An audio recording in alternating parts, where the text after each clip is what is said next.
day, another maggot-infested lineup of alleged entertainment. And it all starts in an hour with today's live episode of America's RAD Cast here on the radnetwork.com. For now, here's what we could scrounge up from our most recent show. Enjoy, and good luck with that. So I was already going to do health news here, which is different than like laundry news, which is apparently now a thing, because we're talking about how often you should wear underwear or socks and whether or not you have to throw them away. And then we're just talking about magnesium. I don't know what's happened to this show, but I just saw this report. So we just had this virus that's going around that's giving everybody diarrhea, and now there's another one. This is literally on the fly. I just got this alert. The rotavirus, known for causing severe vomiting and diarrhea. Oh, that sounds like a bad is an flu. illness. Usually sees an increase in cases during the typical cold and flu season, but there's a recent surge now when we should be out of cold and flu season, which has grabbed the attention of the CDC, blah, blah, blah. All right, I'll check on that. I don't want to do that on the fly, but it's good. It's like we're just surrounded by viruses and disease and terribleness. So, happy news for some of us. A new study found that adults who are or have ever been married consistently have lower cancer risk compared to those never married. So even if you've just been married, even if it was an awful marriage, now I'm not saying that literally, but statistically they're saying you have a lower risk of cancer. The study used 8 years of health data from millions of adults ages 30 and older in 12 states. Although the impact of marriage on other aspects of cancer, like earlier diagnosis, have previously been studied, few studies have examined cancer incidence by marital status like this one. Across all types of cancer, and in both males and females, never married adults had significantly higher rates than ever married individuals, according to the new study, which, by the way, ever married is defined as married, separated, divorced, or widowed. Never married men had 68% higher cancer incidence, and never married women had 83% higher incidence compared with... This is not... I don't even need to read the rest of this. Come on, you know this. If you've been married... Well, even if you're in a long-term relationship, I hate this whole... Shoving marriage down everyone's throat is not my thing. Some of us believe in marriage. I do. That's why I've gotten married twice. And if you find somebody else that believes in it, then why not? But if you don't believe in it and you still love each other and you're committed to each other, you don't have to get married. So that's always my concern. And they're going to have to update studies like this, because if you just stay with someone, it's going to be the same result. Because here's what happens. You get prodded, you get pushed, you get nagged, whatever you want to call it, when you've got somebody else in your life who has a vested interest in your wellness. And the longer you're together, the more they do. And then if you have kids together and you come home and you say, oh, honey, I was just at the doctor, and, I have this history of, skin cancer, and the doctor's finding moles on me, but I don't want to deal with it. Your girlfriend might not be as prone as she would be if she were your fiance or your wife to say, go back immediately and get those checked, because you need to be around to take care of us. Sure. She may or may have not said something like that recently. Okay, see? And it has, and the longer you're together and the more committed the relationship, the more serious the relationship, if you believe in marriage, you get engaged, you get married, the more gravitas it has. Sometimes you do it to shut them up. Sometimes you do it because you go, all right, we've been together a while, whatever your definition of a while is. She really does care about me. I'm going to do it. And sometimes you just do it for them. If you've ever been in a long-term relationship, you know that effect. There are times you just go, my phrase a couple years ago, I still stand by it. Is this a hill worth dying on? In this case, literally. No. Fine, she won't shut up about me getting this test done. I'm going to go do it because it's for her. Peace of mind. Right? That's it. Jeff, am I wrong? You're married. You're still married. Am I wrong? That's what's happening here. Right. Yeah. No, I think that, we try to do the best we can with our concerns from our loved ones. But I kind of, feel like I get mostly everything checked out that I see. I'm a very concerned individual. I have a feeling Kyle has like a 4-foot mole on the back that he's like, nah, it's not that bad. No, it's not that bad. There's one on my shoulder. It's been there for a while. Actually, I've had a doctor look at it when I was like 16 years old, and they were like, it's fine. It's just big. Yeah. And, but last time I went to the doctor, it was my first visit with the new doctor. So he was just kind of checking everything. And he's like, the follow up, he's like, let's get these moles checked out. Because I do have a history of skin cancer on my mom's side. She had melanoma for a minute. She had a surgery. It was removed, but she did get it. So it is in my family. I should check it out. But I don't feel sick. I don't feel like I have cancer. I don't. Nothing hurts. I'm not cracking or bleeding. And I hear that's what when you need to get them checked. I think that's you when hear you that. are feel like- past the time that needed to be checked. If your skin is bleeding from anything, And that's it's not a cut or like someone that stabbed you, then you need to get checked up before. And that's what I'm saying. I'm not. Everything feels like all my faculties feel like they're working well. You know, I got this little cold or whatever I'm getting over, but whatever. Everybody's sick right now. I'm not going to the doctor for that, especially when I feel fine. I'm still working. No. You know, maybe you're snoring a little bit, but that's all. That's all. Yeah. Using your logic though, Kyle, and this is not to pick on you. You're very normal. This is very common with men and women. The preventative care stuff, you don't feel anything necessarily if you have a prostate cancer or the onset of prostate cancer stage 1, and you have a family history to it. And the doctor says, you know, we usually wait till you're 50, but we should do it for you at 40 because of your family history. Your PSA tests look good. That's a blood test they do, but we should still do it. And that's the whole point of doing it is to preventatively find out stage 1, that's nothing. We can handle it. Stage 4, that's bad. Right. You're not getting past it. Okay, That's the whole thing. I've gotten the finger for 10 years because of that, because prostate cancer runs in my family. And the treatments are a lot less. When you just catch it early, then you catch it You guys late. are scaring me a little bit because my mom's dad had cancer, died at 61 from it, didn't catch it until it was too late because he was kind of like I am. He had that attitude of like, well, he also had a blown out back. He was a plumber. He was on what do you call it? The government pays you because you're injured from work. He was on that disability. So he was on that for a while. And so everybody thought he thought it was just his back acting up. No, dude had like on his hip, he had bone cancer, and it got into one of the higher stages. I don't know if it was 3 or 4, but they gave him 9 months to live, and he lived barely a year, and then he was gone. Yeah. It was way too late. Now, Jeff, you said you get like, I forget how you phrase it, everything checked out. So are you borderline hypochondriac, or are you just super careful? Or No, I mean, like, you know, I get like my blood test work done, and then they tell me like, oh yeah, we're looking at these levels and we're looking at these levels, and you have nothing to worry about. So I'm hoping they're telling me the truth, because that's really kind of what they do. I don't really get like specific, like, you know, biopsies on anything or nothing like that. I just get like, you know, do the regular tests, and they say, oh, all your levels look normal, and then I trust them, even though I'm still nervous about it. Did you have something in the past where something scared you? No. No. I mean, basically, you and I are the same so far. You know, other than I mean, you have access to your blood test. You can always go back and double check, though, am I in the right areas or whatever. But if you were getting your physical and the doctor said, I'm using this example not to bash Kyle, but me, right? I mean, I'm a fair-haired kid, and I grew up, you know, blonde hair, blue eyes, and very white skin and stuff. And even though there isn't like a skin cancer scare in my family, the doctor at one point, he went and I don't think this is anything, but we should check it. And I just said, well, then cut it out. I didn't even give it a second thought. It's not because I'm scared or a hypochondriac. Just like, it seems like you would be the same way if the doctor said that. I mean, you know, I feel like I have to be the one that like tells my doctor, right? You have to like tell them, hey, I have to find something here. I'm not sure he like does like a very good like search of my body and kind of like says, hey, this is the problem. This is the problem. I wish he did. It made me feel a lot better, but I'll have to be like I have a few moles on my head. So I'll have to be like, can you look at this? Is it any bigger than it used to be? That kind of thing. And then we usually just do all blood tests every quarter. So I mean, it kind of just You see a doctor 4 times a year? I mean, I see a doctor probably more than 4 times a year, Whoa. but I do a blood test 4 times a year. Whoa. Wow.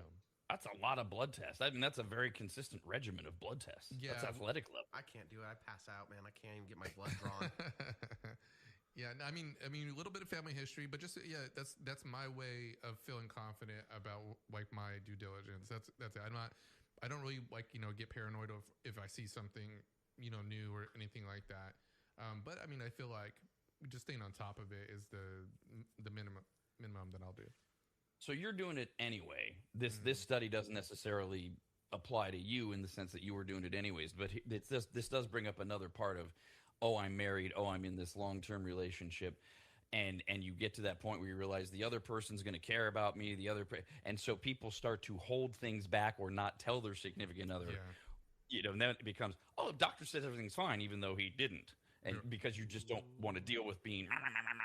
Luckily, that hasn't happened. Yeah, I mean, I mostly the reason why I have to do blood tests is I have a family thing with thyroid issues, so that's a consistent thing that you have to monitor. Otherwise, you can have a very big chemical imbalance. Okay, what's your thyroid?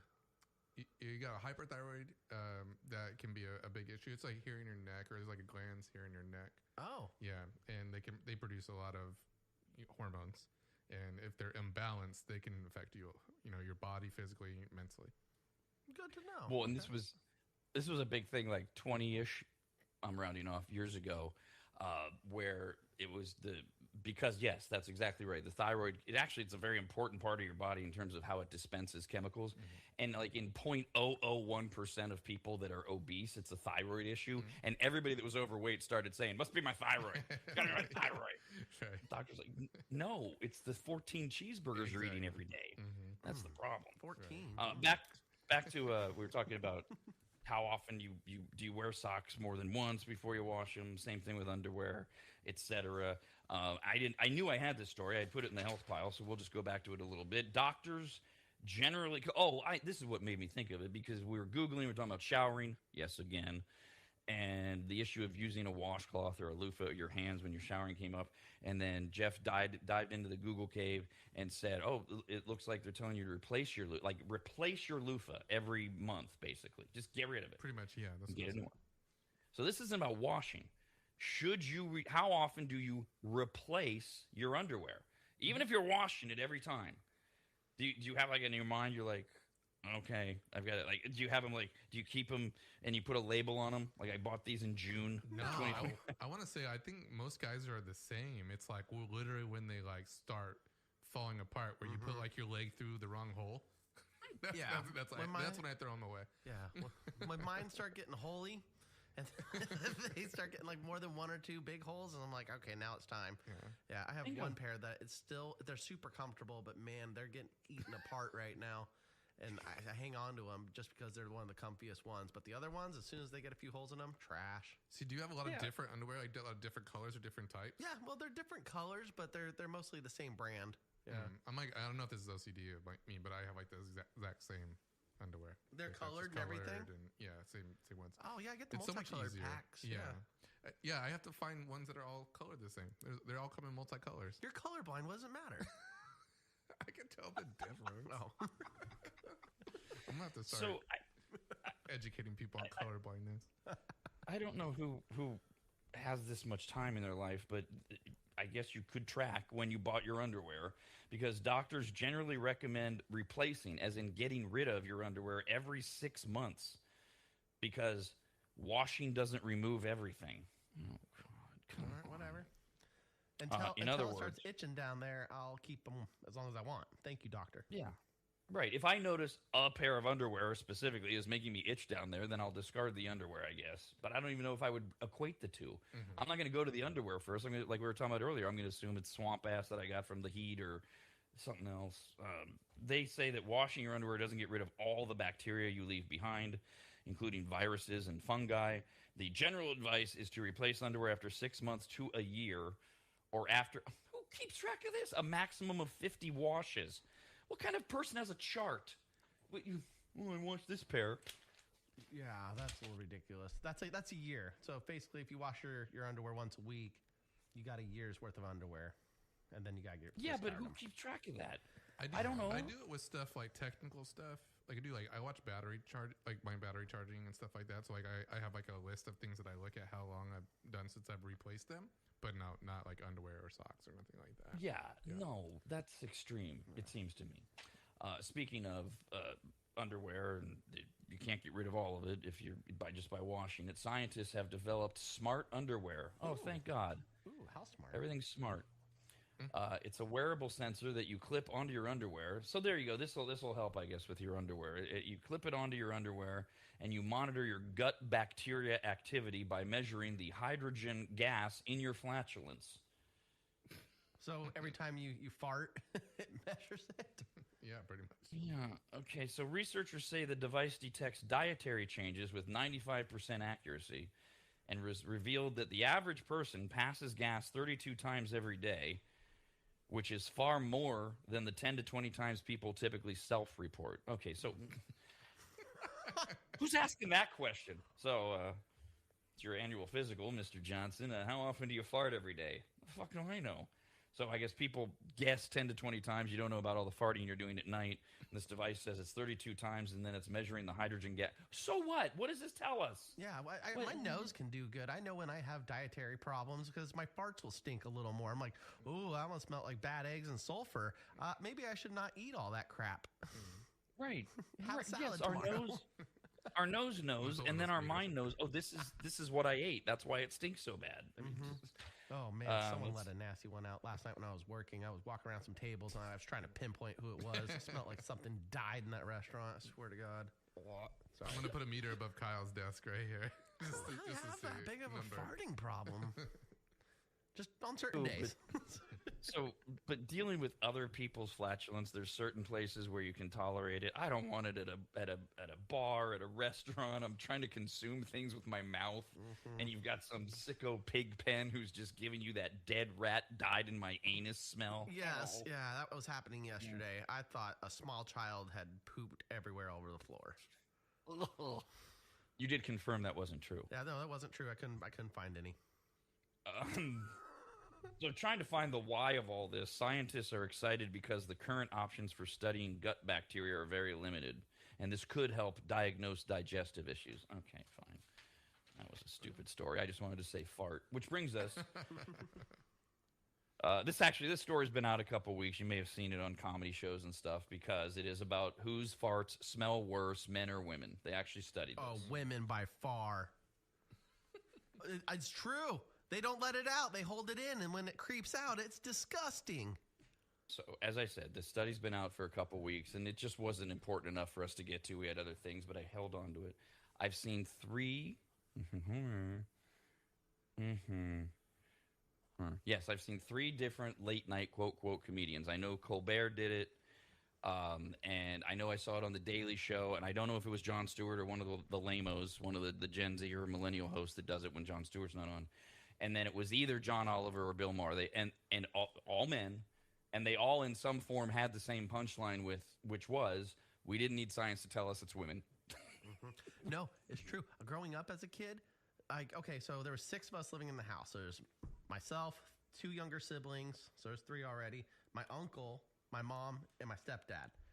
Me, my uncle, my brother, the stepdad, we farted the most. We definitely had the more frequent farts.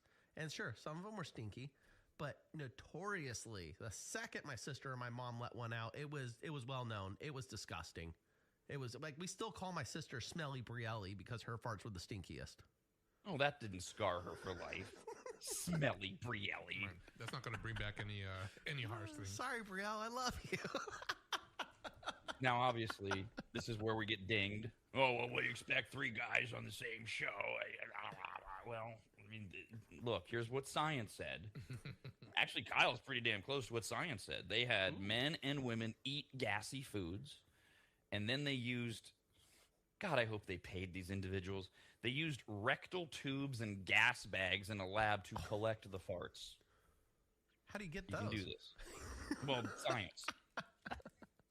Find a scientist and ask him for a rectal lube with a gas bag. Yeah, and maybe they can get one I out of the mail cat. some stuff. I kind of like That's thinking always about the professor been the who. joke. I like thinking about Can you the put- professor who pitches this to the college that they're whatever university that's doing this study or whatever it is. It's a Yeah. fun pitch. It's like, you want to see this guy's basement. What are you keeping in mason jars? Right. Oh, He's definitely a tax. So the gas was collected in the bags, and then it was lucky people, different people, sniffed and rated by independent judges. And this part isn't science. They had regular people that they paid, or they brought in. They said, we need you to fart into these tubes. And then they had other people, just normal people, because you don't want scientists doing it. You just want normal people who are going, and they don't know, is this a man's or a woman? and they're going, and then they're rating it. These judges had a scale of, I don't know why we can't use 0 to 10. They went 0 to 8 on their scale. So 0 was no odor. Well, how do we know the bag didn't leak? And 8 was very offensive. That was the worst. They did find that men produced a larger volume of gas per toot, like Kyle was saying, more often, maybe bigger, the kind of farts. Volume does make a bigger impact on noses than the concentration of rotten smell, but in the end, the flatulence of women had a much greater odor intensity. Yep. That's science, ladies. It's like your brain's being smaller than ours. It's science. Don't get mad about it. Just you got to work harder. All right, that's all. Your little brain, you have to just work harder to catch up to us. Same thing. You stink when you fart. Yep. So, Wash your ass more.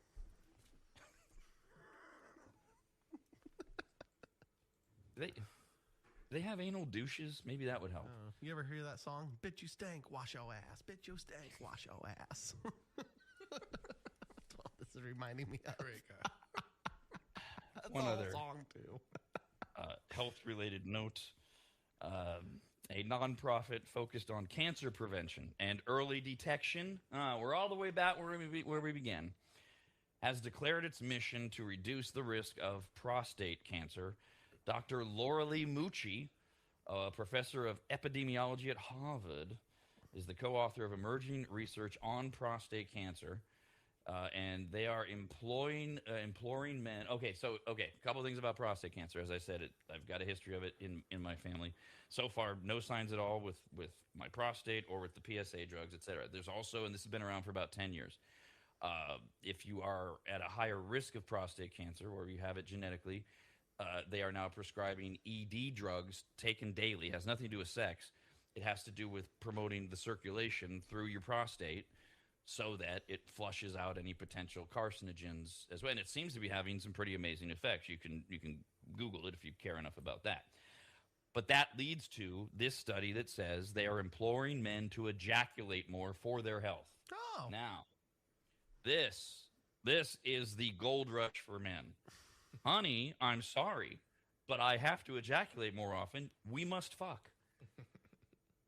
Now, Show them the report. It's right. I mean, there it is. Look, see, it just came. Now, the study does say you can do this playing a solo, just jerking it. What matters is that men know that something they likely already do could actually benefit their health. Yes, they likely already masturbate. Really way out on a limb there. Men likely masturbate. Good. Thank you, doctor. Data from a long-term health and lifestyle study assessing more than 50,000 men over the last 30 years suggests that those who ejaculate, we've got our number per month, have a 22% lower risk of prostate cancer than those who came less, because the frequent ejaculation flushes out those potential carcinogens, reduce the inflammation within the prostate, or even influence gene expression in the normal prostate tissue. Men, you should be ejaculating minimum per month 21 times. Oh, yeah. Okay. We're fine. I don't know about you guys. What guy isn't? Yeah. With the Kyle's soft loofah, he's double that. Do 2 showers a day, man. We're looking at 60 times a month right there. I mean, that's just a start. There's 30 days in a month, and we have to make sure that we ejaculate at least 21 of them. Yeah, who's going a whole week? We're done in the first week. There you go, Doc. 21 of them. Oh, man, that sucks for people who don't have hands.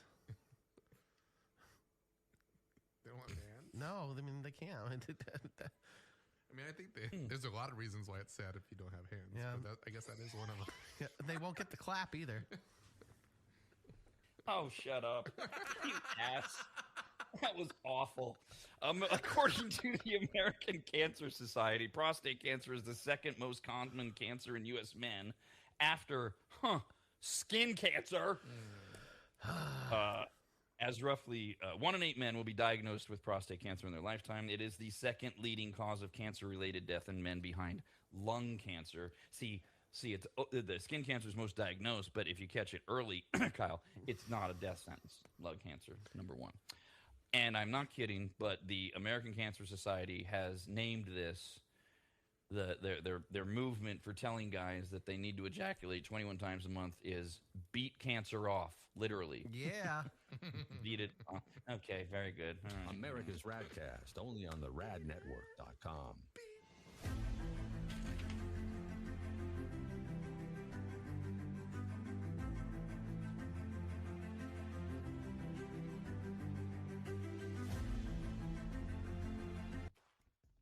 America's RADcast continues next, only on the radnetwork.com. A couple emails came into a RADcast at the radnetwork.com. We did mention that new soapbox today, Monday, Wednesdays, Fridays, they go up at 10 a.m. And while today's it's a little bit of an edition of Christina Mills, it's still more emails that flow in about questions about my wife and the condition that she had, congestive heart failure, and how it was. But a lot of it is also about, it segues into, because somebody wrote in about truth and how hard it is to find the truth. And it's not just like in the media, it's just with dealing with people and such. And God damn it, email from Heather. Hi, Heather. Perfectly highlights exactly what we talk about in the soapbox today. I was mentioning earlier that RFK Jr., of all people in the world that you want to hear talk more, he has a podcast now with his voice. And I mentioned in passing, it's a disorder. He says it's not painful, and it's a genetic disorder, meaning that it gets passed down. Like many of us get things that are passed down, even if things we don't even know how they're caused, etc. Well, Heather wrote in and said, I felt compelled to write in because Rob has said the same thing a few times. Right, because I'm correct. RFK Jr.'s voice is like that because of a vaccine injury by the flu vaccine. He has said this multiple times. It's not a genetic issue, in case you cared. This is what I talk about in the soapbox. Because he said it, it's true. No research. He said it. Now, of course, it plays to his skepticism of vaccines. I have no problem with people being skeptical about vaccines. That's fine. But for him to, but you do have to immediately, if you're going to try to be honest with yourself, you have to step back and go, he's saying that he has this because of a vaccine injury tied to the flu vaccine, and he has all the skepticism about vaccines. Maybe I should look into this a little more, because it's actually a neurological disorder that's called spasmodic dysphonia. Causes these involuntary spasms in the larynx muscles, which is what causes that shaky, strangled voice. The cause is unknown to this day. You could, sure, he could claim that it has to do with the vaccine, but every other member of his family has come out and said, we all have it to some degree. Have you heard a Kennedy talk, especially a man? Mm-hmm. All male Kennedys have some, only JFK didn't have it, and that's because he died so young. Edward Kennedy, senator, he had, it was obvious that his voice was not right. They all have a form of this, and it's passed down genetically. We don't know exactly what caused it. This is the thing. Somebody says something, it's got to be true. Yep, take it and run. Well, I've also haven't never seen a flu, or I know what the flu vaccine is, like caused nerve damage or whatever that would be. You know, that thing in his neck, that'd be a very big disconnect. It would be. I'd be willing to look into it. I just wouldn't. But again, the point is, you don't take it at face value in either direction. The other emails that are coming in, because we're talking about this study where they studied the fart smells of men and women and women's smell. Where, yes, I know that you emailers that have called or written in saying, "Hey, you guys been talking about fetishes. What about fart fetishes?" Yeah, I know it exists. I just didn't. Fetish. Yes, it's out. Yes. Well, I've got it in the pile for next week, because we got other things we got to do, like entertainment news. Overture, curtain and lights. It's time for entertainment news. Nice job, Jeff. Very solid.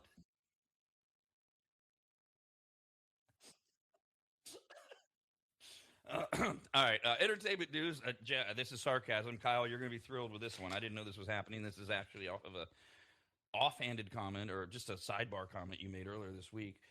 You must be thrilled that Netflix has released their first trailer. They are rebooting a show that I understand you loved in your youth, Little House on the Prairie.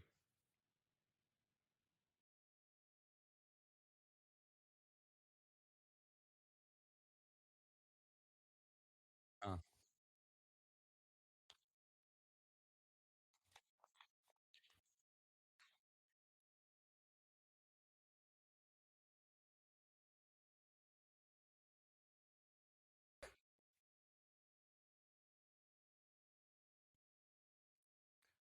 I don't think it was a show that most boys were supposed to like, anyways.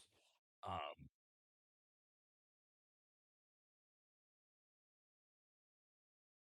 Laura Ingalls, played by Melissa Gilbert. Yeah. Okay. Yes, the it ran from originally from 74 to 83, long before Kyle was even born. And it starred Michael Landon, who's long since dead. But Netflix is bringing the Ingalls family to a modern audience with a new 8-part series, and the, the cast includes a bunch of it's literally a who's who of you don't know who. I've never heard of any of these people. All 8 episodes will drop on July 9th, and this is how they describe it. Part hopeful family drama, part epic survival tale, and part origin story of the American West.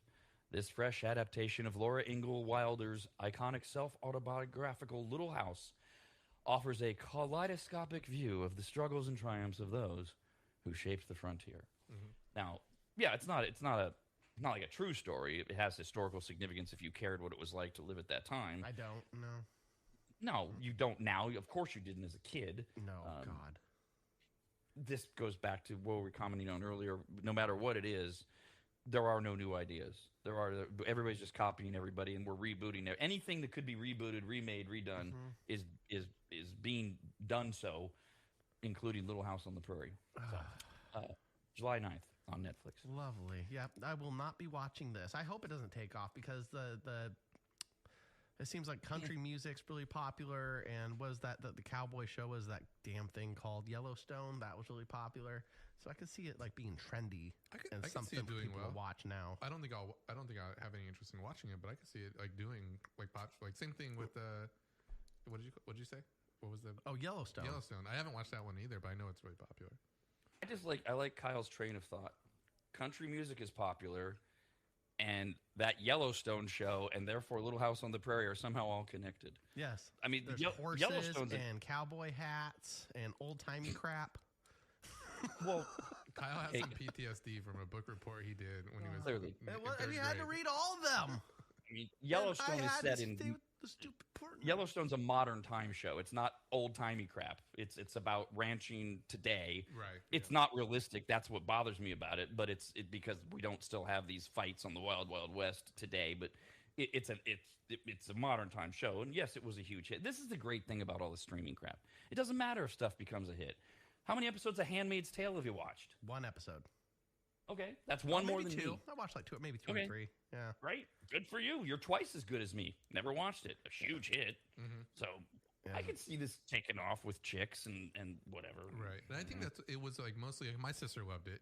You know, she's a little older than me. Like she loved it. So the first thing I'm going to do when I talk to her, we have a call that I'm going to do with her today after the show. I'm going to talk to her. Hey, did you hear about Little House on the Prairie coming back? Because she will be excited. Yeah. Yeah. Which rebooting and such, that brings us to the long thing of sequels. Most sequels suck, and then there's that very popular short list of the best movie sequels of all time. There's the ones everybody agrees on, and then it's all opinion based. But obviously, Godfather 2 is the one that's mentioned most often. The nerdverse argues over Empire Strikes Back. Ooh. Was that better than Star Wars, and is it really a sequel because it's 9 of them or 14 of them or whatever the hell? The Dark Knight. So if you go to the Christian Bale series, Way better. Clearly, The Dark Knight was better than Batman Begins or whatever that other one was called.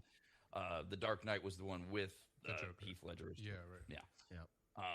And then Aliens, Terminator 2, always mentioned. Oh, Terminator 2 was great. Oh. Great. Toy Story 2, the second Lord of the Rings. Those always make the list. And then people go off on their little tangents. Yeah. You can't forget Bad Boys 2. Excellent. Bad Boy, that's a good Excellent. point. Yeah. A lot of people think that the Back to the Future sequels are much better than they're given credit for. I don't really have an opinion on it. Yeah, I haven't watched too many of them. I've only seen the first one. I know I've seen the second and third, but I mean, it was so long ago. I'd have to rewatch them as an adult to even understand the storyline. 1 and 2 I can get behind, but yeah, the is it just 3, right? The one where he goes back to the Western time or something like that. Yeah, that's terrible. Right. I mean, the third one. it's interesting, but it's like Little House on the Prairie. The one that I was terrified of, and this one isn't as mainstream because of the time difference between the original and the sequel. When they put out the sequel to Top Gun, So I was 15 when Top Gun came out. And, you know, testosterone, military, and danger zone, and all this, and you can't make a sequel. This is a personal belief. No one would ever agree with this. I think it's the best movie of this century that I've seen. I love Top Gun Maverick. It is such a great movie, and it killed Top Gun. And Top Gun was a great movie. Mm-hmm. Top Gun Maverick is just extraordinary. Everything, I have seen that movie hundreds of times. Really? I watch it all the time. The acting, the writing, the more you watch something, the more you notice things, right? You notice things like how they're shooting, little.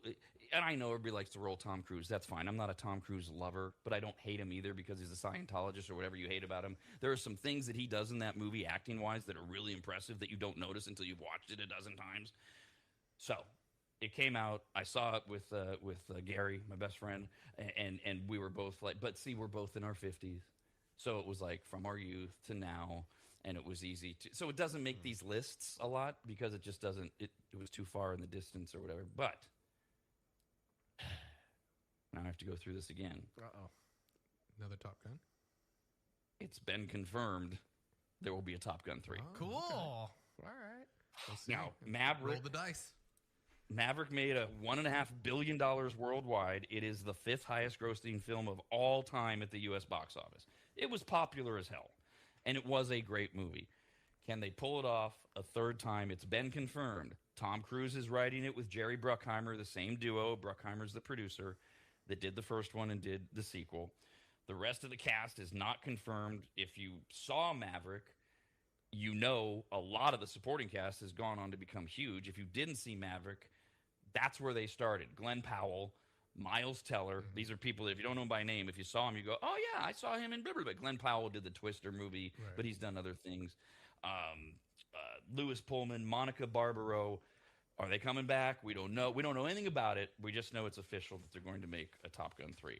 And it's being written, or it has been written right now. Right. What I liked about Top Gun Maverick was that it was very action-based. I mean, I think I remember reading something about the Navy dominated during the original Top Gun movie release. Like, they just had the most recruits. Like, it did so well for them recruitment-wise.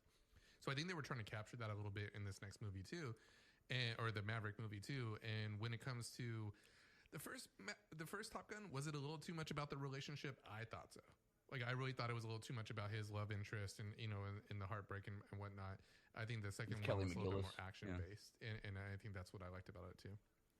See, but this is the thing that impressed me about Maverick too. Was first of all, so in '86, obviously Cold War is at its height, and so Russians, easy, great, you know, that Maverick 2 or Top Gun 2 Maverick. They updated it to. They never named the enemy. Could have been anybody. You used your. Is this Iran? Is this because it was just a foreign country that had these assets to make these weapons. They had to go in and bomb it, and they did still have the relationship element to it. They just did a nice job of it not overloading the storyline with the broad that owns the bar and her daughter and that kind of thing. It worked. Yeah, I like that too. So. I don't know what they're going to do with 3. I don't know. This is how I don't know how you live up to Maverick. I really don't. They bring the Space Force in probably. Oh. There's going to be aliens. One of Independence Day meets Top Gun. He's a Scientologist. He's writing it. It might be. Oh no! If the alien spirits, they're going to get him out of the volcano. One of the stories about Top Gun 3, Top Gun 2, sorry. Maverick was that Val Kilmer was still alive, Iceman from the original Top Gun, and they do a scene together. Val Kilmer was able to talk. It was his last talking role ever because he died shortly afterwards. But they do this nice little scene between he and Tom Cruise, which I thought they did well. Well, Val Kilmer's not completely gone, and now we're going to go back into. Everybody needs to get all worked up over this. There's a new movie called As Deep as the Grave. The movie sounds awful. Footage of it has debuted at CinemaCon in Vegas this week. It centers, the movie, on real-life archaeologists who unearth remains of the ancestral Puebloans in the 1920s. Well, you want to put asses in the seats. You bring up the ancestral Puebloans. Oh, yeah. Who are the Puebloans? Pueblo people. Right. South America. No, it's Look, dude. Midwest, right? Oh. you lost most of us at archaeologists. Yeah. I mean, if you're not Indiana Indiana Jones, right? Yeah. right, you're not. But that's why the trailer was heavily on Val Kilmer's AI generated likeness that is front and center in the trailer, if not the movie. Now, the storyline here is a little different because the use of AI in Hollywood, hot debate. They're working on legislation to protect actors in posthumous digital likenesses. You know, everybody gets their hair on fire. Nobody's going to ever act again. We'll just use AI to use dead when they are dead Jack Nicholson, dead Morgan Freeman, dead whoever in all future movies, and we'll have okay. That's the hysteria kind of thing. But what about when the actors or athletes are doing this? They're saying here, make me an AI. Baseball players, a ton of Major League Baseball players signed over deals earlier this year. Make an AI image out of me, and we're going to put it in a game or whatever they're going to do. Well, don't you have a right to do? Don't I have a right? Wouldn't I have a right to say here, make me AI? I've been doing this for 30 years. Make me AI. Of course I do. So, Val Kilmer died in April of 2025. He was 65. Long battle with throat cancer. And he had been cast in this film before he passed away, but he was never well enough to shoot his actual scenes. So they digitally recreated or created actually Val Kilmer's performance, and they went all the way back to like his demo tapes when he was a teenager that you have to send out. It's like, hi, my name is Val, and I want to sell your soap or whatever. And they did all of it with the support of his daughter, Mercedes, who was able to say, my dad was into this. My dad knew this was coming. So, but everybody's freaking out. Oh my God, this is going too far. Why? Why is it going too far? If the family and the actor himself signed off on it, how's it going too far? It's not. People are just freaking out about it because it's new and it's scary and they don't know what direction it's going to go in the future. They're just afraid of the unknown. I saw one of the entertainment shows last night. They had a Hollywood whatever on, and he was saying, well, this is always a potential for abuse. Right. Okay. Well, when we get there, freak out. We're not there yet. And don't worry, Hollywood will sue the pants off everyone. So anything that goes unchecked or whatever will, get fixed in the long run as far as like legal rights and stuff like that. I've always been a big Val Kilmer fan. I'm not sure if anyone remembers the movie Willow. Oh my gosh. What's up, Peck? I don't know. Yeah, right? That was when I ever since then, I've been a huge Val Kilmer fan. I've watched even his bad movies and all that good stuff. But yeah, I was a little sad watching Maverick because he passed away, I think, by the time I watched it. So that was like a little bit there, but I mean, it's still a great movie. The question is, does the presence of Val Kilmer as AI make you want to see a movie about archaeologists and the Pueblans? No. Hell no. I'll hold my judgment. I'll watch it. One other entertainment note yesterday reported that Shannon Elizabeth, who became a prominent sex symbol in the late 90s with her roles in the American Pie movie. She was Nadia. And then she's done nothing. She was launching her OnlyFans account to reclaim control of her narrative. And we were wondering, because she was being very vague, well, what's this OnlyFans account going to be? Because she was known as the girl that likes to get naked. She's 52 now. What are these pictures going to be, et cetera, et cetera, et cetera. So I actually went on OnlyFans yesterday because I found out you can do it for free, and have access to her page. Let me see. Do I have it up here? Because I thought I had it up and ready to go. Because I wanted to. Okay, yeah, here it is. So she had 18 posts as of yesterday. It looks like she still does. And they're posts like of her out in the field with a little shoulder strap off of her shoulder. And then there's one. Remember, because she was going to show like her more real side because she has friends that like to be naked, but she's not naked. There's one in a porch swing, but she has little shorts on and a smile. Let's see. There's it. Where's the one that? Oh, this one has a caption. How's this for some mystery? And all you see, it's like from top of the boob up, and she's clearly wearing like some sort of negligee. Or the idea here is, in order for me to truly open the post and see what else, that's where they get you. That's where you have to pay. Gotcha. And each one of these has a different price tag on them. Yeah, it's like so you can send a tip for some, but if you want to open it, like this one, the how's this for some mystery with the negligee? That's $20 if I want to open it. Jesus. And see what else is in there. Yeah. And she's getting like, I don't know the OnlyFans prices. That just seems expensive for a nudie pic. I mean, that's what they're doing. That's all. This one, it's just her. She posted 18 pictures. This one is just her standing somewhere outside, and she's just smiling. And it says, "All your love and support means the world to me." And it got 2,800 likes.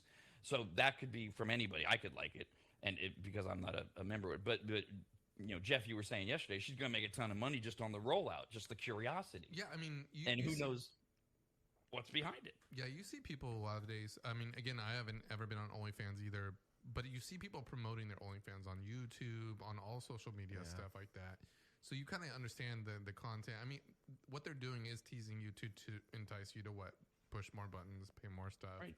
That's the goal. I mean, we're in the same industry. Kyle wants to take his clothes off all the time. I don't think I do. Oh. Yeah. So, but I mean, but I didn't know this. I like staying warm. But I mean, it's very common these days, especially with these, a lot of things that are going on the internet. So. And the thing is, then it becomes like, what is she? Is she in it for the long haul, or was it for 1 or 2 big days? Because if you pay $20 to see the full spread of her in this negligee and there's nothing there, then you're done with her. You're not coming back. So that would be how you build long-term content. Is, whoa, she's actually showing me something, and then people would pay more.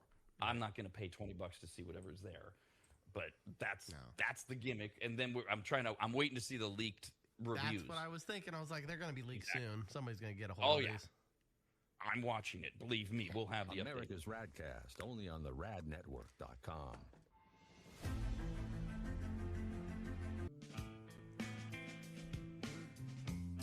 About 20 minutes away, new soapbox drops. It's Friday morning. That'll be at the radnetwork.com. 11 a.m., the Rob and Steve Sports Show. We've got baseball news, but also basketball and hockey playoffs begin this weekend. We are less than a week away from the NFL draft. That all comes up on the Rob and Steve Show, 11 a.m. We do it every day at 11 until 1. And you can watch it anytime you want afterwards at theradnetwork.com. Right now we have news from Florida. We are never living, visiting, passing through, or even thinking about Florida ever. Ever. Obviously, crazy things happen, and people are crazy everywhere, but it seems like everybody in Florida is crazy, and crazy things always happen there. Starting in Largo, Florida, where this past Sunday, it's 3:23 in the morning. Right away, you know this is not going to go well. Yep, this already, I can smell the meth in this story already. 42-year-old David Stinson was at his sister's residence, 3:23 in the morning Sunday, so after Saturday night, and he decided to call an Uber so he could go home to Largo. Okay, so you're in an Uber at 3:23 in the morning. Somewhere during the ride, the conversation between Stinson and his driver drifted into politics and religion. Oh, the best kind. Oh, boy. I'm guessing that Stinson, the passenger, is the one that started the conversation, too. Just based on what I know, knowing the end of the story. Things escalated quickly when Stinson, the passenger, found out that his driver was an immigrant, and Stinson said, quote, "Go back to your own country," end quote. Lovely.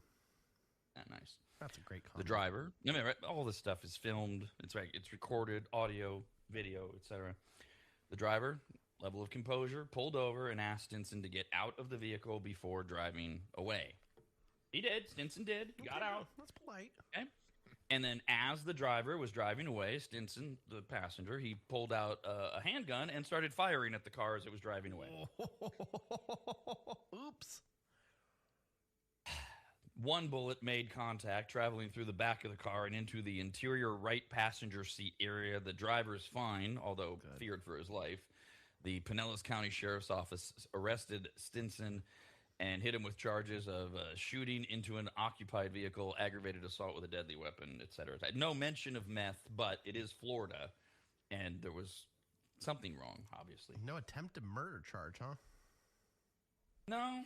I mean, let's say, back and driving. Yeah, I mean, you could have done that. This could be shooting into an occupied vehicle and aggravated assault. Could be, this is what we know we're going to get. Whereas when you're just randomly fired at a vehicle driving away, can you prove intent to murder? Okay. And yeah. I guess it gets a little dicey in there. Yeah, good point. Okay, it does. Thank you.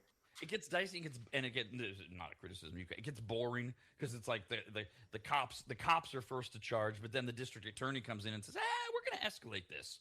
We're going to make so they might go to attempted murder if the DA thinks that they can get into it. All right, back to a different part of Florida. Oh, this is a fun story out of Northwest Florida that's turning heads.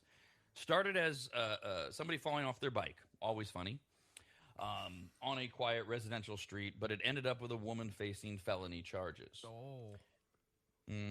Incident happened Tuesday.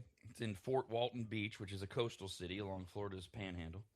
Deputies from the Okaloosa County Sheriff's Office responded to a scene that was, as they say, both alarming and baffling. So a woman falls off her bike. She's like in her 50s, I think, based on what I saw with the picture, because they don't say in the story. So she's riding her bike. She falls off it. Like I said, always funny, haha. Unless you're a small child, a little 3-year-old boy who was right there in the area, did what boys do, sees the woman on the ground, and runs over to her to make sure she's okay. Doesn't know her. Yeah, it's very sweet. No. See, this is kids. 3-year-old boy, 3-year-old girl. Oh my God, are you okay? Just runs over, trying to help her. In response, Miss Miller started throwing beer bottles at the child. Jesus. This one definitely has meth in it. Witnesses at the scene stated if the boy had not ducked, the bottles would have struck him in the head. She threw 3 of them. What? The empty beer bottles. This is what she's been this is what she's been consuming while she's riding her bike, which is why she fell off her bike. And she still has the beer bottles, and she's Jesus. The child parents had witnessed. They were running to their child, and to the woman, so they saw everything. So did multiple residents in the surrounding area who saw what happened. All of them provided sworn statements to investigators corroborating the incident entirely, as they all had the exact same story. When investigators spoke with Miss Miller, she did have a reason for her actions. Oh, okay. Let's hear this. She thought she was being attacked by the 3-year-old. Oh, come on. Really? That's freaked out. Oh, my God. You know what? They always say that there's a saying out there. It's never okay to hit a woman. If I was the father of this child, she's getting knocked out. Throwing empty beer bottles at your 3-year-olds? Yeah. Oh, I'm coming swinging, and she's not waking up. And I think the story takes a dramatic turn if one of those bottles hits the kid. Mm-hmm. Yeah. I'm not saying that you wouldn't have those revved up emotions that you're describing, Kyle, just by having them thrown at your 3-year-old. If the bottle hits him, and everybody saw what happened. She fell, he runs over. He's not doing anything wrong. Yeah. Then I think it escalates past whatever restraint the dad was showing. And the mom, too. I mean, Mama Bear is a real thing. Mm-hmm. That would have gone through the roof had the kid been hit. And I'm not sure, by the way, that it's not even legal, again, back to the boring, legally somewhat justified because it's a form of self-defense in that the kid is helpless to defend himself, especially if he actually got hit. She thinks she's being attacked by the 3-year-old. Now, investigators did note that Miss Miller was unable to coherently explain anything, including what had happened or why she responded the way she did. Right. I mean, falling off your bike is embarrassing enough. Just going. Yes. That's what I kind of picture is her just like sitting at a light and then her just falling over this way to the right. That's what I picture. It makes me laugh. And then having all that alcohol in you and thinking that a 3-year-old and how much did she pregame before this bike ride? Oh yeah. I was nervous because I really thought you were going to say something bad about something like the 3-year-old got hit or got ran over or something like that. I was really nervous, but great people. Now the child was completely unharmed, at least physically. Who knows what he's going to take away mentally and emotionally, being afraid of bicycles and old women and beer. And they could have rung her up on the operating a vehicle. I mean, it is a vehicle on alcohol. They went to the more severe. She was charged with aggravated assault with a deadly weapon. Whoa! Because in Florida, it's a felony offense. And the classification stems from the nature of the act. Throwing a hard glass bottle at a person, most notably a child, can absolutely consist of the use of a deadly weapon, although a beer bottle in and of itself just sitting there is not considered a deadly weapon. When you pick it up and you throw it at a 3-year-old, it is. So, they went with that. Poor kid. He's just trying to help. Right. Yeah, he doesn't want to help people anymore. Yeah, well, at least we know he won't be drinking as an adult. Yeah. There is no doubt there's some type of effect that will have on that kid. Now, he may go the other way than what Kyle said. He may become a full-on alcoholic. You just don't know. A Largo man in Florida, the state of Florida, Largo man was pulled over by troopers on Wednesday after failing to maintain a single lane of travel. Trooper approaches the truck, and 55-year-old William Hicks said he was coming, he's the driver, coming from Pensacola after visiting his father. While standing outside of the vehicle, the officer, who's only identified as Trooper Lewis, that was his last name or whatever, says that he smelled a faint odor of fresh marijuana emitting from the pickup's interior. Okay. Hicks was unable to provide proof of insurance or vehicle registration. At that point, in connection with the smell of the marijuana, the trooper asked him to step out of the vehicle as another Trooper Pierce, is arriving at the scene with his German Shepherd canine. Perfect. Someone's sniffing the car. Trooper Lewis, he's the initial puller over, began conducting the routine traffic-related query while Trooper Pierce deployed canine Lobo around the outside of the truck and its trailer. And that's when the driver, Mr. Hicks, began to wander away numerous times, sit down in the grass, became very nervous and preoccupied with what Lobo the dog was doing. Trooper Pierce, I'm sorry, no, the other one, Trooper Lewis writes, mounting anxiety added to my suspicion that a crime had been, was being, or was about to be committed, he wrote. After completing the canine sniff, Trooper Pierce notified Trooper Lewis Canine Lobo had alerted to drugs in the RV. They asked Hicks if there was a reason. Hicks paused and then said, no. So they opened the front door of the camper. They have due cause. That's all you need. The dog said, yeah, there's something going on here. And the troopers smelled a stronger odor of marijuana and saw several suitcases lying on the floor. They opened the second door. They found a stack of large plastic trash bags. Ultimately, they removed a very impressive-looking 15 large bags of marijuana from the front portion of the camper and 47 large bags and a medium-sized paper bag of marijuana from the rear of the camper. All right. Somebody's probably going across state lines. And when they stack it all up outside of the car, it's half the size of an SUV. Look at that. And it goes 1, 2, 3, 4, 6 columns of bags of marijuana. What is that, 3 feet tall? I love the shot, too, of Canine Lobo sitting right in front of it. Like, nah, look what I got. Yeah, he's getting his publicity. Look at all this. He's also getting a contact high, too, sitting that close to it. Each bag Snoop Dogg contained 20 or more 1-pound vacuum-sealed bags of marijuana. The total weight of the marijuana inside the camper was 2,025 pounds with packaging of the marijuana. And that's after the cops and Lobo took their cut. So America's RAD Cast, only on the radnetwork.com.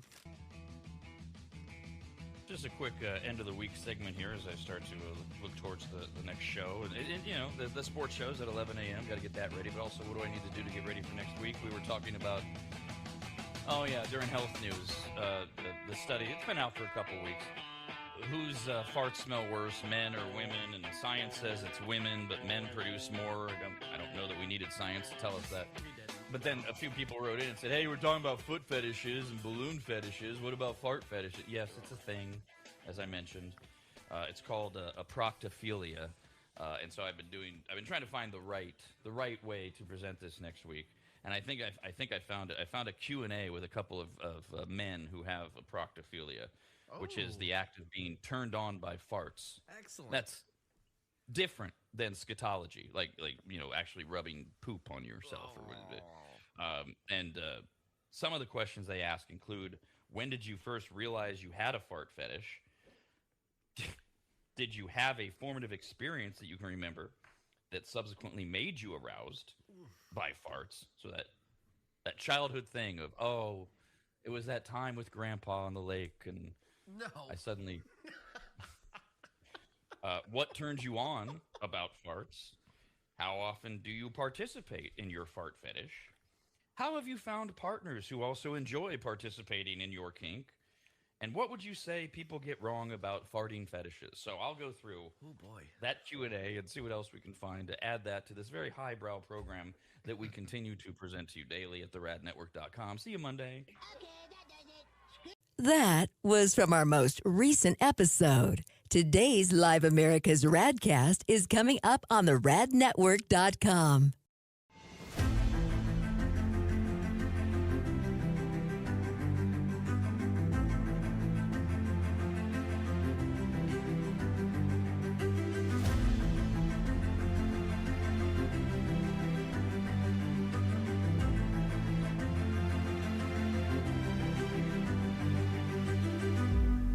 Longtime advertiser Sue Berry, that's Berry with an A, is more important now than ever. Sue and her team have been serving Northern Nevada and the outlying areas for 30 years, and her experience in both commercial and residential lending is vital, as every day we're bombarded with news of interest rates, the market, the economy, and a bunch of other stuff that Sue can actually make sense of while everyone else's eyes glaze over. Now remember, it's Sue Berry with an A, B-A-R-R-Y, SueBerry.com. Most people think berry is spelled like a fruit or Halle Berry, but no, it's Sue Berry with an A, like soul singer Barry White's first name. I've heard people say, Stop that. Sue is a broker versus a retail lender, which means she can shop over 150 different lenders to get you the very best rate possible. And on average, someone who uses a broker like Sue saves over $10,000 per loan, which includes refinancing. And if you have a rate at 6.5% or higher, call Sue for a free quote now on a refinance. Sue Berry and her incredible team from Barrett Financial can be found at SueBerry.com. That's Berry with an A. I've been working with Sue and recommending her to you for years. All you need to do is call her now so she can get you pre-approved. Just call your residential and commercial lending expert, Sue Berry, at 775-843-9983. Oh, Rob, stop. You're going too fast. What was the number again? 775-843-9983. Or just head to SueBerry.com. The number's right there. Berry is B-A-R-R-Y. Sue Berry with an A.com. That's Sue Berry, B-A-R-R-Y.com. SueBerry.com. Disclaimer, Sue Berry, NMLS number 366040, Barrett Financial Group, LLC, NMLS number 181106, Nevada 5091, Equal Housing Opportunity.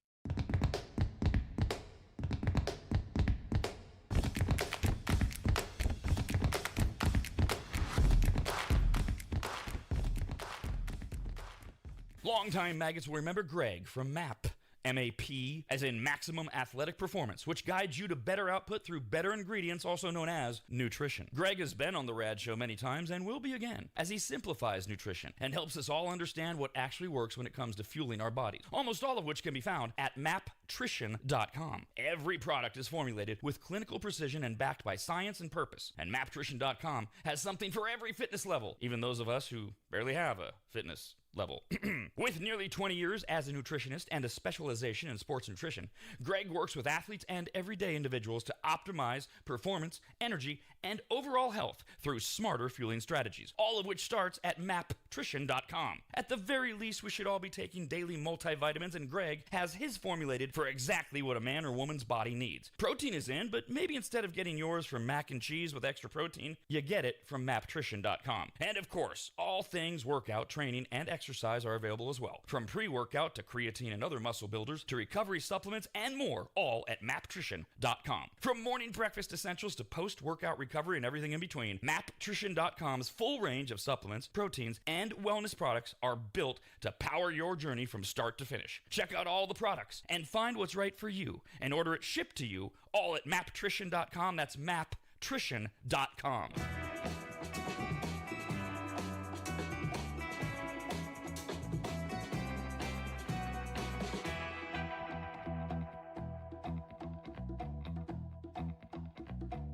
If you've never heard of microseal, let me tell you what it isn't. It is not a really small marine mammal.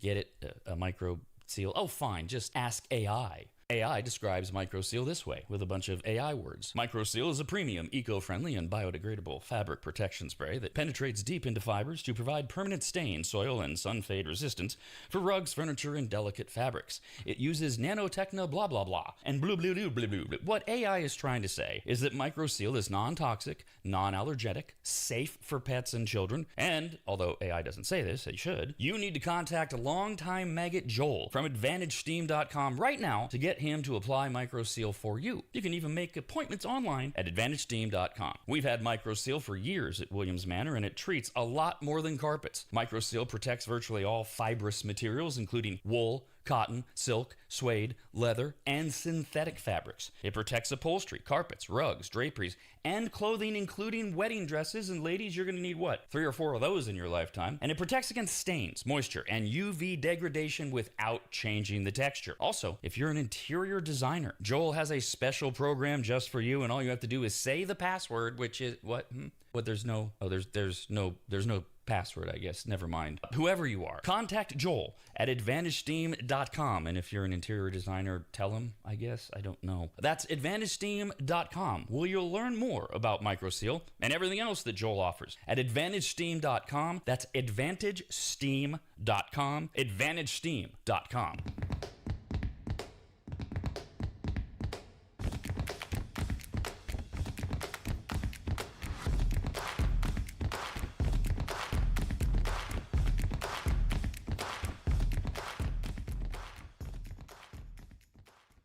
Remember, life is hard, but it's harder when you're stupid. We're here to help. And now, back to the RAD Network's presentation of America's RAD Cast. 5, 4, 3, 2,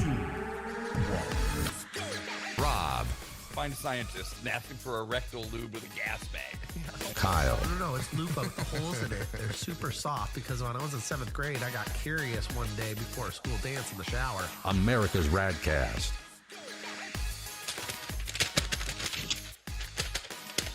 It's a Monday morning. Welcome in. We got this email, radcast at theradnetwork.com. Before I read the email, we're doing this Abbott and Costello bit. Google it, kids. Jeff, is it Helic or Helic? Helic.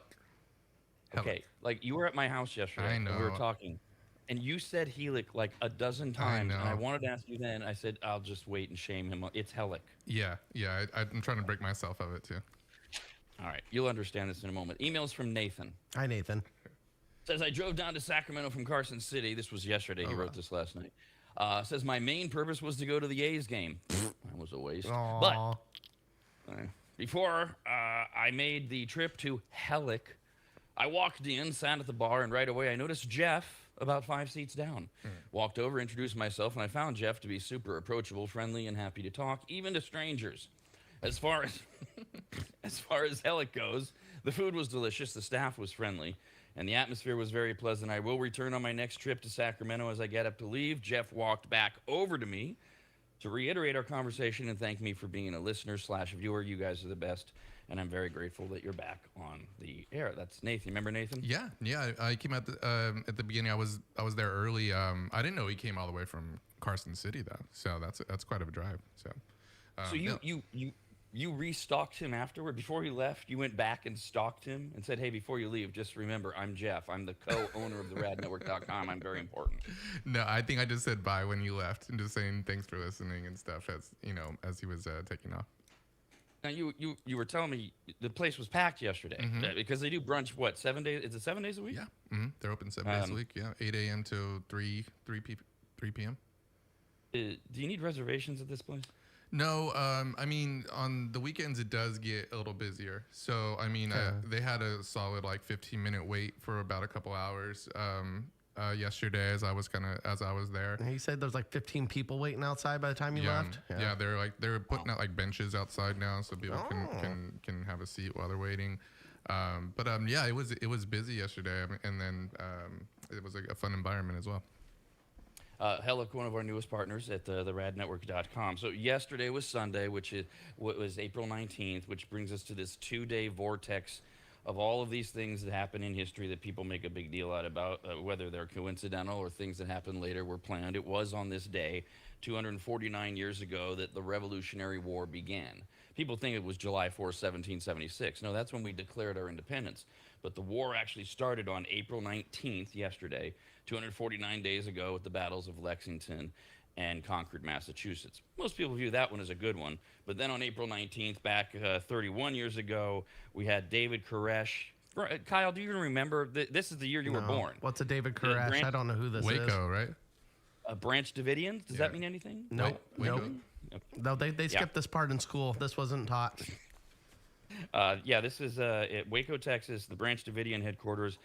David Koresh and 86 of his followers, including 17 children, died in a raging fire after the FBI tried to drive them out with tear gas. Now, this is one of those that will live forever until they release the files and we're all dead. The FBI says it was a mass suicide.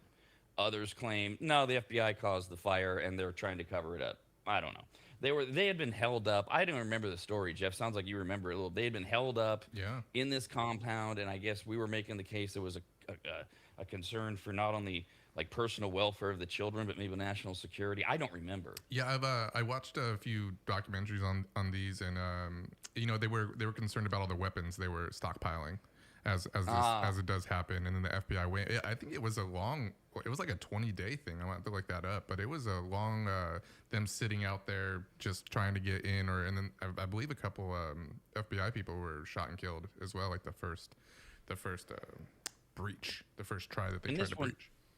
This is one of those that happened to happen on April 19th. I don't know if there's any connection or planning to the big weekend, the big 2-day stretch, but people lump it in. And then it was 29 years ago, so 2 years after that, the truck bomb destroyed the federal building in Oklahoma City. That's the Timothy McVeigh bombing that killed 168 people and injured hundreds more, and then he was put to death. So you got April 19th going on, and there were some good things, which we can talk about in a minute. And then you got today, which is, amongst other things, Patriots Day. Oh. No, Patriots Day. It's Patriots. For the football team or just America's Patriots? Ironic, isn't it? They call it Patriots Day. They're in Boston. They're in Massachusetts. New England Patriots. Actually, the Patriots are named after Patriots Day because it commemorates the battles of Lexington and Concord, Massachusetts, the day we all became patriots, even though we didn't declare until July 4th a year ago or a year later. The opening battles of the Revolutionary War. It's a state holiday. A few states do this. Nevada does Nevada Day for the day it became a state on Halloween, October 31st. So they close the state offices and they close the schools on Patriots Day. And then they coincide it with the Boston Marathon, which is the longest running marathon in American history. And thousands of people from all over the globe, 30,000 people from 130 countries in all 50 states are expected to run. It's more than 500,000 spectators that are on the route. And and I did just confirm, it's on TV. Wow. This is mind-numbing to watch. It's going to be on for 4 total hours. It's just people running on ESPN2. That's all it is. Yeah, and it's so annoying for traffic because like half the roads in the city are blocked off right now, and everybody trying to make it to where they need to go is just so irritated. They do this here in the Sacramento area. They have one of these races. It's not for Patriots Day, but they're in Fair Oaks. If you know the city of Sacramento, you know where Fair Oaks is. They do this marathon in November, and I get so irritated because I have to use that damn road where I live to get places, and it's blocked off every goddamn year, and I get so frustrated because a bunch of people running in the cold for God knows what reason. I'm sure there's a charity involved, but I don't like it. It causes me to have to sit at home and get grumpy because I can't get places on time. Well, as much as I've grown to have a real affinity for Sacramento over my quarter century here, this is the difference between Sacramento and a real city like Boston. That's why it's a holiday. Nobody's got to go anywhere they don't have to go. It's a state holiday. And so, yes, it's still a mess, and they do block off a ton of the roads. In fact, there's this tradition that involves the Boston Red Sox, the local baseball team. They always play at home on Fenway Park on Patriots Day, or as they call it, Marathon Monday. And they start at 11:10 local time. So the game coincides with you can go back and you can go catch the elite runners as they finish on Boylston Street, sorry, if I remember correctly, is right outside of where Fenway is. I've been to Fenway once. And as they cross, it goes back to 1959, big tradition and blah, blah, blah, blah, blah, blah, Ooh, blah, yay. blah. So they run, they jump, they hide, they play baseball. It's a big day in Boston. And ESPN2 right now is giving me 4 screens. I can watch in my lower left corner a bunch of men running together. In my lower right corner, it's a bunch of women running together. In the upper left corner, it's a dude in the men's wheelchair competition. He must be winning because they're just showing one guy. And in the upper right-hand corner, it's the women's wheelchair, and she must be, no pun intended, running away with it or rolling away with it because there's just one broad. 4 screens of people just running and wheeling themselves. Yawn. Yeah. Don't Wow, care. that is. Why are you watching it? You can change the channel to something better.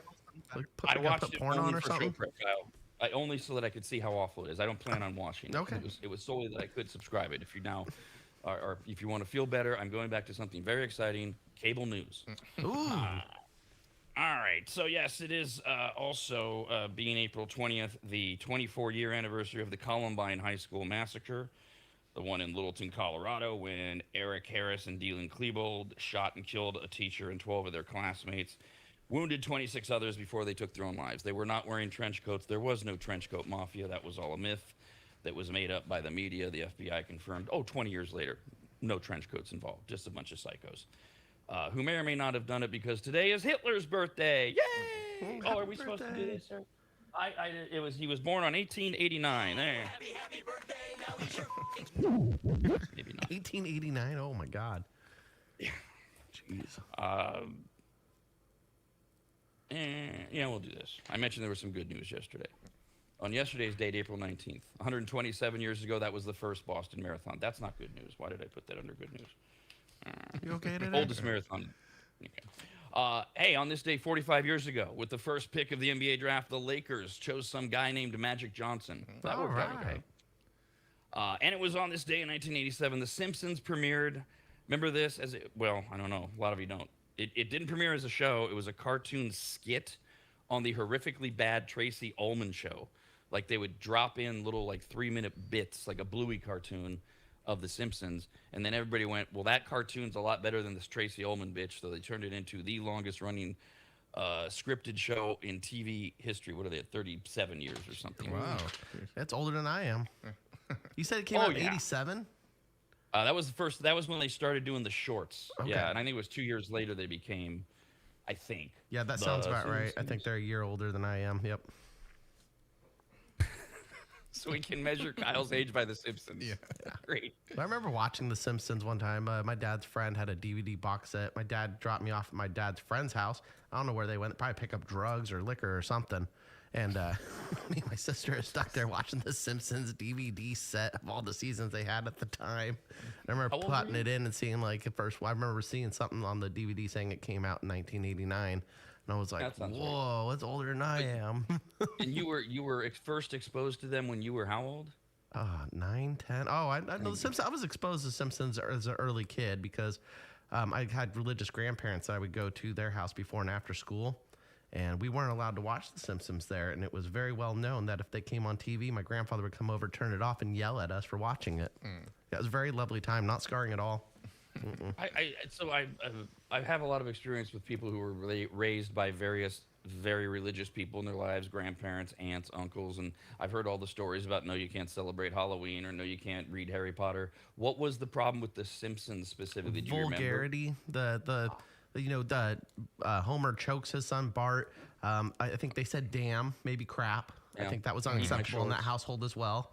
Yes, they didn't align well with the beliefs of the Mormon church.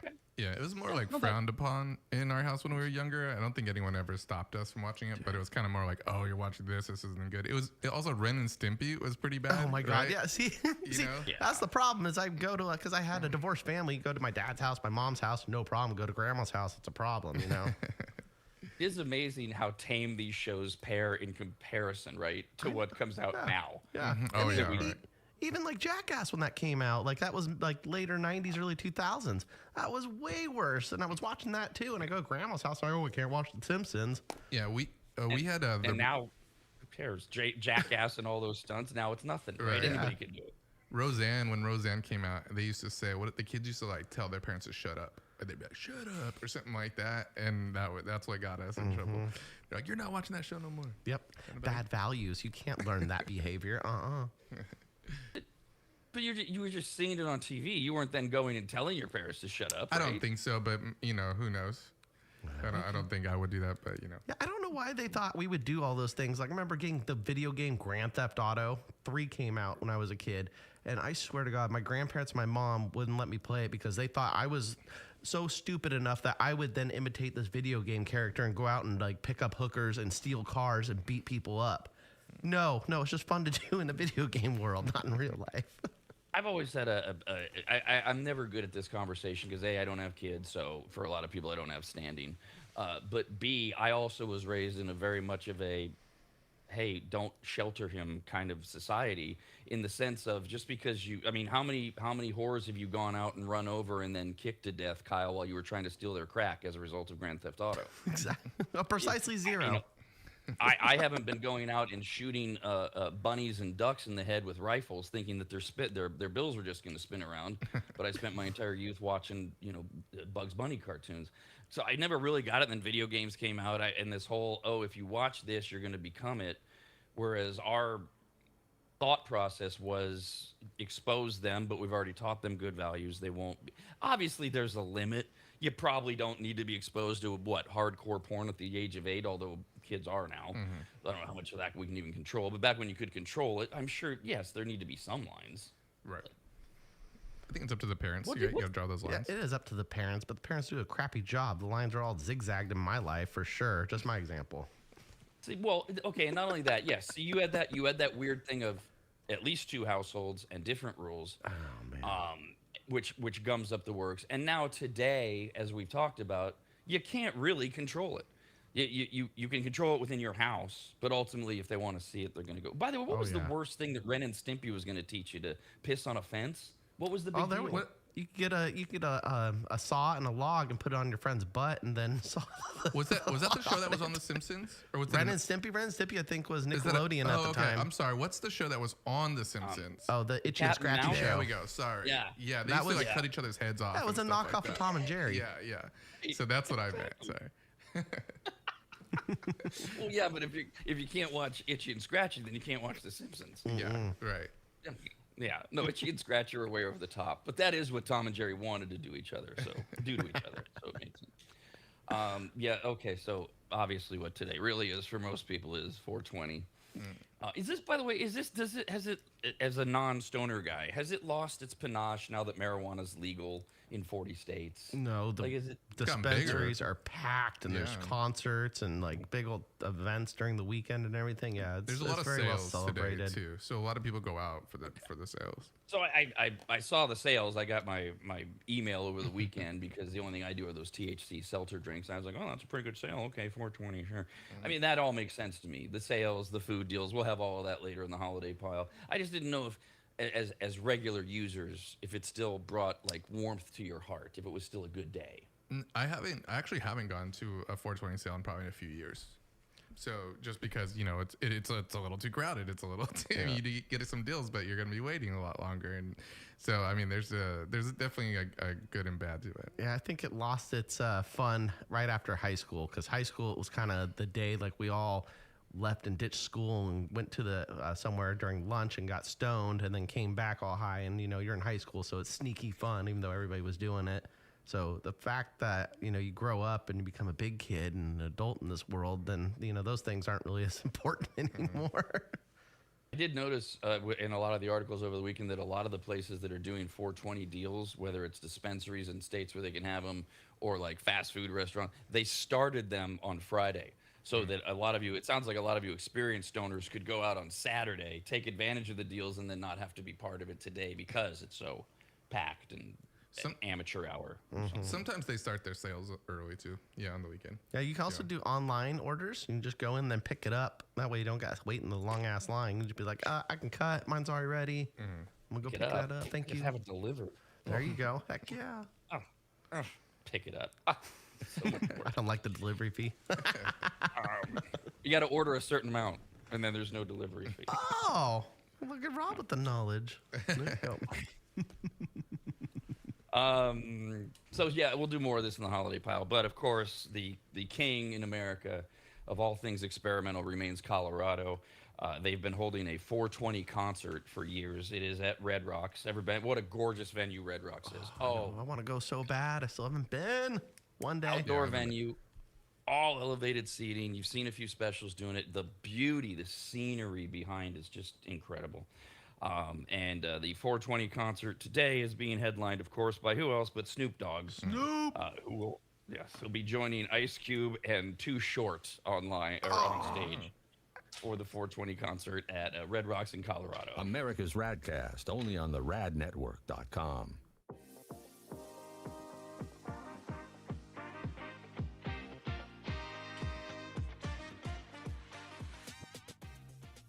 Longtime maggots will remember Greg from MAP.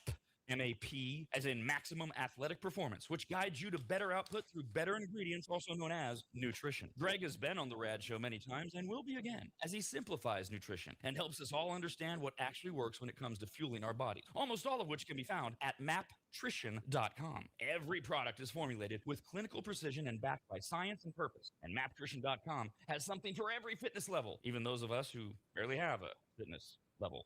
With nearly 20 years as a nutritionist and a specialization in sports nutrition, Greg works with athletes and everyday individuals to optimize performance, energy, and overall health through smarter fueling strategies, all of which starts at maptrition.com. At the very least, we should all be taking daily multivitamins, and Greg has his formulated for exactly what a man or woman's body needs. Protein is in, but maybe instead of getting yours from mac and cheese with extra protein, you get it from maptrition.com. And of course, all things workout, training, and exercise are available as well. From pre-workout to creatine and other muscle builders to recovery supplements and more, all at maptrition.com. From morning breakfast essentials to post-workout recovery and everything in between, maptrition.com's full range of supplements, proteins, and wellness products are built to power your journey from start to finish. Check out all the products and find what's right for you and order it shipped to you all at maptrition.com. That's maptrition.com.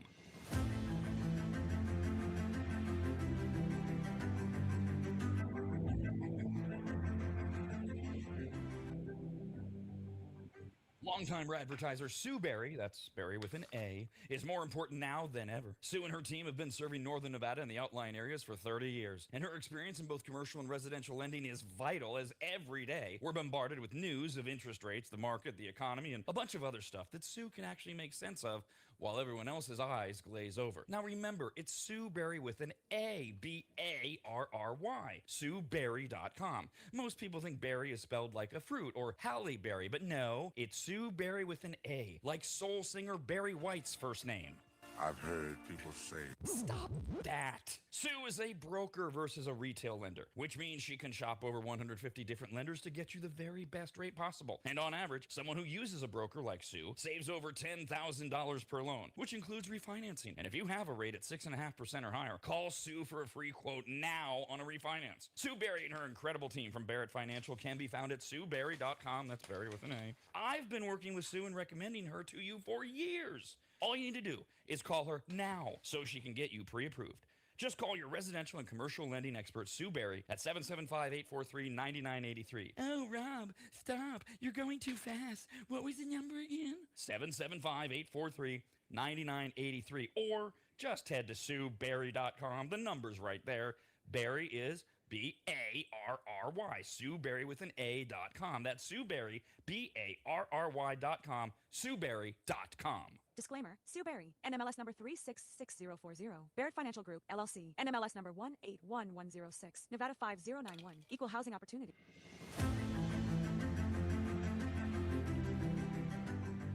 And now, live from Midtown Sacramento, let's get back. Wait, what? Midtown Sacramento? Why are we bragging about that? Let's try that again. And now, live from Midtown, USA, let's get back to America's RAD Cast, presented by the radnetwork.com. We got this email, radcast at the radnetwork.com. It is from Chris. Hi, Chris.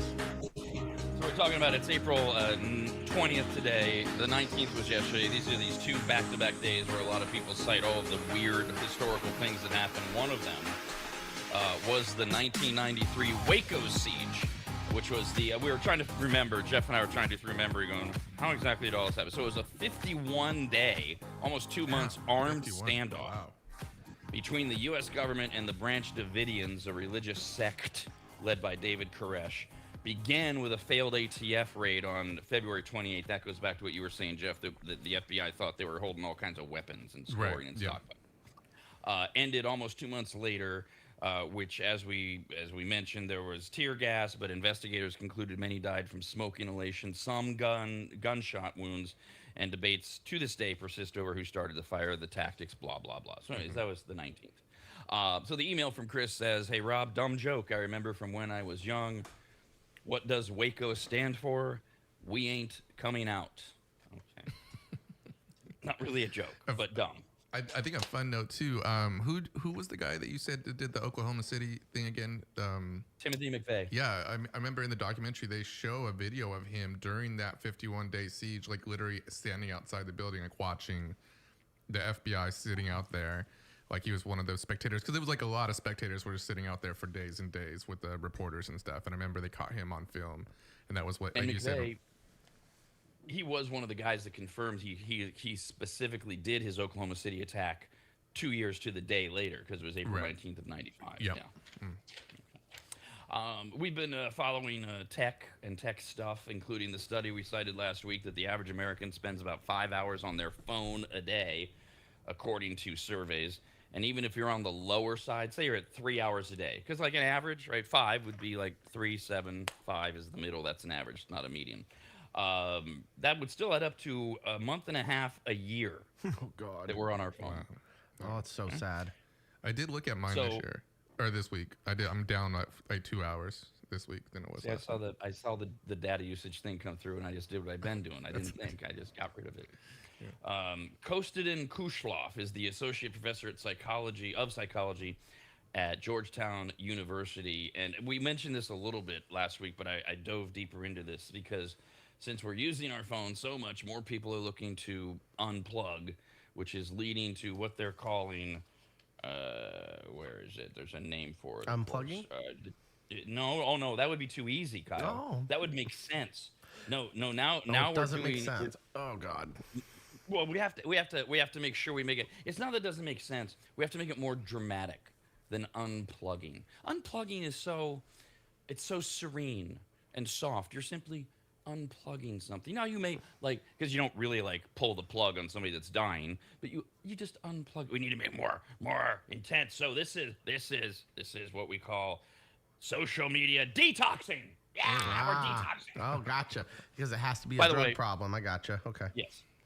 By the way, today's soapbox is kind of sort of about this, but it's about text etiquette, because one of the things that they identified that we just don't have time for in this show is text anxiety.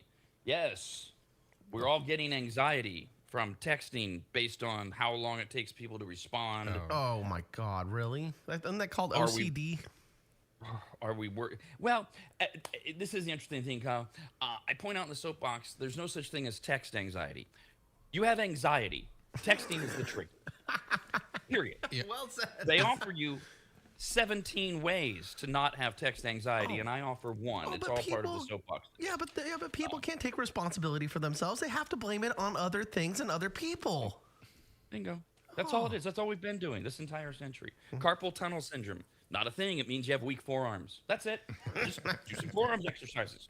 Won't have them anymore. Yeah. So that's the soapbox. We do it every Monday, Wednesday, Friday, posted at theradnetwork.com. Now, to detoxing, social media detoxing. Researchers differentiate between, we were asking this yesterday. That's why I dove deeper into it. They differentiate between internet use on phones as opposed to computers. Because I brought up, 5 hours a day on your phone. What about those of us that also use laptops or PCs and stuff? As guessed, the number's way up. Because 5 hours seemed low per day. For what I do, for what Jeff and Kyle do. I mean, we're in front of screens for 3 hours a day just doing this show. At least 5 sometimes, yeah. And 2 just more on the with computer. They say that phones are much worse than computers because the phone is more compulsive and mindless. With the phone, people can be on social media while taking a walk, watching a movie, talking with somebody, and so forth, whereas you're not going to carry around your laptop. Most won't carry around an iPad.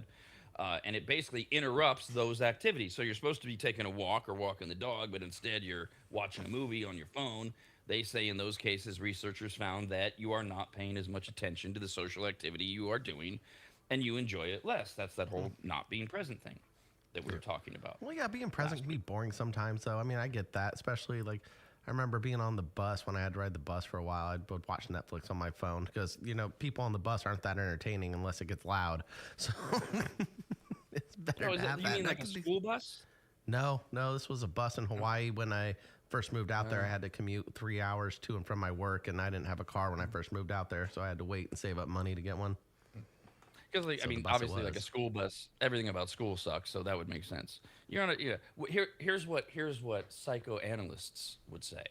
What you should have been doing, Kyle, was taking in the breathless presence of being in Hawaii. Oh, And what a yeah. gift it was that you were able to go to and fro and just absorb yourself in the moment today. Yes, Which yes. I'm The people who ride the bus in Hawaii, yeah, they're great people to socialize with. Oh my God. I'm a big proponent of being present because I don't want to miss out on things. However, there are times where your face is better in some type of digital piece of equipment because you're just not around the best people. Whether No. it's it's not a class thing. It's just that most people that are on the bus don't want to be on the bus. Yeah, that's true. I'm in fast food lines. I go. I'm waiting for food. That's my. I watch TV shows like on rerun. Yeah, while you're in the drive-thru. Waiting rooms. Yeah. Waiting rooms. Oh, Can't stand waiting waiting rooms. rooms. Yep. Because you don't want to make eye contact with the guy. So, what are you here for? What? Or even when Oh, you're I'm on sorry. It's not. Go ahead. What? Yeah, I'm here to see the doc, you idiot. They're not social media detoxing. Sorry, it's digital detoxing. Oh, okay. It's the big fad. So they took participants with an average age of 32. And for 2 weeks, 14 days, they used a commercially available app to block internet access on their phones. They were still allowed calls and text messages, so not a full digital detox. But they basically turned their smartphones into dumb phones just with these apps. Their time online decreased from 314 minutes to 161 minutes. So I guess texting is counted as online because they're not allowed to go online. Right. Is that what they're doing now? Okay. By the end of the period, the participants had improvements in sustained attention, mental health, as well as self-reported well-being. We did have that last week. Follow-up reports after the 2 weeks, many people reported that the positive effects had lingered. So they took the 2 weeks off, and then 2 weeks later, none of them had returned to the same level of using digital. And so they still had some positive effects. You don't have to restrict yourself forever. Just a partial detox, says the study, even for a few days seems to work. Just a little bit of unplugging. Well, that's interesting. I thought for sure they'd come back and be like, I gotta check my reels. Oh. And Good maybe for the them. key is 2 full weeks. It would be like that maybe. I mean, at the end there they say just take a weekend off. I would think if you took like 2 or 3 days off, you would be that on day 2 or 3 when you went back. But maybe 2 full weeks, you're like, well, whatever. Maybe I don't miss the dumb dog videos or whatever you want to. Yeah, I think there's a lot of benefit to getting away from your phone for a little bit, definitely. Yeah, I enjoy it when I do it. It's great. But then again, you get back to your phone. And, I go all the way, though. It's like when I go back to it, I see all the missed calls and all the text messages and the emails. I'm like, oh, snap. Now I can get on top of things. So this goes back to Kyle immediately figuring out texting anxiety is not a thing. It's OCD or some other form of anxiety. We come up with all these stupid names. Digital detox is simply you are forcing yourself to get away from something that is not necessarily a positive thing that's being injected into your life. We should be doing it with people. We should be doing it with our vices. At some point, you have to detox. That's why the name does make sense. You have to kind of detox yourself a little bit. But yes, that's the problem. As Kyle said, if you run a company, run a business, you can just be in management. You take a weekend and you just unplug. I'm not checking emails or anything. Well, guess what Monday morning looks like? Hell. Right.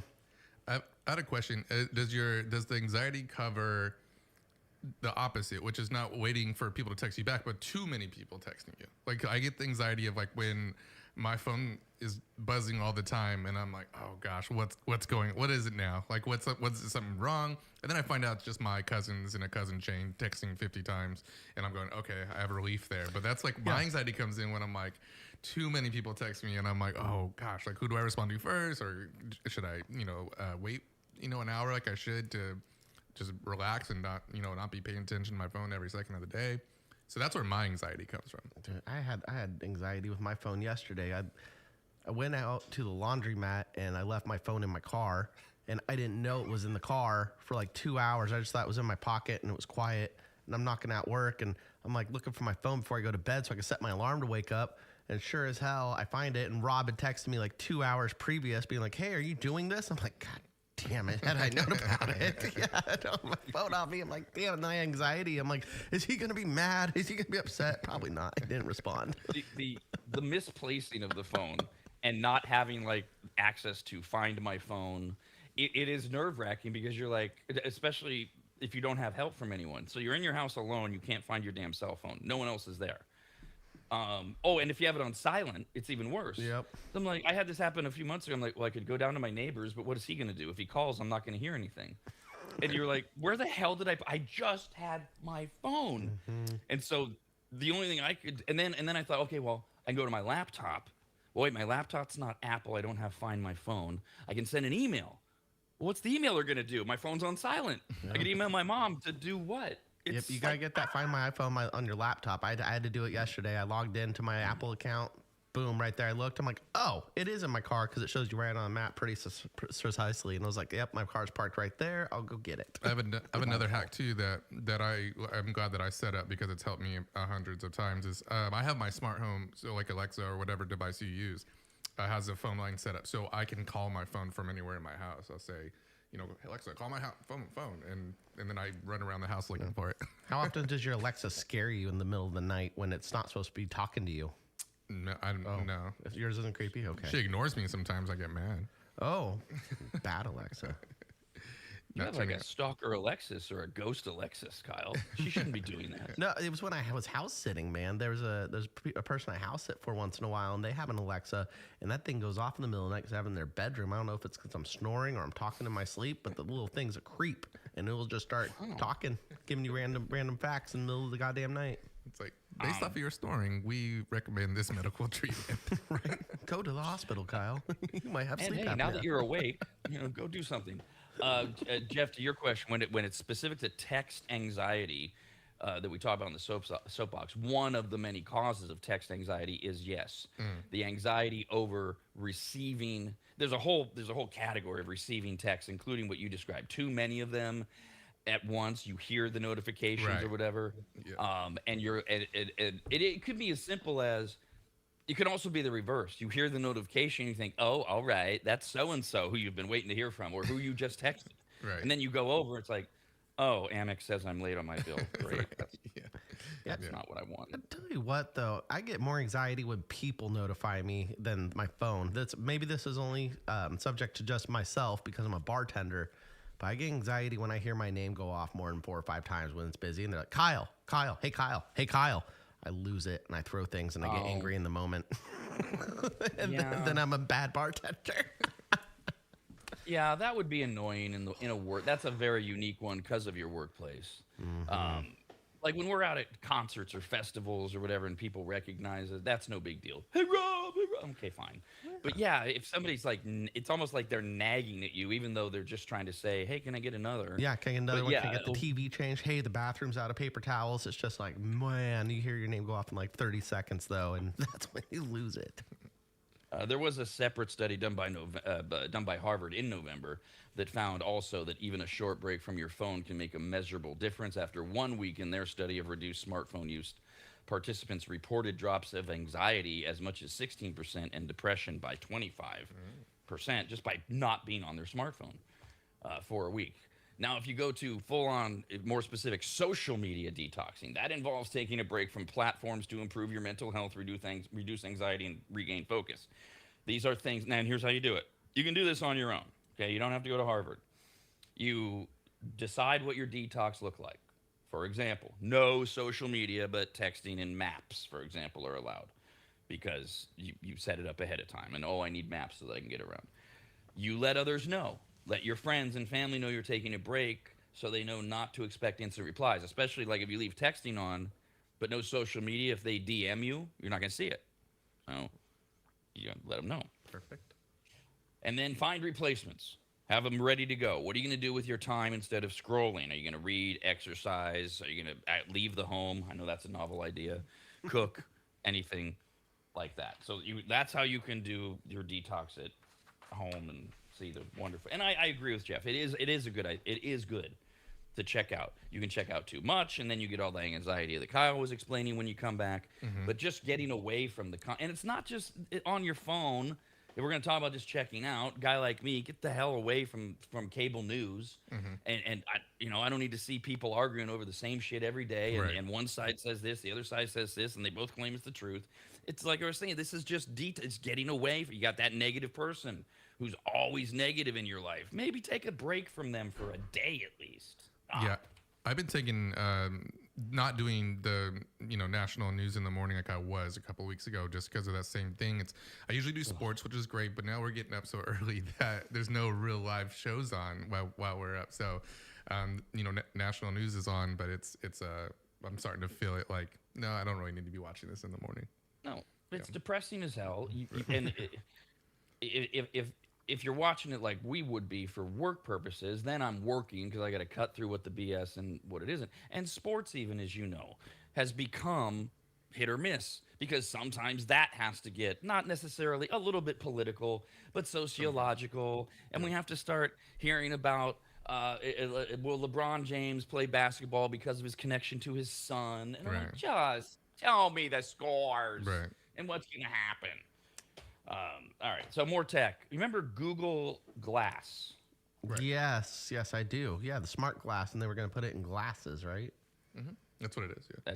That did not work. Right. It didn't work very well. However, many smart glasses are making a comeback, and they feature video recording cameras, although they look indistinguishable from regular eyewear. Now, this brings us to the next sentence. If you're worried about being filmed without realizing it, ... Okay, here's how you should fill that in. If you're worried about being filmed without realizing it, ... Stay home. Yeah, you walk out You're in anywhere. public. Yeah, there's cameras on street lights everywhere. You're getting recorded. Oh, isn't that an interesting... Talking about getting political, I'll try not to, or sociological. Isn't that interesting?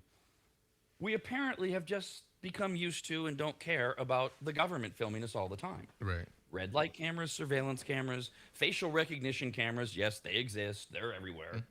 Well, whatever.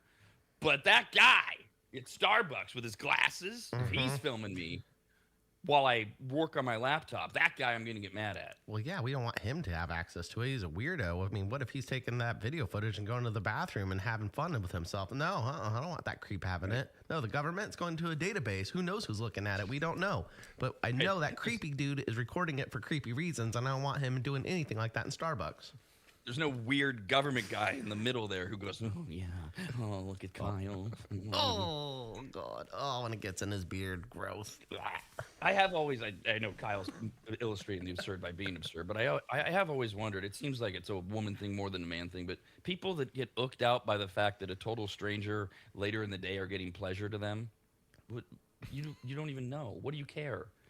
Like your girlfriend comes home, and she's in her yoga pants, right?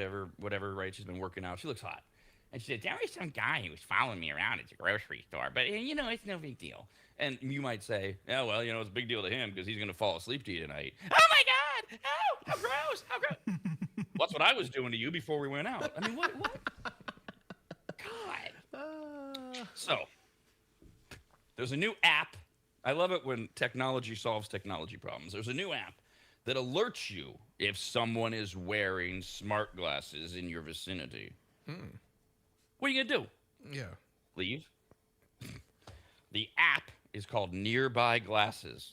Oh, very creative. You tech guys. You really know how to get at it when you get around that conference table. The app is called Nearby Glasses, and it constantly scans for nearby signals that emit from Bluetooth-enabled tech, such as wearable devices made by Meta and Snap. Smart glasses are going to be increasingly controversial as they become more common.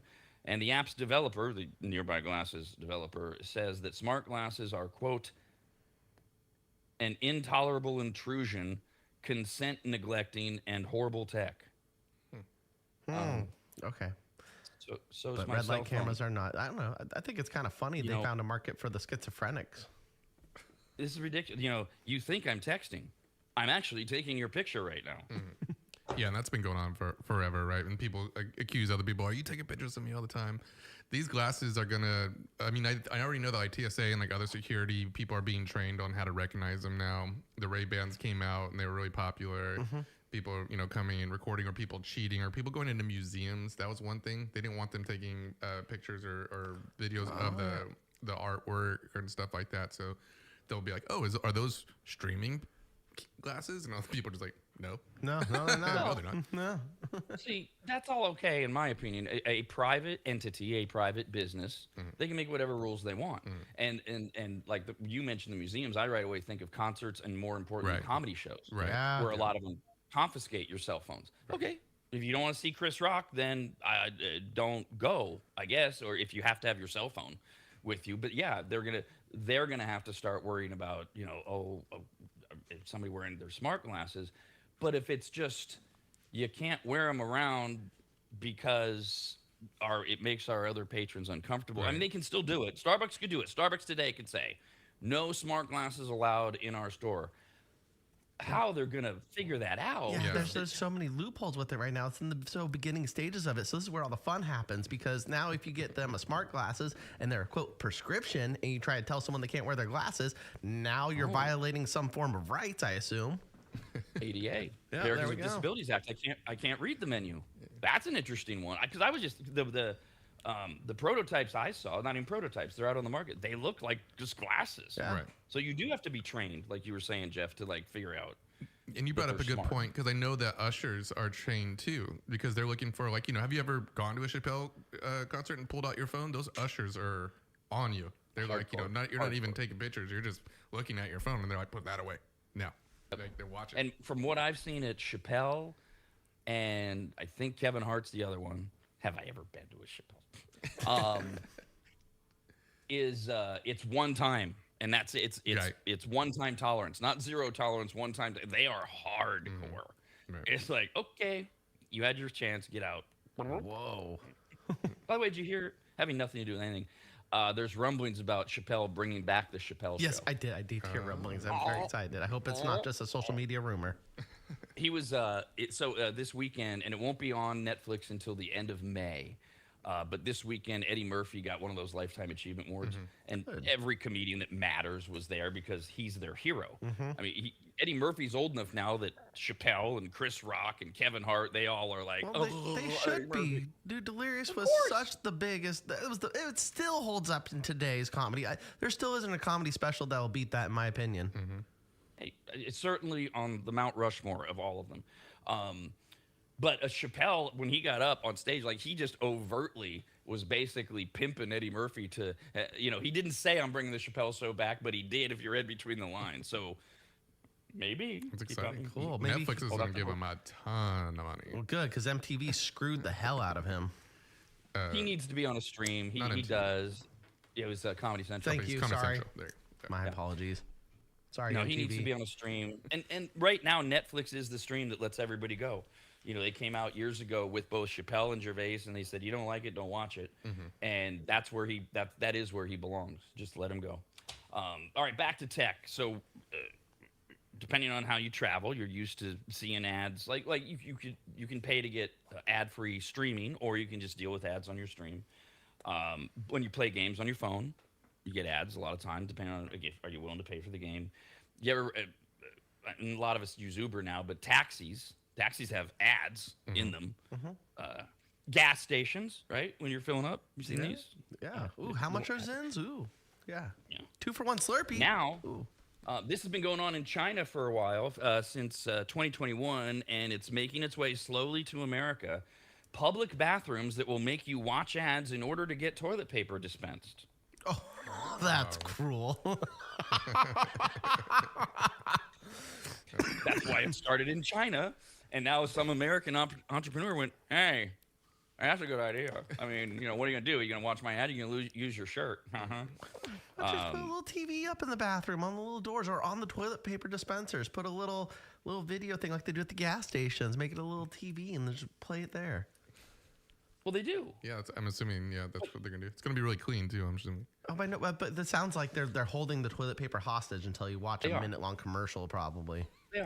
They are. Oh my Yes. God. No, you got it right. You got it all right. There is a little screen, and you have to watch the ad in order to get toilet paper. You scan a QR code that plays an ad on your phone, and then the machine spits out it spits out in this whatever this China brand is. You get 6 squares, and if you want more, you have to watch another ad.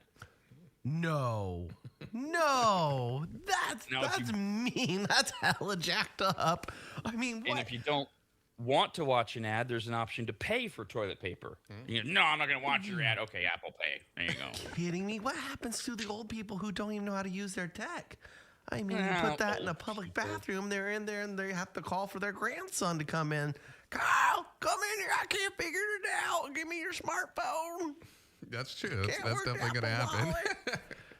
Wallet. I mean, I don't know. Like when I've traveled in Europe, public bathrooms are like a issue for tourists because a lot of times we don't have like the exact change, and usually all of them you need money to use it. So I remember that when I went to Europe. I remember going in, but I remember you left like a little bit of money as like a tip for the people who clean it. sometimes they had those. Sometimes they have, but a lot of the touristy places, like you have to like pay a specific denomination to get in. Oh, I guess they have them in the public streets too. I think San Jose has like pay as you go bathrooms. So like you keep the homeless people out, but you put like a couple bucks in there and it opens the door and lets you use the bathroom. Watch a couple ads. That's the idea. Yeah, that's the idea, is to keep the homeless out. This Chinese thing that's been around for 5 years, this is going to take some massaging in America. In China, they're like, what do we care? We don't care that it's mean. That's how you get. They're going to have to massage it somehow, like big warning signs. You're entering a. And it's supposed to be only public restrooms. Like, I don't know. I mean, eventually they'll probably allow private businesses to do this. But, you know, a big warning that says you'll need your cell phone and or a card if you want toilet paper. Because, like, guys, of course, we get off scot-free if all we got to do is number one. What do we care? Yeah. And then...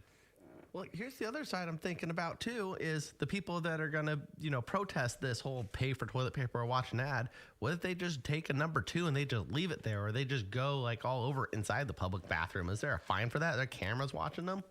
Like, that's what I would say. I'm like, oh, you want me to pay for toilet paper? I'll just go number 2 on your toilet paper dispenser. Now no one gets toilet paper. Ha ha.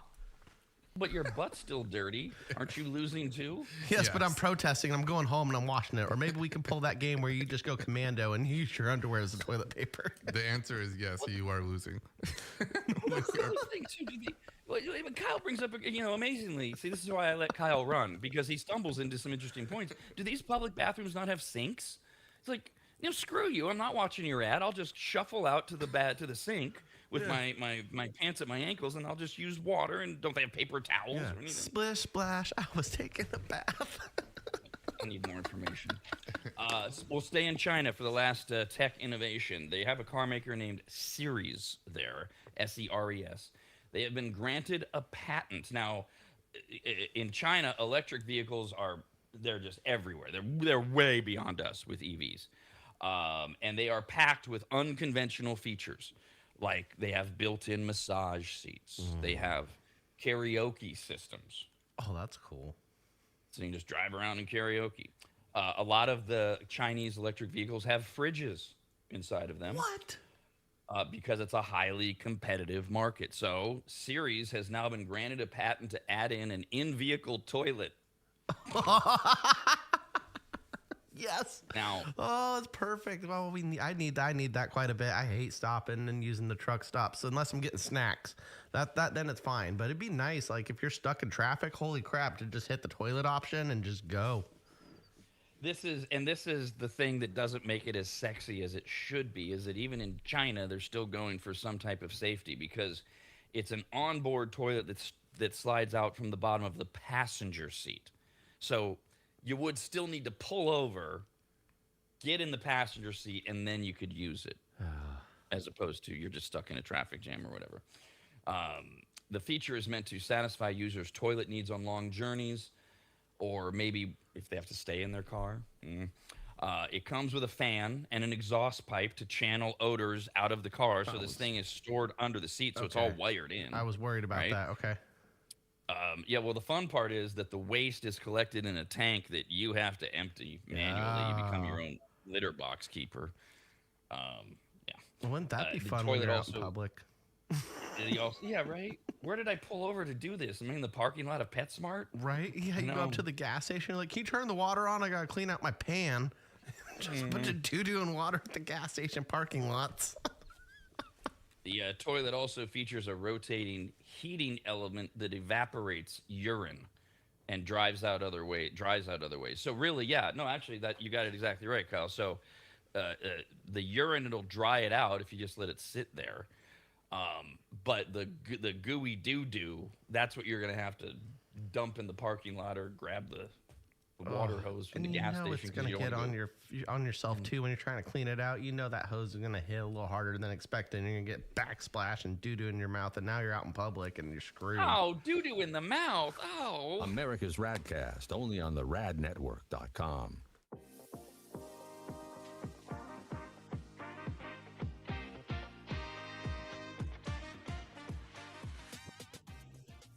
Longtime advertiser Sue Berry, that's Berry with an A, is more important now than ever. Sue and her team have been serving Northern Nevada and the outlying areas for 30 years, and her experience in both commercial and residential lending is vital, as every day we're bombarded with news of interest rates, the market, the economy, and a bunch of other stuff that Sue can actually make sense of, while everyone else's eyes glaze over. Now remember, it's Sue Berry with an A, B-A-R-R-Y, SueBerry.com. Most people think berry is spelled like a fruit or Halle Berry, but no, it's Sue Berry with an A, like soul singer Barry White's first name.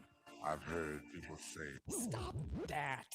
Sue is a broker versus a retail lender, which means she can shop over 150 different lenders to get you the very best rate possible. And on average, someone who uses a broker like Sue saves over $10,000 per loan, which includes refinancing. And if you have a rate at 6.5% or higher, call Sue for a free quote now on a refinance. Sue Berry and her incredible team from Barrett Financial can be found at SueBerry.com. That's Berry with an A. I've been working with Sue and recommending her to you for years. All you need to do is call her now so she can get you pre-approved.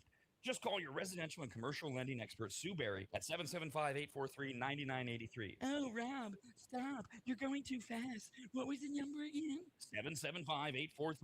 775-843-9983. Or just head to SueBerry.com. The number's right there.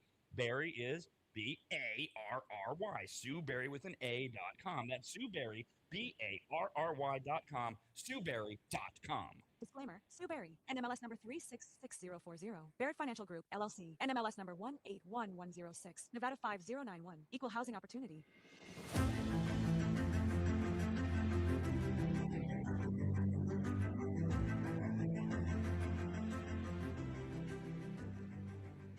If you go to AdvantageSteam.com, which you should, at the top of the page, you'll see the Services tab. Click on it, and you'll see that Advantage Steam does carpet and upholstery cleaning. They protect fabric and fiber. They clean and seal tile and grout. They polish natural stone. They clean rugs, especially those really nice ones from foreign countries. And they treat urine damage. And not just urine, but vomit and feces. Yuck. I assume if you need that service, you either have children or pets, or you live in a frat house. But either way, they'll take care of you. Of course, Advantage Steam also applies microseal. And if you don't know what that is by now, then you just suck. Joel is the local small business owner of AdvantageSteam.com. He's a lifelong maggot, and he's treated, cleaned, protected, polished, and microsealed the homes of countless members of the RAD team over the years, various RAD studios, and of course, Williams Manor. And I hate admitting this, but he is a genuinely really great, nice guy. In fact, if you tell him I said that, you'll get 0% off all services. So go to AdvantageSteam.com. Click on Make an Appointment, enter in your available dates and any comments, like maybe type, Rob said you're a really great, nice guy. Please give me 0% off. And they will get you all set up. Just go to AdvantageSteam.com. That's AdvantageSteam.com.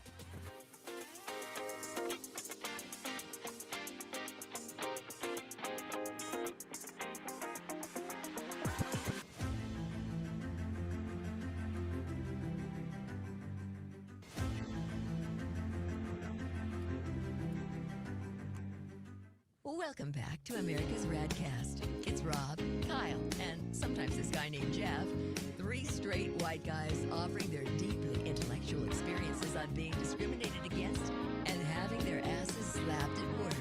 Join in at 888-587-5355. We got this email to radcast at theradnetwork.com. We were talking about tech and such, and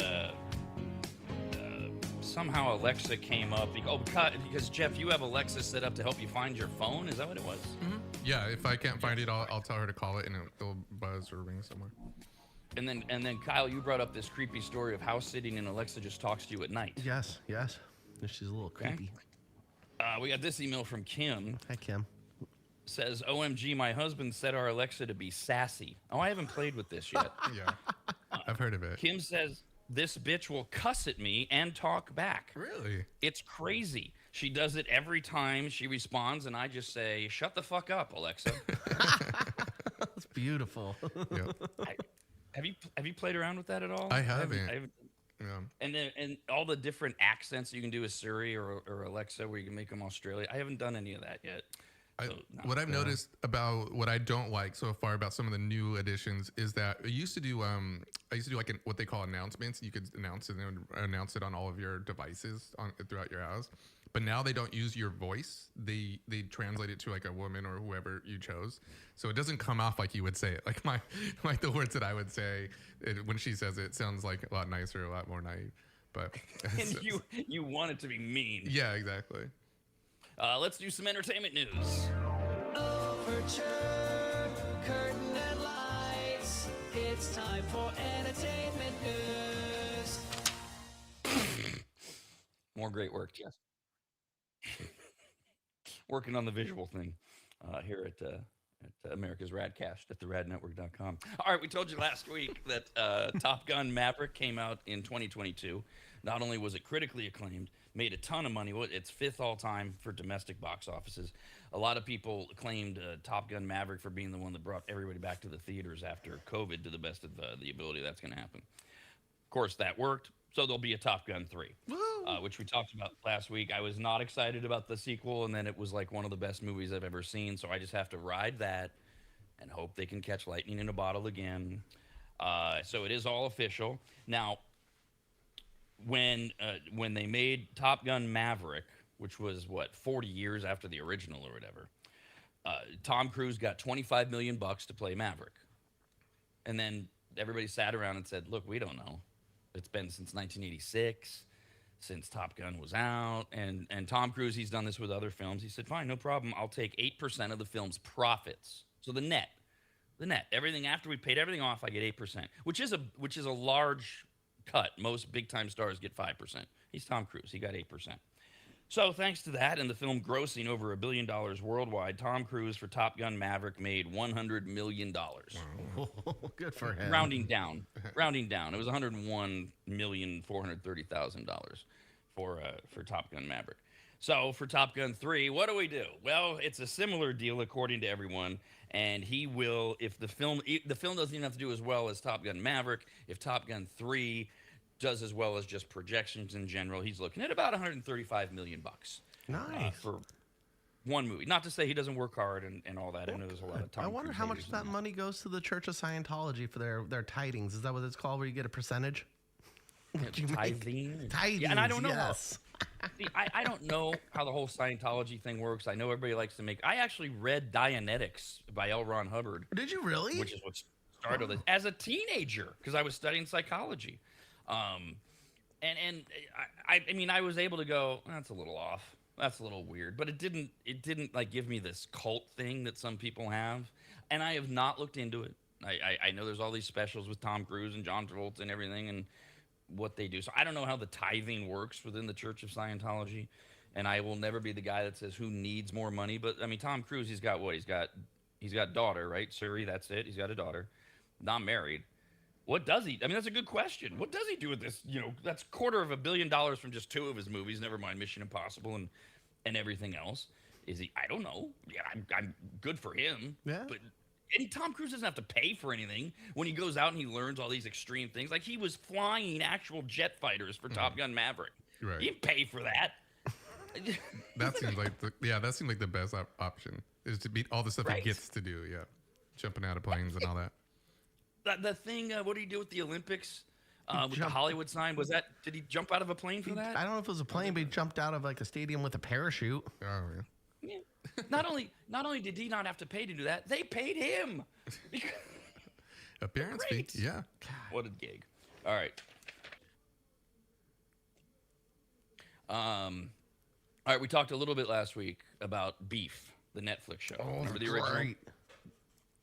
The road rage, right? 2 total strangers, they get in a road rage incident, and then the next 8 episodes, they're trying to ruin each other's lives. And it's so, like, psychologically thriller, just I don't know. I found the first one just captivating and excellent. And then the debate began. Can you do another one? And if you do, how do you do it? Would it be plausible with the same two people? They said no. So there is a set. Did you ever see the original Beef, Jeff? I saw like the first episode or two. Yeah, but I didn't watch the whole series. I was confused. How'd you not get roped in? Like, holy crap, it was hard to like stop watching. I don't know. Yeah, I'm not really sure what got me to stop watching or what didn't get me to keep on watching. But I was when I saw the new one, which I didn't even know was the new one, I was a little confused. I was like, those don't look like the same people. Oh, it's out again? No, it's already out? So it just came out. And we were just talking last week. Jeff was talking about how sometimes there's all these shows that we're told to watch or things that we might find interesting. And we're like, I'm already I'm busy and I'm backed up on shows, and then there's certain things we have to watch for the job, because it's so popular. So we have to at least check it out and go, yeah, okay, I watched it. It sucks, or oh yeah, really good kind of thing. So yes, Beef 2 came out last week, or the second season of Beef, and so it was on April 16th. What was that, Thursday? So this is one of those I had to watch it for the show, and I was excited to watch it.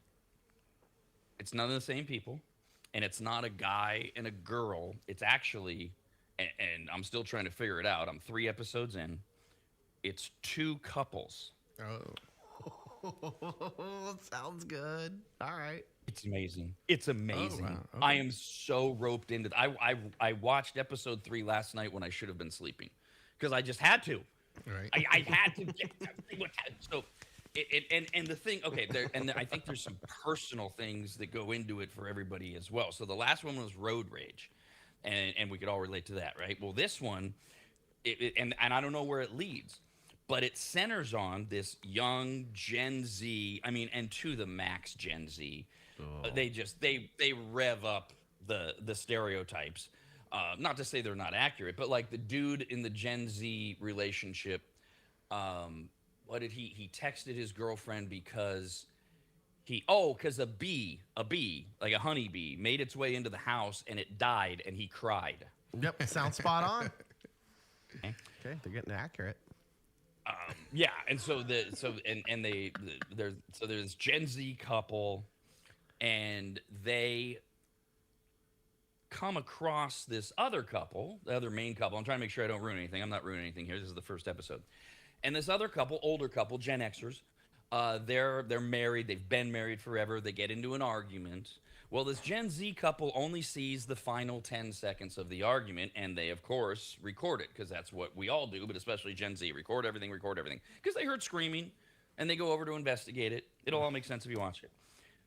But this 10 seconds does not in any way tell the story of how that Gen X couple, married for almost 30 years, wound up in that 10 seconds with the screaming, the yelling, the things that are being said, the aggressive appearance of one of the members of the couple. But of course, that's all that matters. 10 seconds of video. There's no way you can explain why this would happen. And so right away, I'm roped in. I'm like, oh my God, this is so true. This is what people do. Season 2 of Beef, whole new conflict with a whole new cast. And instead of 2 strangers with beef, it's 2 couples in conflict. And I'm still trying to figure out after 3 episodes, of these 2 couples, it's like they're all screwing everybody. It's not just each other. So it's like the young couple isn't just screwing the old couple and vice versa. The old couple, the woman is screwing over the tennis coach at the club where her husband's the general manager. Meanwhile, the Gen Z couple, this dude is weird. And he's half Korean, and he meets his first ever Korean. He's never dated a Korean woman, and he meets one, and now he's attracted to her, but he's got this girlfriend who's the only Gen Zer on the planet that has it all going on, and now the girlfriend wants to screw over the Korean girl. It's like endlessly. And why do they call it a comedy? There's nothing comedic about it. Was it the first one? Thriller. Was the first one funny? I don't know. It had funny moments, but no, it's more like I didn't think so either. It was an action-packed drama for the most part. I think that threw me off a little bit. I was expecting it to be funnier, and it was a little bit more just cruel, right? Yeah, it's not funny. It is. I would go a psychological thriller. It is very mental, very intellectual. Yes, there's a lot of cruelty. It's like, really? You can't just move past this, right? But it's so realistic in so many ways. Anyways, big thumbs up from me based on 3 episodes. of the second. Can you watch season the of second one without watching the first one, or do you need to watch the first Absolutely. one? Okay. You do not need to have any context from the first one. Cool. But I will tell you, you're still going to be confused. That first episode and a half-ish in, while you're trying to piece everything together, I tried to ask myself this when I was watching episode 1. If I didn't know the history of how great beef was, would I still be watching? Because they try to weave a lot in there. Right. Oh, all right. Did you watch White Lotus worth at all? it. I feel like they did that with White Lotus. Like I a lot of never watched White foreshadowing. Lotus, no. Yeah, a lot of like foreshadowing, a lot of like more questions and answers type of thing. I think so. Not an endorsement. I literally believe that, and that's why you believe our endorsements, because we only tell you things we really do enjoy. So that's where I'm at on that one. Oh, good. Taylor Swift, back in the news. What's she up to? Well, we know we think we know that she's supposed to be getting married in a couple months, but again, kind of like this beef thing, you only know what you're told, what you see. Allegedly, save the date, things have gone out. July 3rd is the wedding, but with her private jet in 2023, that was enough to circle the globe 7 times and emit an astonishing 1,200 tons of carbon dioxide. So? Yeah, well, so is one way to handle it. The other way to handle it is go out and plant a bunch of trees. The so with Taylor Swift would be, I don't care that you did that, Taylor. Just don't tell me I can't own an SUV. Yeah, That's where people you get a look little at the broader bitchy picture about it. too. Like, that's nothing compared to how many jets are out there every day flying around the world. Like, really, Taylor Swift's going to be the problem? She has to say sorry to her fans? That's stupid. My problem is that United Airlines doesn't tell me I can't own an SUV. Taylor Swift does. That's what I can't stand. I'm not going to go after Taylor Swift. I don't give a crap. I have a life. I have things to do. But whether it's Taylor Swift or Barbara Streisand or any of that ilk who's telling me that I need to make sacrifices that they're not making, I lose interest in them quickly. This is one of the reasons I hate Matt Damon with a white-hot rage. There is no hypocritical rager more than Matt Damon, who tells you endlessly all of these things you shouldn't be doing while he goes and does them. And there's all sorts of examples. I can't stand it. But should she have to apologize? No, just shut your mouth about how far I'm driving. That's all.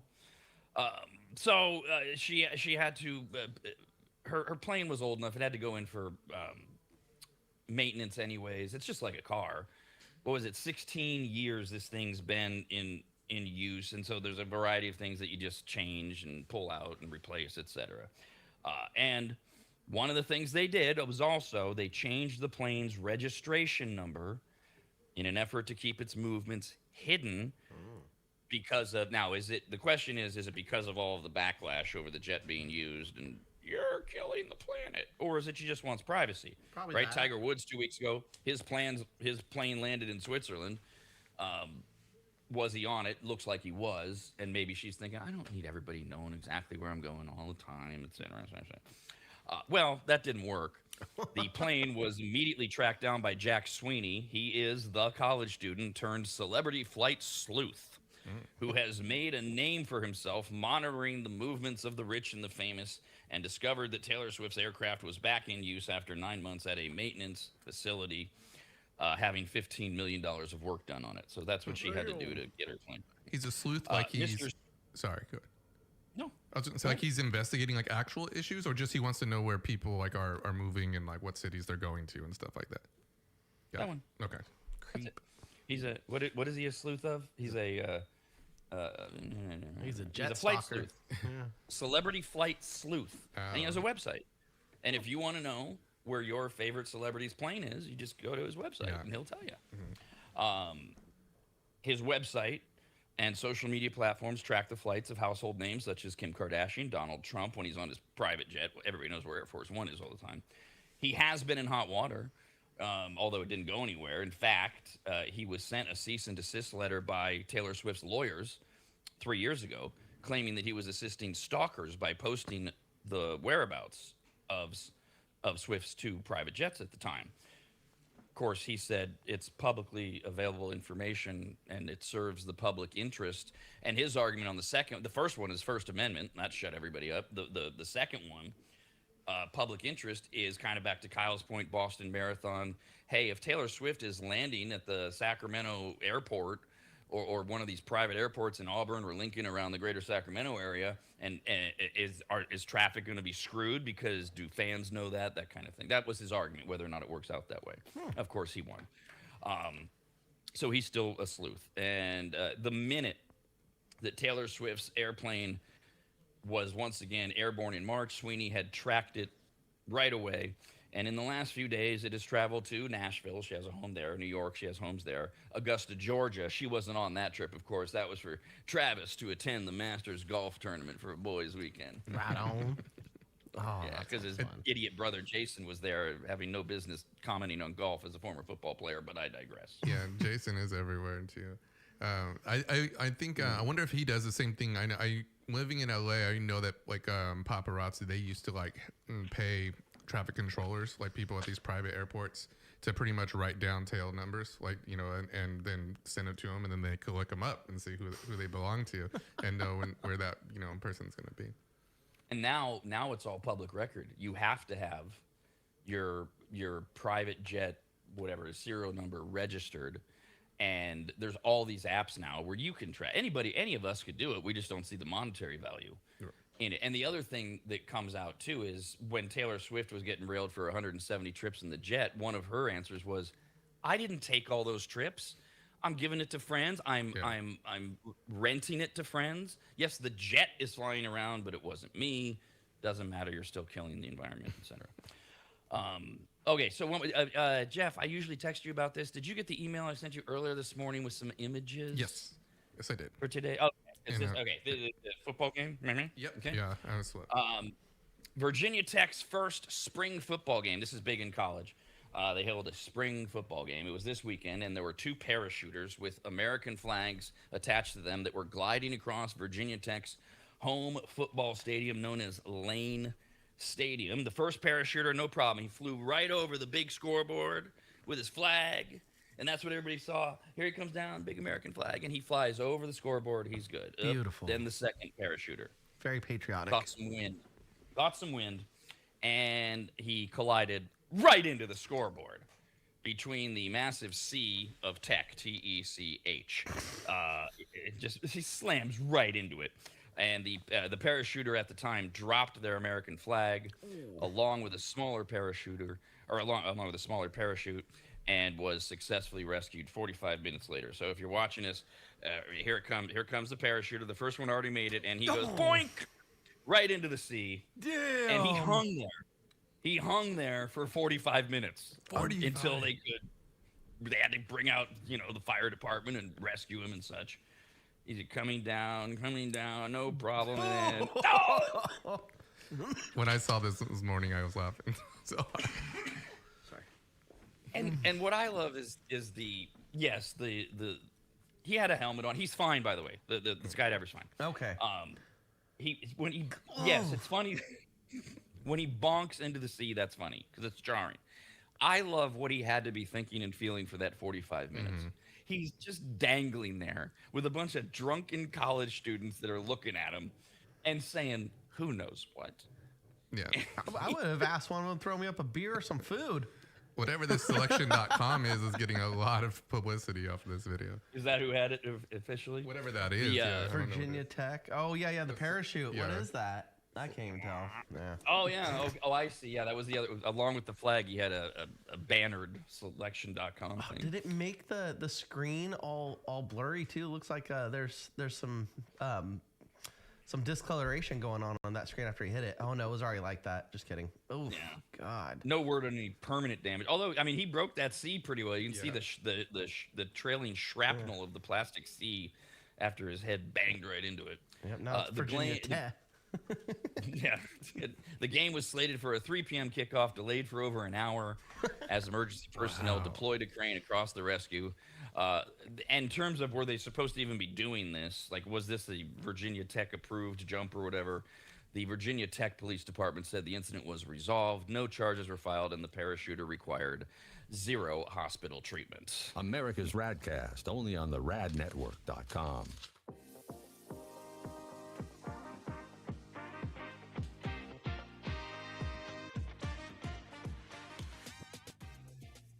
Longtime advertiser Sue Berry, that's Berry with an A, is more important now than ever. Sue and her team have been serving Northern Nevada and the outlying areas for 30 years, and her experience in both commercial and residential lending is vital, as every day we're bombarded with news of interest rates, the market, the economy, and a bunch of other stuff that Sue can actually make sense of while everyone else's eyes glaze over. Now remember, it's Sue Berry with an A, B-A-R-R-Y, SueBerry.com. Most people think berry is spelled like a fruit or Halle Berry, but no, it's Sue Berry with an A, like soul singer Barry White's first name. I've heard people say, Stop that. Sue is a broker versus a retail lender, which means she can shop over 150 different lenders to get you the very best rate possible. And on average, someone who uses a broker like Sue saves over $10,000 per loan, which includes refinancing. And if you have a rate at 6.5% or higher, call Sue for a free quote now on a refinance. Sue Berry and her incredible team from Barrett Financial can be found at SueBerry.com. That's Berry with an A. I've been working with Sue and recommending her to you for years. All you need to do is call her now so she can get you pre-approved. Just call your residential and commercial lending expert, Sue Berry, at 775-843-9983. Oh, Rob, stop. You're going too fast. What was the number again? 775-843-9983. Or just head to SueBerry.com. The number's right there. Berry is B-A-R-R-Y. Sue Berry with an A.com. That's Sue Berry, B-A-R-R-Y.com. SueBerry.com. Disclaimer, Sue Berry, NMLS number 366040. Barrett Financial Group, LLC, NMLS number 181106, Nevada 5091, Equal Housing Opportunity.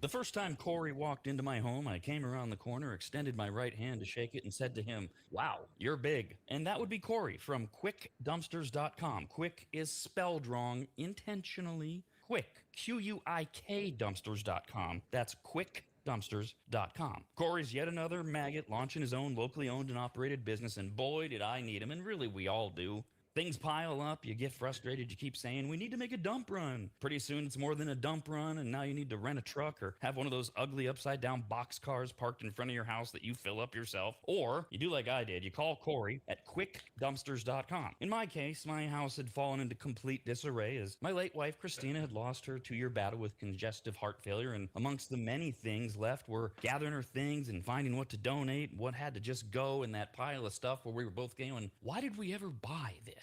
And it all could have been so overwhelming had Corey not just walked in, taken charge, and removed dozens of boxes of total junk, unusable dog kennels, desks that were falling apart, a worthless old smoker that couldn't be fixed, bag after bag of crap, and I can't remember what else. He was quick, spelled wrong, Q-U-I-K, quiet and clean. Well, he wasn't clean. I mean, he was. But I'm not commenting on his hygiene. I meant that his work was clean. He swept everything when he was done, and the house looked like he'd never even been there. Corey's the real deal, and I couldn't be more proud and happy to call him a brand new advertiser. His story's incredible, his dedication unmatched, and his motivation to succeed larger than he is, and that's saying something. Quotes are free. You don't even have to have them over to your house. Just send him some pics or videos, and you'll get your price, schedule your day and time, and watch someone else get that junk out of your house. Go to QuickDumpsters.com. Quick, Q-U-I-K, Dumpsters.com. Quick, Q-U-I-K, Dumpsters.com.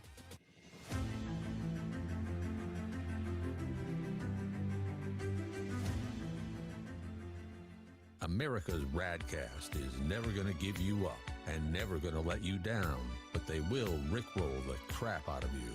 What the hell? Is it 2007? Let's get back to America's RAD Cast on the radnetwork.com.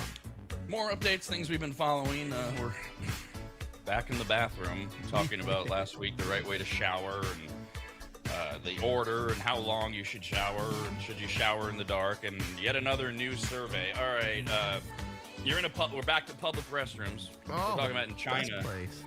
For the last 5 years in China, they've been charging, in some of their public restrooms, they charge you. You have to watch an ad if you want toilet paper.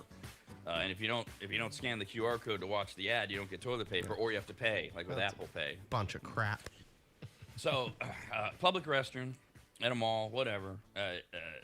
Kyle, do you always wash your hands before you leave the restroom? No. Jeff? Yeah, I mean, usually in a public restaurant room, for sure, I usually do. I knew it. I knew it. No. I mean, I'm not going to say Now, like I'm 100% of the time. I'm not that person, but Yeah, yeah, majority of the time. If I'm going number one, no, I'm not Never. washing. I don't care. I'll kick the door open with my foot. It's fine. Yeah. My dick's not dirty. It's okay. That's all I touched. Although I don't do that thing either. I don't worry about, oh no, the handle has goo on. I'm like, just whatever. Just give me the germs. It'll all work out. But I don't trust these surveys either because people are always a little nervous. Even online, they're like, I don't know if I want to be honest or not. So I have this bias of I never wash my hands. I couldn't care less. But then I wonder, really this many? So in a new survey, 85% of women report, and it's the word, always washing their hands in public restrooms, compared with 77% of men. Okay, maybe. Do you feel more pressure when someone is in there with you? No. Or if you're by yourself, you're in and out. But if you're in, if someone else knows you're not washing your hands, see, like, what are they gonna say? Hey, you're supposed to wash your hands. What are you, my 5th grade teacher? Shut up. I don't think they'd say anything. I think it's more of a subconscious thing in my head. Not like I don't think they would say anything. I hope not. You know. Well, then why are you freaking out? I don't freak out. I think it causes me to do it more. Like if I was gonna not do it, and I was like, oh, I'm just gonna run out of here real quick. And then someone walks in, I'm like, no, maybe I'll make sure they know I wash my hands. It's just their thoughts. They can't hurt you. Thank you, Kyle. I first of all, I think that in general, Jeff, to most people, yes. I do think there's some psychological peer pressure of, well, I wasn't going to, but all right, there's other people here. Especially depending on why you're there. Where are you? Are you somewhere that you'll be recognized? Is it a business lunch? I think a lot of that does play with people's heads. What I do, I get more obnoxious about it. So I'll go to the sink. Like, I'm just going to walk out, but I see some people. I'll go to the sink, and even though I don't have hair, I'll rub my hands through my head, and maybe pull up my pants and rub my nipples a little, and then leave without washing. Oh, my God. However, very rare. It's only happened to me once in my lifetime. I was very young. Sometimes people will say something. Really? By very young, by the way, I mean like 19. It wasn't like a 6-year-old. And that's where I used a version of the line I just gave. I was on my way out the door. He goes, polite people wash their hands after they go to the bathroom. And I didn't say anything. I didn't break stride or anything. I just said, I didn't piss on my dick, and I just washed out. Yeah. It's like, God. Right. Damn Nazi. Polite people don't say things to strangers in public. Yeah, I mean, I don't have been equally as good. I don't have anything against it. Meaning, like, I don't think that like, people are gross because they don't wash their hands every time. I feel like I just feel like however many times I go to the restroom publicly, maybe once or twice, 3 times a day, maybe. That's about as many times as I probably want to wash my hands in a day. Yeah. So I just kind of take advantage of it. Yeah. I mean, in the end, I don't care at all. Yeah. About what other people are doing, and I'm not doing it, and just stay out of my business. But that's not exactly exciting broadcasting. Half of all of us admit to here's the happy medium, maybe, like in Jeff's scenario. Well, I wasn't going to, but there's a person here. So half of us admit to sometimes rinsing with only water. Mm-hmm. Yeah, I definitely see those people that they weren't going to do it, and then you're in there, so there's like real quick, and then they're out. And then to the other thing, because there's germs everywhere in the public restroom, 60% of people use a paper towel as a shield with doors and faucets. Oh, depending on the bathroom, yeah. If it's gross, I have done that. Yeah, okay. You're But sometimes those bathroom stalls at especially at like arenas. Yeah, I'll do that. This story's been told before on the show. It goes way, way back. When did the Phantom Menace come out? When Star Wars rebooted. That was like what, 1999. I was about to say that. Okay. I was gonna guess, but. And I knew it had to be 99 or 2000 because it was right after the show had moved physically from Reno to Sacramento, and we had the big premiere of the Phantom Menace, and we were there. The morning show at the time was there, and long story short, they had to shut down one of the public restrooms. But because we were the morning show, we got to see it. And I think it was one of the other members of the show. You guys got to see this. I don't know what. Somebody had to be so drunk or high or whatever. They had not just like blown up a stall. They had smeared. They had smeared the entire stall with their shit or somebody's shit. I mean, it was covered. God. I have never seen anything like that. It's not a finger painting art exhibit. Jesus, people. Right. And what happened to that guy? Did he wash his hands?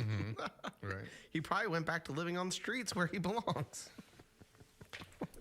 So that has nothing to do with this, but I remembered that. 43% operate the toilet flusher with their foot. Yep. Oh, yeah. Okay.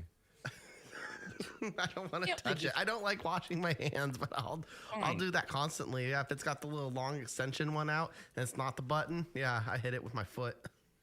And they all need to put in that stupid sensor or whatever. It just flushes automatically. Whatever. And I think that throws me off too, because if they don't have that, I a lot of times won't flush the toilet because I honestly I'm used to it.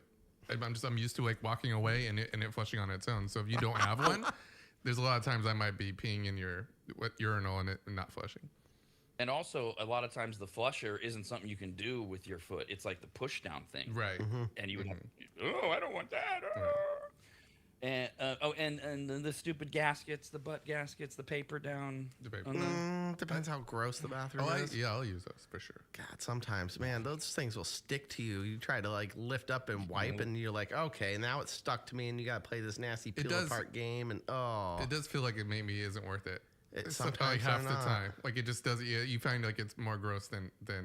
Yeah, half the time I stand up, especially like you got to go and it's hot outside and you're in a public restroom and you're a little sweaty down there. Those things are a pain in the butt to get off. It's like sticky wallpaper. It's not happening. Maybe that explains why a third of us hover over the toilet seat rather than sitting on it. Oh, I hear that's a chick thing. Like, you ever talk to girls? They're always like, oh, I had to hover over the bathroom toilet. Yep. Yeah. I've never hovered and pooed. I think that would be a little difficult to do. Yeah. My knees aren't strong. I mean, if the ass gasket is that much of a problem, I don't use any of this crap. Then I would consider hovering. So, but who knows? I guess you have to hover if you go number 2 in the urinal. And you know this how? Right. They made him watch a video to get toilet paper, so he's like, no. Plead the fifth on that one. Next update gets us out of the bathroom. We told you last week we were one of the few, at least people are finally paying attention to this story, that at least 10 cases involving individuals tied to U.S. military, nuclear, and aerospace research have prompted questions about their disappearance. President Trump said last Thursday, as we told you, that he had left a meeting on the issue, and he vowed answers within days, calling the situation pretty serious, but hoping that it's random. Officials have not confirmed any connection between the cases, but the overlap in timing and the individual's ties to advanced research fields has fueled growing public attention and speculation, and now we have an 11th that has been added. Oh, boy. And it goes all the way back to 2022, when Amy Eskridge, a Huntsville, Alabama-based researcher, disappeared, and her story has now resurfaced online. She died on June 11th of 2022 at the age of 34. Her death has been reported as a self-inflicted gunshot wound, though no official details have ever been publicly released. She co-founded the Institute for Exotic Science, where she described it when she was alive as, quote, "We discovered anti-gravity and our lives went to shit and people started sabotaging us." She said this in a 2020 interview. Remember, 2 years later, she winds up dead. Wow. She said it's harassment, it's threats, it's awful. If you stick your neck out in public, at least someone notices if your head gets chopped off. Meaning I'm speaking now because maybe you'll pay attention if I get my head chopped off, but none of us did when she had a self-inflicted gunshot wound. So now they've officially added her to the 11. These are actual government workers who have disappeared or have wound up dead with very odd circumstances. And all of them had some type of connection to NASA, aerospace, national security, and does all this tie into aliens, UFOs, all of these people that have come forward and testified in front of Congress under oath? Is everything starting to leak out? And was this the attempts by someone to quiet certain people? So they've got 11, but that's 11 of people that worked for the government. There's 12 is the actual number. Oh, God. A guy named Matthew James Sullivan, who was 39 years old when he died 2 years ago, May of 24, after taking his own life. However, his official cause of death has not been made public. It was just reported, it looks like a self-inflicted gunshot wound. The case was never reported on by local media. Well, yeah, they can't talk. They're not allowed. Sullivan was not working for the government. However, he was about to be a key witness for congressional investigators looking into UFOs. Oh, there it is. He was a former a former U.S. Air Force intelligence officer. Oh, crap. Who died days before he could testify in a whistleblower hearing about UFOs. Says Congressman Eric Burleson of Missouri. If you look at Matthew Sullivan's credentials, he was someone who was read in at the highest classification levels and knew some of our nation's most important secrets. Read in meaning he's called into the briefing room while everyone else is told you need to leave. Only top-level security people get to hear what we're about to talk about. So he was in the meetings specific to UFOs that everyone else was told, you need to go, you need to go, okay, there's only 6 of us, here's the report. And he was going to whistleblow, and then he got dead somehow.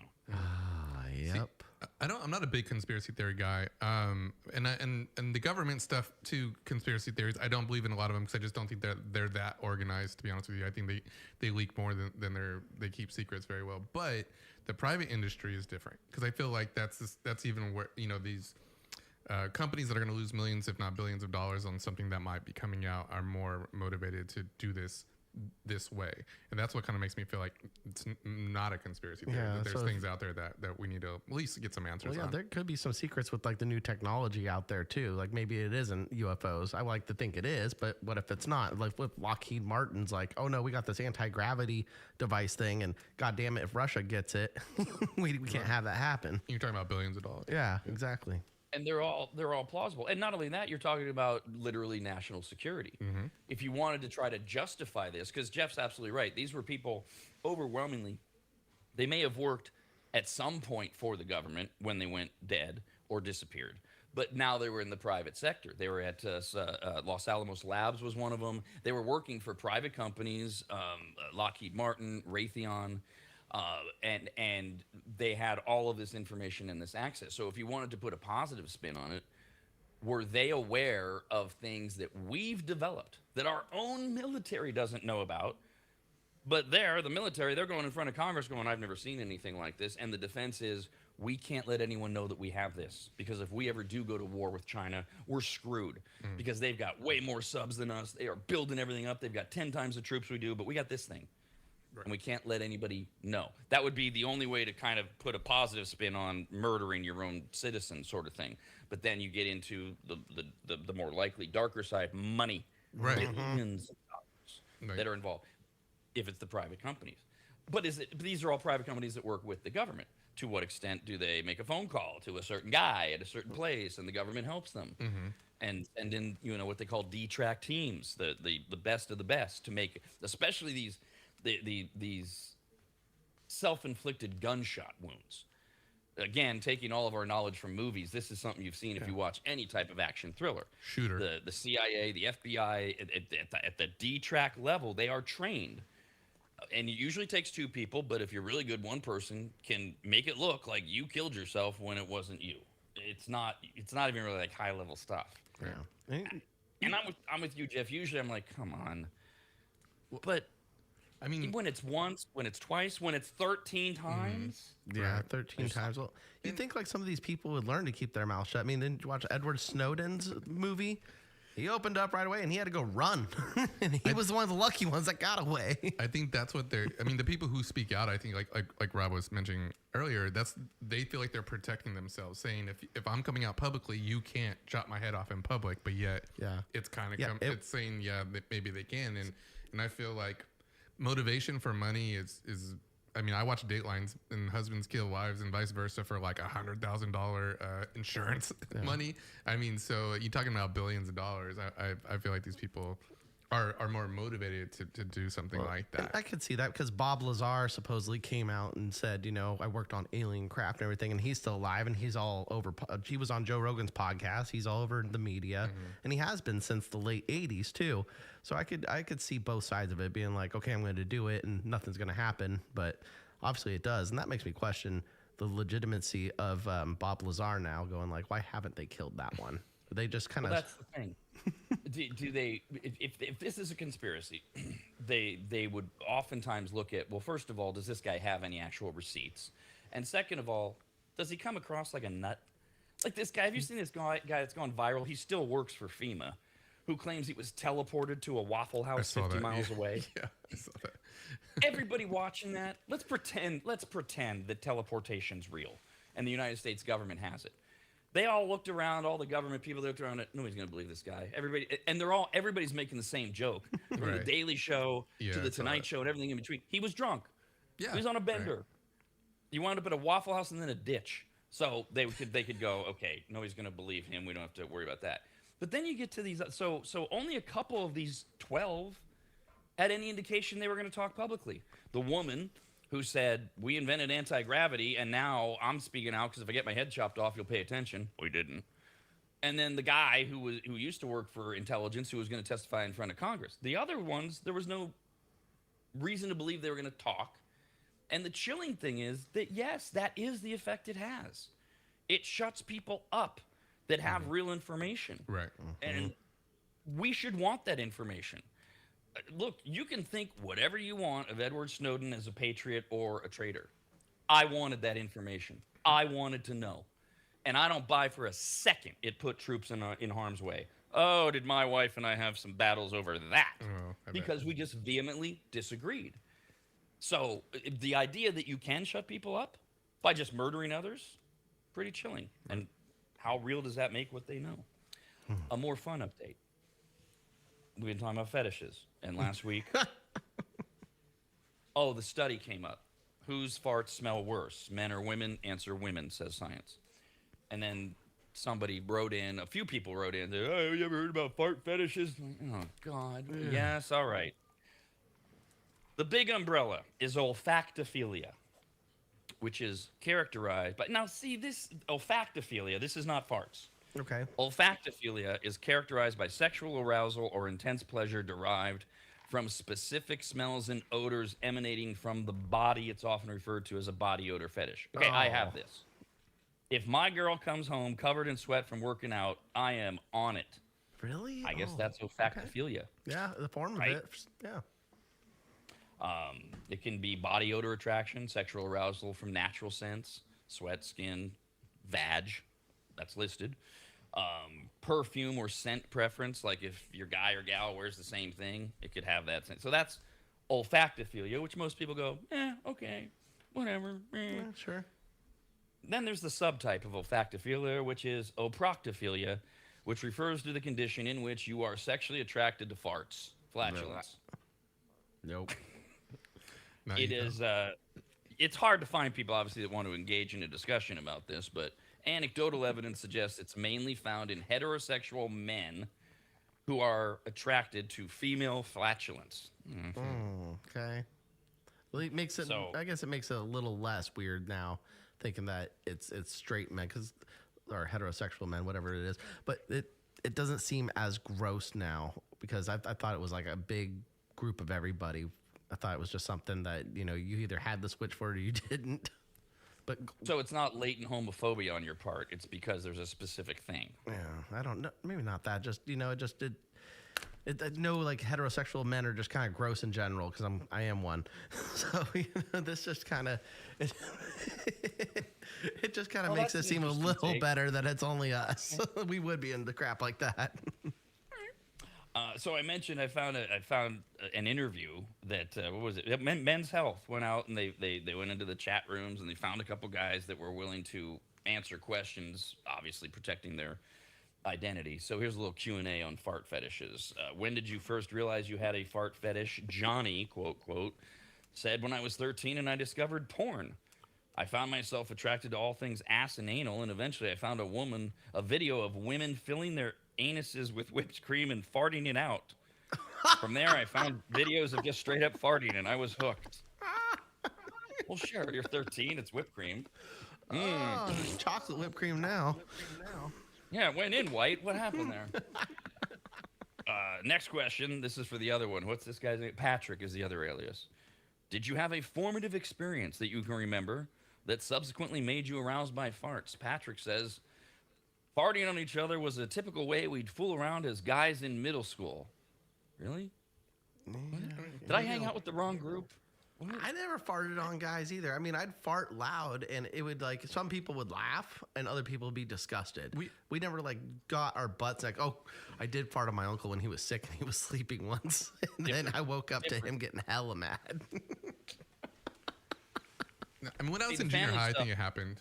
You know, and it's funny because I think a memory I have is actually watching Delirious, the stand-up, like Eddie Murphy's stand-up. Oh, yeah. At like a birthday party, and yeah, I think it was funny. Guys would try to run up on each other and try to fart, at least next to each other. I don't think we. Yeah, but it's like get the smell, not to be like, ooh, you like that?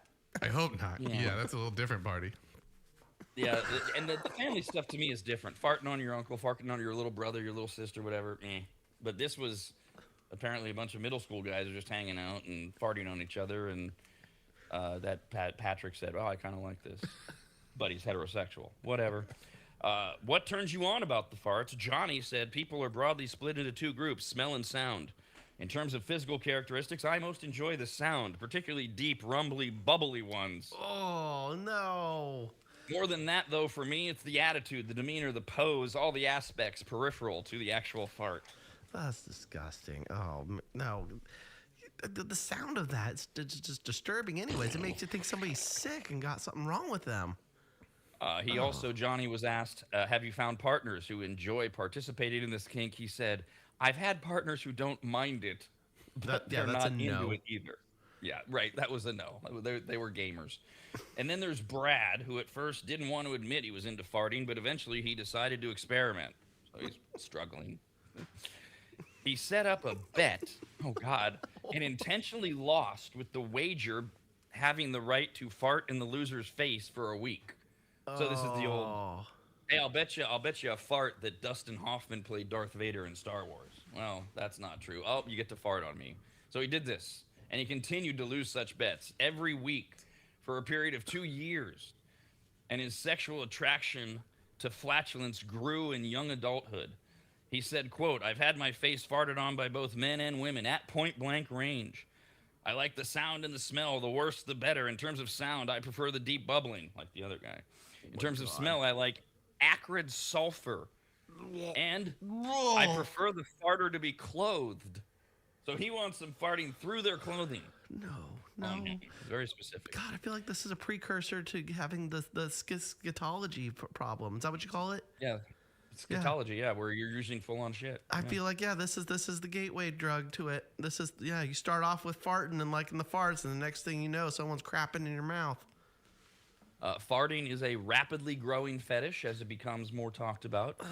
With the advent of OnlyFans, the field for fart bottles is wide open. Mainstream porn is replicating it more and more. Don't do that to my mainstream porn. Come on. In fact, fart fetish creators are climbing higher and higher on the ranks of Pornhub. So, okay. Well, there's money to be made. I mean, I guess I could put my my terrible thoughts aside and use it to be an entrepreneur here and just start farting in jars for people. And they never have to see your face. Oh, they just have to have a nice butt?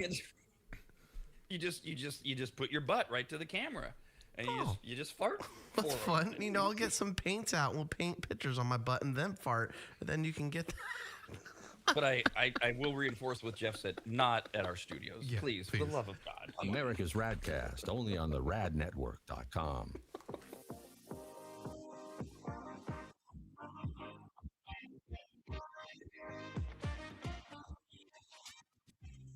If you go to AdvantageSteam.com, which you should, at the top of the page, you'll see the Services tab. Click on it, and you'll see that Advantage Steam does carpet and upholstery cleaning. They protect fabric and fiber. They clean and seal tile and grout. They polish natural stone. They clean rugs, especially those really nice ones from foreign countries. And they treat urine damage. And not just urine, but vomit and feces. No. Yuck. I assume if you need that service, you either have children or pets or you live in a frat house. But either way, they'll take care of you. Of course, Advantage Steam also applies MicroSeal. And if you don't know what that is by now, then you just suck. Joel is the local small business owner of AdvantageSteam.com. He's a lifelong maggot, and he's treated, cleaned, protected, polished, and micro-sealed the homes of countless members of the RAD team over the years, various RAD studios, and of course, Williams Manor. And I hate admitting this, but he is a genuinely really great, nice guy. In fact, if you tell him I said that, you'll get 0% off all services. So go to AdvantageSteam.com. Click on Make an Appointment, enter in your available dates and any comments, like maybe type, Rob said you're a really great, nice guy. Please give me 0% off. And they will get you all set up. Just go to AdvantageSteam.com. That's AdvantageSteam.com.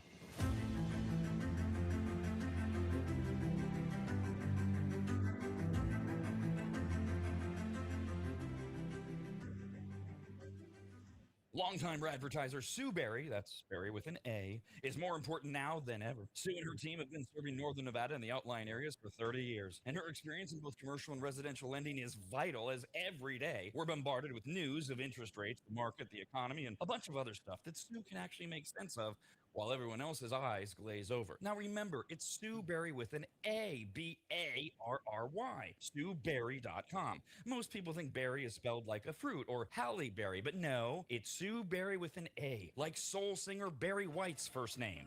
I've heard people say. Stop that. Sue is a broker versus a retail lender, which means she can shop over 150 different lenders to get you the very best rate possible. And on average, someone who uses a broker like Sue saves over $10,000 per loan, which includes refinancing. And if you have a rate at 6.5% or higher, call Sue for a free quote now on a refinance. Sue Berry and her incredible team from Barrett Financial can be found at SueBerry.com. That's Berry with an A. I've been working with Sue and recommending her to you for years. All you need to do is call her now so she can get you pre-approved.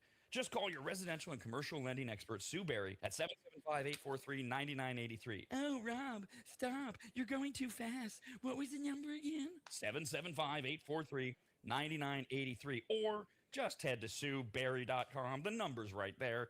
Berry is B-A-R-R-Y. Sue Berry with an A.com. That's Sue Berry, B-A-R-R-Y.com. SueBerry.com. Disclaimer, Sue Berry, NMLS number 366040. Barrett Financial Group, LLC, NMLS number 181106, Nevada 5091, Equal Housing Opportunity.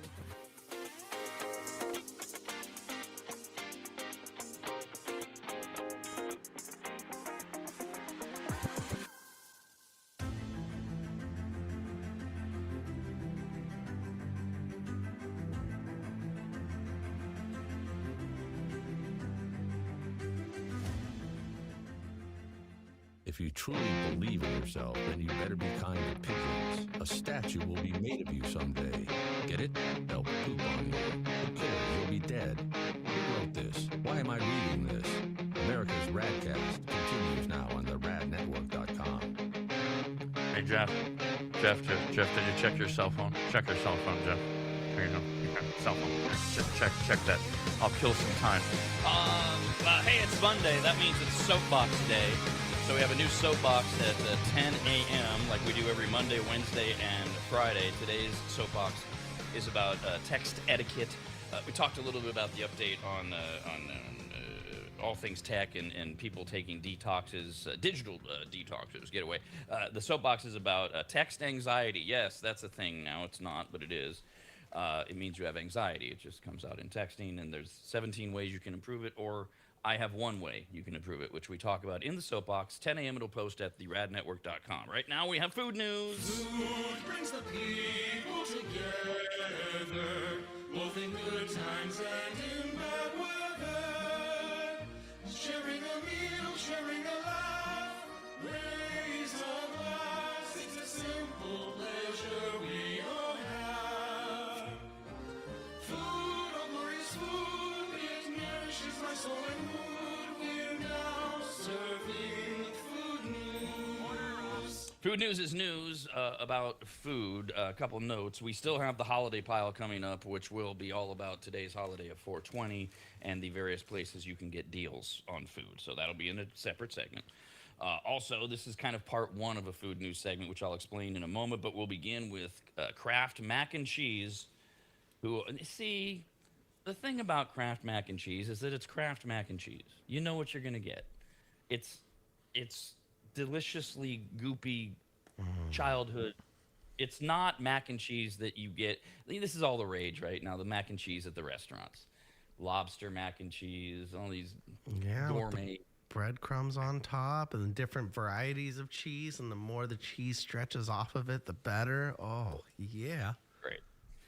Yeah, whatever. I don't get it. I don't get it when they start adding in all the other crap. Like I make a really good smoked mac and cheese with 4 different cheeses, but it's just mac and cheese.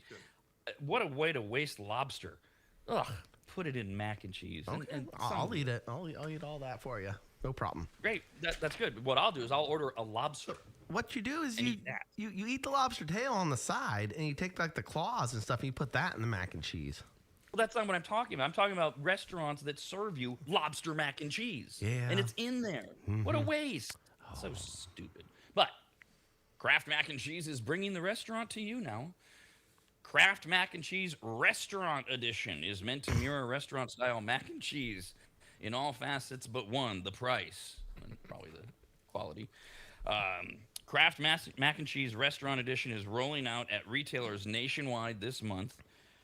Of course, it has 10 grams of protein. Good, gotta get our protein in for our mac and cheese. Yeah, brother. Each flavor was designed to balance bold taste with the familiarity of Kraft mac and cheese. So here's your 3, and they're restauranting up the noodles.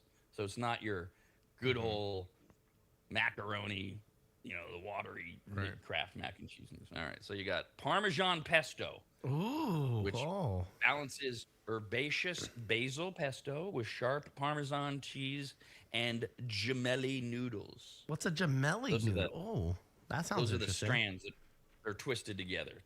They look like braids. I gotcha. Yep. Pretzel braids. Okay, those are good. I do like those. Okay, all right. So, look, it's easy, it's quick. Basil pesto, sharp. These things always fall under the heading of you could make them yourself, but sometimes you just want it right now. Okay? They have Romano, cacio e pepe. This is a very famous Italian dish. This one delivers peppery richness and pecorino Romano cheese with pipette noodles. God, sounds too French. Just Rob's accent. Maybe that was wrong. Oh. You turn Kyle off. No, it was too much of a mouthful. I don't know what any of that crap was. It's a really good mac and cheese with the pipette noodles, huh? The pipette. No, I don't know what the papa noodles are. I don't. It might be Italian. They're pipette. Pardon me? The No, I'm pipettes talking about Kyle's. Oh, okay. I'm lost. Something went over my head. I Your didn't hear accent. you. No, I said that might be Italian. Your accent. No, it is hard. French, It is- Italian, they're all in Europe. Well, the problem Whatever. is, a lot of times, you might be speaking French, and then out of nowhere, it turns into Hispanic, eh? I screwed that up. Pipette noodles are they're small and they're curved. It's like a hollow C. They're slightly hollow. So and like the small. regular mac and cheese noodles. But it's thicker, yes. Okay, But thicker. I gotcha. Little thick. All right. That's with the Romano Cacio e Pepe. And then there's Monterey Jack caramelized onion mac and cheese from Kraft. Ooh. A first-to-market mac and cheese flavor that balances the savory taste of caramelized onion with milky, mellow Monterey Jack cheese and cavatappi noodles. Those are that's corkscrew macaroni. That's all that is. I don't know if you're going to be able to make the caramelized onion flavoring. Right. That's what I was saying. Yeah. I was going to say. They put onions in there, or are they like dried out like the onion seasoning packets?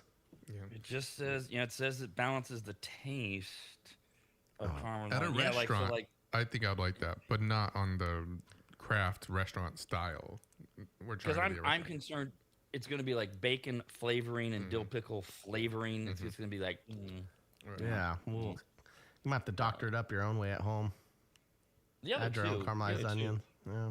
Those sound worth trying. I don't like how they're calling them restaurant style. Like, weren't these all originally like home cooked macaroni and cheese styles before they went into a restaurant? Yeah, I think it's just different than their normal box. Yeah, maybe I'm overthinking that. Pretty much, yeah. Yeah, I think you are pretty much right. It's because it is so different from mac and cheese. That's what I think it is. Yeah, and you can't really put you can't have a boxed version of lobster mac and cheese. No, oh my gosh, of Unless lobster it's gonna be like flavoring. hamburger. Ooh, you put Yeah, or imitation it's gonna crab be in like- there. Hamburger helper. You have to add in the lobster. Well, that's not very. Thank you.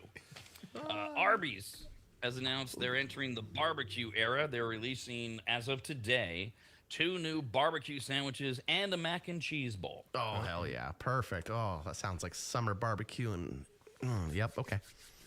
The Arby's, they come out with these things that sound great, and of all the things, the only thing that's ever really lived up to it for me is when they bring back their fish and chips.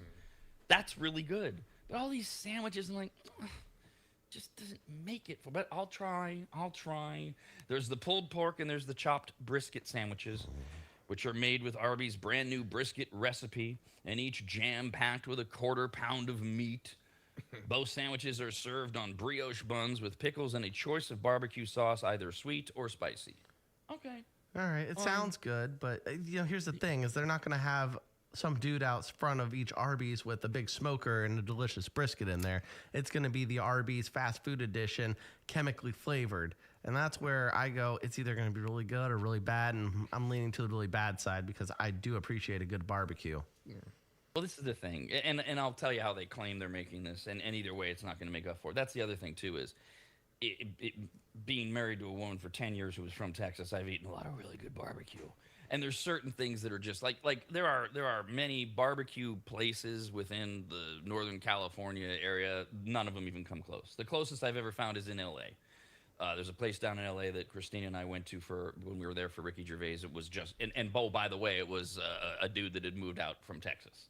And it's hard to find really good. But I'll give Arby's a chance. I'm not going to hate on them just from the very beginning.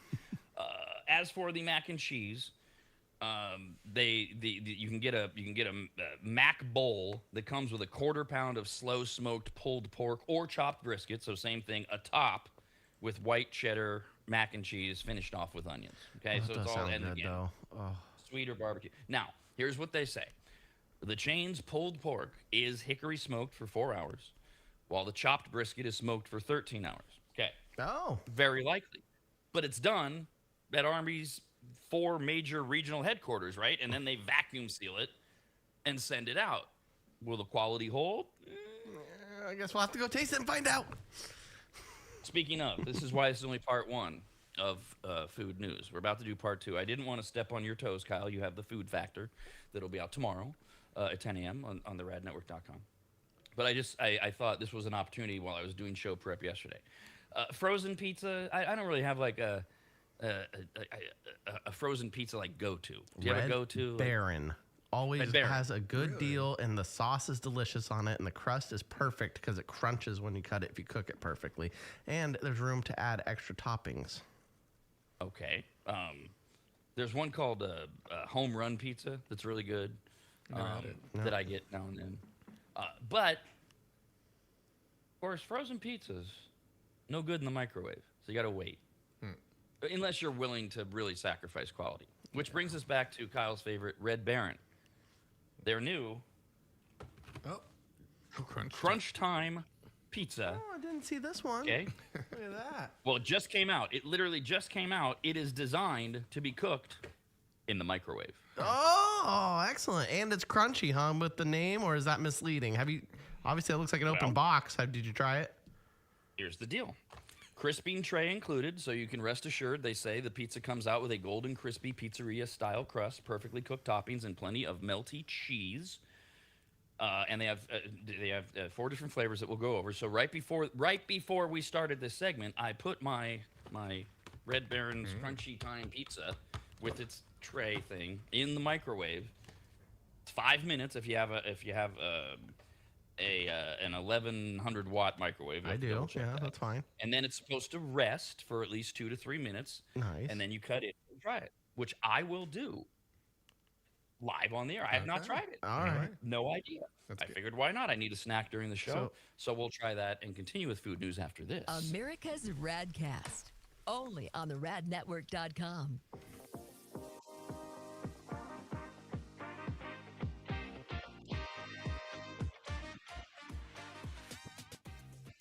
Longtime maggots will remember Greg from MAP. MAP, as in Maximum Athletic Performance, which guides you to better output through better ingredients, also known as nutrition. Greg has been on the RAD show many times and will be again, as he simplifies nutrition and helps us all understand what actually works when it comes to fueling our bodies, almost all of which can be found at maptrition.com. Every product is formulated with clinical precision and backed by science and purpose, and maptrition.com has something for every fitness level, even those of us who barely have a fitness level. With nearly 20 years as a nutritionist and a specialization in sports nutrition, Greg works with athletes and everyday individuals to optimize performance, energy, and overall health through smarter fueling strategies, all of which starts at maptrition.com. At the very least, we should all be taking daily multivitamins, and Greg has his formulated for exactly what a man or woman's body needs. Protein is in, but maybe instead of getting yours from mac and cheese with extra protein, you get it from maptrition.com. And of course, all things workout, training, and exercise are available as well. From pre-workout to creatine and other muscle builders to recovery supplements and more, all at maptrition.com. From morning breakfast essentials to post-workout recovery and everything in between, maptrition.com's full range of supplements, proteins, and wellness products are built to power your journey from start to finish. Check out all the products and find what's right for you and order it shipped to you all at maptrition.com. That's maptrition.com.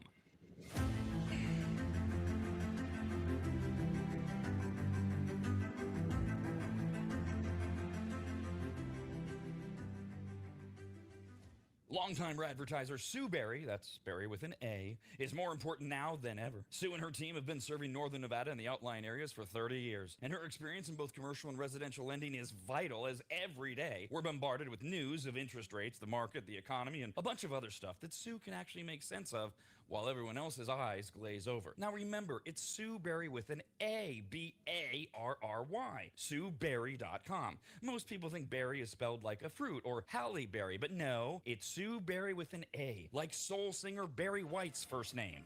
I've heard people say, Stop that. Sue is a broker versus a retail lender, which means she can shop over 150 different lenders to get you the very best rate possible. And on average, someone who uses a broker like Sue saves over $10,000 per loan, which includes refinancing. And if you have a rate at 6.5% or higher, call Sue for a free quote now on a refinance. Sue Berry and her incredible team from Barrett Financial can be found at SueBerry.com. That's Berry with an A. I've been working with Sue and recommending her to you for years. All you need to do is call her now so she can get you pre-approved. Just call your residential and commercial lending expert, Sue Berry, at 775-843-9983. Oh, Rob, stop. You're going too fast. What was the number again? 775-843-9983. Or just head to SueBerry.com. The number's right there. Berry is B-A-R-R-Y. Sue Berry with an A.com. That's Sue Berry, B-A-R-R-Y.com. SueBerry.com. Disclaimer. Sue Berry, NMLS number 366040. Barrett Financial Group, LLC. NMLS number 181106. Nevada 5091. Equal housing opportunity.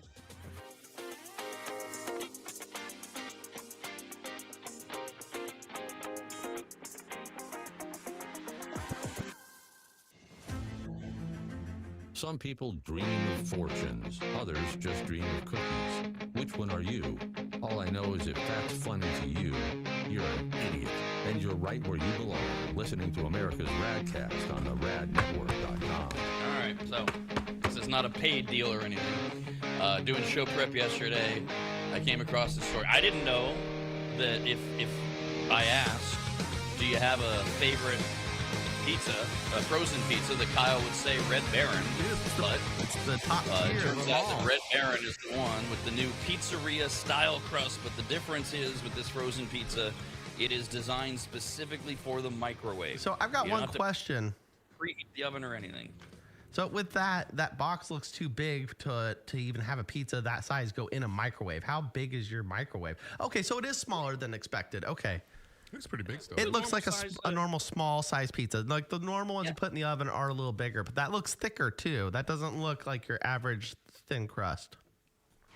No, it's a thinner, but not a thin crust. I'm a big thin crust. We'll call it, quote, original crust. Okay. There you go. And it's supposed to be golden brown, thick, and crispy if you just microwave it for 5 minutes and let it sit. Now, when you were talking about liking Red Baron, did you say do you zhuzh yours up, or it's just fine the way it is, Kyle? It's fine the way it is, but yes, I like to put a little extra cheese on mine. I take if I have a shredded cheddar blend or whatever, I'll sprinkle it on there, and if not, I'll cut some cheese off the block and I'll add it to it as well because I like it a little extra cheesy. I'm a salt and pepper and jalapenos guy. I like to add those. Jalapenos. Yeah. Since I wanted to do it, the way it's designed, I didn't put anything on it because I could do I extra pepperoni, jalapeno is a good idea, things like that. Now, is it hot? You gonna burn your mouth? It's not. It's perfect. It's perfect because I let it sit. Perfect. Yeah. when I was slicing it, I didn't get that crispy. You know, you're supposed to get the crispy thing. Can I hear the crunch? I did not hear a crunch. No, that's soft. That's soft. No one likes it soft. There's no crunch. No. This is so my strategy when it comes to these pizzas is usually always put it in the air fryer for 2 minutes after it crunches it up pretty good. That's my strategy. It's a big air fryer. Or I cut in pieces usually. Okay, so is there a Prop 65 warning label on that box with it being microwave and making it crunchier? What does that mean? That means it causes cancer, and the state of California has to recognize it and put a label on it. Oh, right. I don't see one. Okay, wow. But they didn't make it. They didn't make it crispy, so it doesn't matter.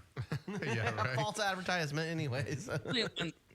And the problem too is that now, Jeff, you've completely, not you, but they, or the whole idea is ruined. You want a pizza in like 5 minutes. I don't want to cook it in 5 minutes. Oh, now I got to air fry it for another couple minutes. How was it though? Did it taste good? Yeah, it tasted like a frozen pizza from Red Baron. It's good, but it wasn't crispy. If they send us a bunch of them, then we'll do a reshoot and we'll say, "Oh, it's super crunchy." It's right. That's right. Which they should, because I just grabbed the one that spoke to me, the meat trio, which is a little misleading because it was mostly pepperoni, a couple pieces of sausage, and I didn't see the other piece. What was the other? Probably bacon. Where is it? I bet you it's it's like bacon. it's double pepperoni. No, it's bacon. It's got to be bacon. Yeah, it's pot sausage, pepperoni, and bacon. I was Called eating it. bacon on his I know my pizza. frozen pizzas. Oh, I see. It's these little. It looks like sauce if you look. These little specks of red. Are those crunchy at least? No, none of it's crunchy. There's no crunch at all. Oh, it's so sad. All right, maybe you gotta go a little more on the microwave. Maybe what if you go like another extra minute and a half? It might give it a little crunchierness. See, that's the thing is now that I did it exactly as they said, I would be willing to go back because it is good and because it's quick. You know, those moments you're just starving, like, oh, pizza sounds good. You know, preheat the oven, all that. I think there's potential here. I don't know if we can get it crisp or not. And yes, I cooked it on the crispy tray that it comes with. Anyways, I did the meat trio, pepperoni. The other flavors are 4 cheese and there's 3 flavors. Sorry, 4 cheese, meat trio, and then just pepperoni. Okay. No combination for the microwave. All right. Not yet. Maybe they'll roll some more out. Those are hitting stores now. And obviously, I got mine yesterday. Oh, Jesus. And I'm just popping stuff on my desk here. Don't mind me. Chipotle. I have problems with this. I need some details. Chipotle is bringing back its hockey jersey BOGO for the 6th year in a row. That's buy one, get one. It's time for the start of the 2026 Stanley Cup playoffs. Ladies, that's hockey. That's why it's a hockey jersey. Anyone who walks into a participating Chipotle, obviously you have to walk in. It's a restaurant-only deal. You can't send a picture of yourself on the app. Wearing a hockey jersey can get a buy one, get one entree. Each free item has to be paired with an entree of equal or greater value. Fine. Do they police this hockey jersey thing at all? Does it have to be a real hockey jersey? Because I have a Gordon Bombay Mighty Ducks jersey that I like to wear. Exactly. Oh, that counts? Hell yeah, that better count. I mean, you can have. So there's NHL hockey, and there's now a women's hockey league, and then there are minor league hockey teams, but then you can also have them for movies. You can have them made. You can have a hockey jersey for you and your buddies to hang out because you all call each other the Fighting Dogs, DAWGS. And is it just a hockey jersey? They don't care. There's no policing by the manager. Yeah, if there is that manager, oh my gosh, I would be so upset. If you came in there with your Mighty Ducks jersey and we went to Chipotle right after for lunch, and the guy is like a big hockey nerd, he's like, "No, that's not an official NHL jersey. That's not real hockey. No, you can't have one." Oh man, I hope we would have to take a video and we'd have to blow it up on YouTube and get him in trouble somehow. Especially talking about the best hockey player almost ever lived, Gordon Bombay. I think it's Jesus. Never mind. I'm sure that No Mighty Ducks fans? Bro, I was too little at the time. It was already got the a reference. thing. Yeah. But I do love the extension of that too, where, okay, let's say you walk in and you're actually wearing a real hockey jersey. The manager's such an ass, he starts quizzing you on the team. No. Oh, yeah? Which player had the most minutes this year? How many Stanley Cups have they won? I'm sure that happens a little bit. And then I go, that's why you work at Chipotle, because no one likes you. Sorry, Aw. that was a shot. Sorry. Hey, I'm Love glad you work Chipotle. at Chipotle. Somebody's got to make me my bowls. Thank you. Sam's Club is coming after Reese's. Sam's Club has its new spin on the treat, the Members Mark. That's their brand, Sam's Club's brand. Mini peanut butter cups. Ooh. Comes in a 30-ounce jar featuring an assortment of individually wrapped milk chocolate mini cups for easy snacking. You've seen these with the Reese's and the foil. Yeah. Each cup is filled with creamy peanut butter for a rich and decadent flavor that shoppers online are already dubbing some of the best candies in the game. So, Sam's Club. Okay. If you don't want Reese's, or if you want to try something different in the mini peanut butter cup game. For the first time ever, 7-Up is stepping into the energy drink space. Good. Whoa. Excellent. All right. Who isn't? Now 7-Up is. 7-Up has teamed up with lifestyle sports nutrition company Ghost Oh, yeah. to create a new energy drink inspired by its signature lemon lime taste. You know Ghost? I know of it. I haven't had one yet. I see them everywhere. They're very popular amongst the younger crowds. They usually have their vapes and a Ghost. Yeah, I see it. Yeah, I know what they look like. Yeah. Oh, the young crowd, they have a vape and a Ghost. It's not a vaping Ghost on the Ghost brand. No. Usually when I see people who drink Ghost, it's usually the Gen Zs who like to vape. Okay. That's a stereotype. Now, this is good enough. This is a major shift for 7-Up, of course, because it's never been caffeinated. And now they're getting into the energy game. That's it. That's like That's it. They should call it Cracked Up. The new Ghost Energy 7-Up Lemon Lime is simply the 7-Up's formula designed to support energy and focus, but it's made without sugar or artificial colors so that RFK Jr. won't be mad at him. I don't know. Like, so that's... Does it say 0 calories on the can? It said, well, on my thing, it just says made without sugar or artificial colors. They don't mention calories. On the press release. Why, did you see something on the can? Yeah. That said 0 calories? I think it says zero sugar. Now that I'm looking a little bit. Yeah. Gotcha. Yeah. And then you get all the people. Wow, there's still sugar in it, there's still sweetener in it, there's still cancer in it. Okay, got it. Yes. I guess the real important question is, does it taste good with liquor?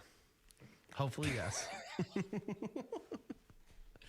And USA Today took a look at multiple fast food restaurant menus, including McDonald's, Wendy's, and Taco Bell, to see what can you actually get for $5.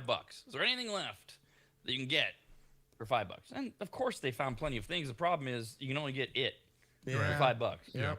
There's no drink. There's no side. It.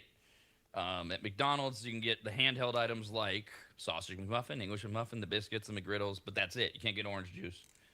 Just give me that. No, we got $7. You're screwed. For lunch and dinner, their wraps and their 4-piece McNuggets. Those come in at $5.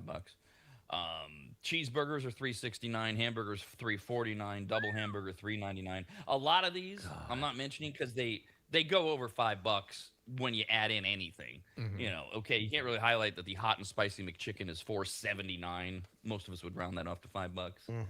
But that's how expensive it's gotten. I know. Wendy's. There used to be the good old days where you get 39-cent hamburgers at McDonald's and then a $1 McDouble. And that wasn't even that long ago. It really wasn't. $5 could get you quite a bit at McDonald's back in the day. 39-cent cheeseburgers. No, it was 29-cent hamburgers. I don't remember that deal. That's way before my time. I remember the 35-cent hamburgers Inflation in 1998. went up when you got older. Yeah, because I went to a pool party and we got a bunch of the hamburgers and I was all pissed off because none of them had cheese on it.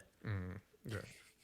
I do remember. I remember the price difference. I just don't remember the numbers. But I know what you're talking about, Jeff, because I'm a cheeseburger guy. Yeah, it was. And I do for remember that. Yeah, 29 and 39, and it was always like I'll pay the dime for the cheeseburger. And it, I mean, relatively speaking, in our lifetime, it's not that long ago. No. Can you imagine? We had a soccer match when we were younger where a parent brought like 30 cheeseburgers from McDonald's. And the parents kind of threw a fit because it's supposed to be like a healthy snack, like oranges or something like that. We loved it. Oh, hell yeah. And where's the sliced oranges and the Capri Sun? It's only going to get worse, too. What, in another 20 years, we're going to be like, remember when it was barely $5 to get something? Now it's going to be barely $10. Oh. Yeah, but there's more of a sticker shock right now with fast food. Because it's like stamps. You know, when you tell people, I remember stamps. Who cares? First of all, nobody mails anything. But there's certain things that just, like Jeff said, everything goes up. Inflation goes up. Our wages are supposed to go up, et cetera. The fast food thing, it's jarring that if there's two of you in the car, you can't go through the drive-through for less than $25. Like, Oh, Right. 25? That's usually just my order. Yeah. well, that would make sense. You're a big guy. I don't mess around. I get what I want. So Wendy's, they've got their everyday value menu, and that includes 8 items for less than $5. The most expensive thing is the bacon double stack burger for $2.99. Everything else is really cheap. Junior cheeseburger, cheeseburger deluxe, double stack burgers $1.79, whatever. A lot of individual sandwiches at Wendy's come out less than $5. The Dave's single, the Dave's double, the son of the Baconator, the smaller one, and the classic chicken sandwich crispy chicken BLT. Oh, that's an easy name to pronounce. Yeah, Thank you. Right? The chain's chicken nugget orders all fall under $5. The most expensive is the 10-piece for $4.69. Okay, again, That's you're not skirting. bad. No, you're not. That's not bad. Obviously, a lot of Taco Bell's items are in the $2 to $5 range. Most tacos are between $1 and $4. Burritos are generally less than $5, but again, that's all you're getting. Yeah. Yeah, that. and crunchy tacos and soft tacos, they're like $3.50 or something like that. Taco And Bell is the worst. Yeah, of I'm this. sorry, it's not that good or big enough taco to spend $3.50 on. Just really is. Just feels like you're getting ripped off. That's all. Yeah, I feel like it's hard to get a deal at Taco Bell. I mean, I go because I get what I said, like what I want. I'm not gonna try to be a baller on a budget when I go to Taco Bell. But Right. McDonald's, that's where I used to go to be a baller on a budget, and I can't anymore. America's RAD Cast. Only on the radnetwork.com.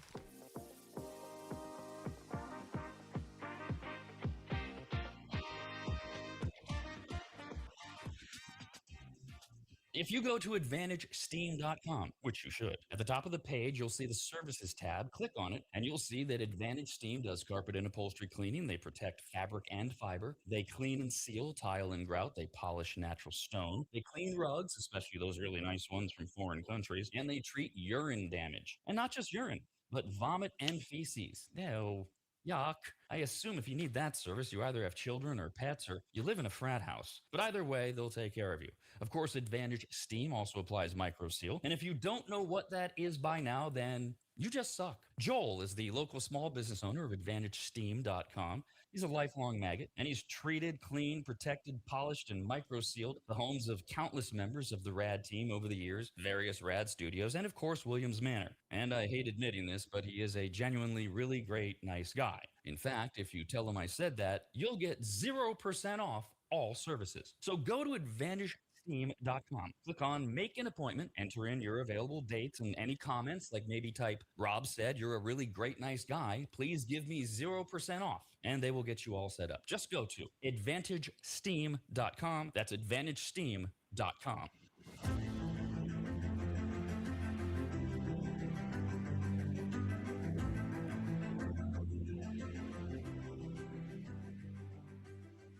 Longtime advertiser Sue Berry, that's Berry with an A, is more important now than ever. Sue and her team have been serving Northern Nevada and the outlying areas for 30 years, and her experience in both commercial and residential lending is vital, as every day we're bombarded with news of interest rates, the market, the economy, and a bunch of other stuff that Sue can actually make sense of while everyone else's eyes glaze over. Now remember, it's Sue Berry with an A, B-A-R-R-Y, SueBerry.com. Most people think berry is spelled like a fruit or Halle Berry, but no, it's Sue Berry with an A, like soul singer Barry White's first name.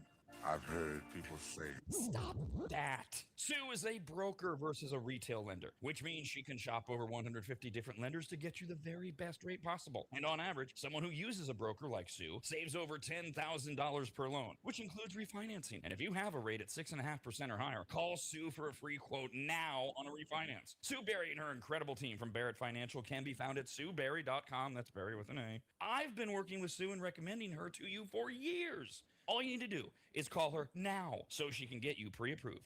Just call your residential and commercial lending expert, Sue Berry, at 775-843-9983. Oh, Rob, stop. You're going too fast. What was the number again? 775-843-9983. Or just head to SueBerry.com. The number's right there.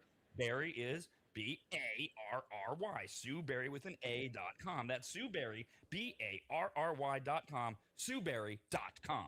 Disclaimer, Sue Berry, NMLS number 366040. Barrett Financial Group, LLC, NMLS number 181106. Nevada 5091. Equal housing opportunity.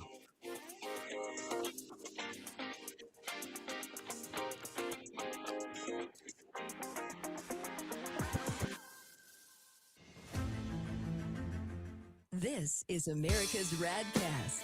Call the show anytime at 888-587-5355. By the way, I didn't mean anytime in the literal sense. We're not here 24/7 taking calls. It's just a figure of speech. You can, however, email the show anytime. radcast@theradnetwork.com. Quick addendum to the Food News Part 2 segment where I went out and I got this new Red Baron frozen pizza that's designed to be microwavable, and they call it crunch time so that it's crunchy. So I did it just the way they said. I've got an 1100 watt microwave. That's what they're doing it for. And they said 5 minutes and then let it rest, and then you cut into it. When I cut into it, I didn't get the crunch. And then when I bit into it, triangle Now, a couple things I noticed. First of all, I had a few more bites. And I can see, Kyle, why you like this as a frozen pizza in general. It's actually a pretty tasty frozen pizza, Red Baron is. Yeah. I don't know if I've ever had one. It is a good quality frozen pizza. The crust part. So not like the crusty part under most of the pizza, right? But the actual crust, what we stuff. That was crispy. I was going to say that, yeah. Kyle, you might be onto something. Maybe it's a timing issue. That's what I'm thinking. Maybe you got to cook it longer. I know, okay, like Jeff said, we can add in another appliance and air fry it, but then you're kind of defeating the purpose. But it was crunchy, the actual crust part. Okay. So the outer rim of the crust was crunchy, but the bottom part of the pie was soft and soggy and probably disappointing in bed. Yeah, yes, I wouldn't say soggy, but it was definitely disappointing in bed. Let's get to the holiday pile. Christmas pie, Christmas pie, I can't wait till Christmas. I can't wait till Christmas. Christmas pie, I can't wait till Christmas. 249 days to go until Christmas morning, 35 days until it's Memorial Day, and of course today is 420! The unofficial weed holiday, and according to a new survey, the majority of Americans are now saying they're down to try different weed products. Edibles are the thing that most people want to try. Smoking weed the old-fashioned way came in second. 44% are not interested at all, which is what's so telling about the other survey. 87% of Americans support legalizing marijuana in some way. 54% say legal for medicinal and recreational use. 33% said medical use only. This has been such an annoying, growing, obvious, what we call an 80-20 topic. Just do it. And what's interesting about it is 44% of people say they have no interest in trying anything marijuana related. That would have been me 10 years ago.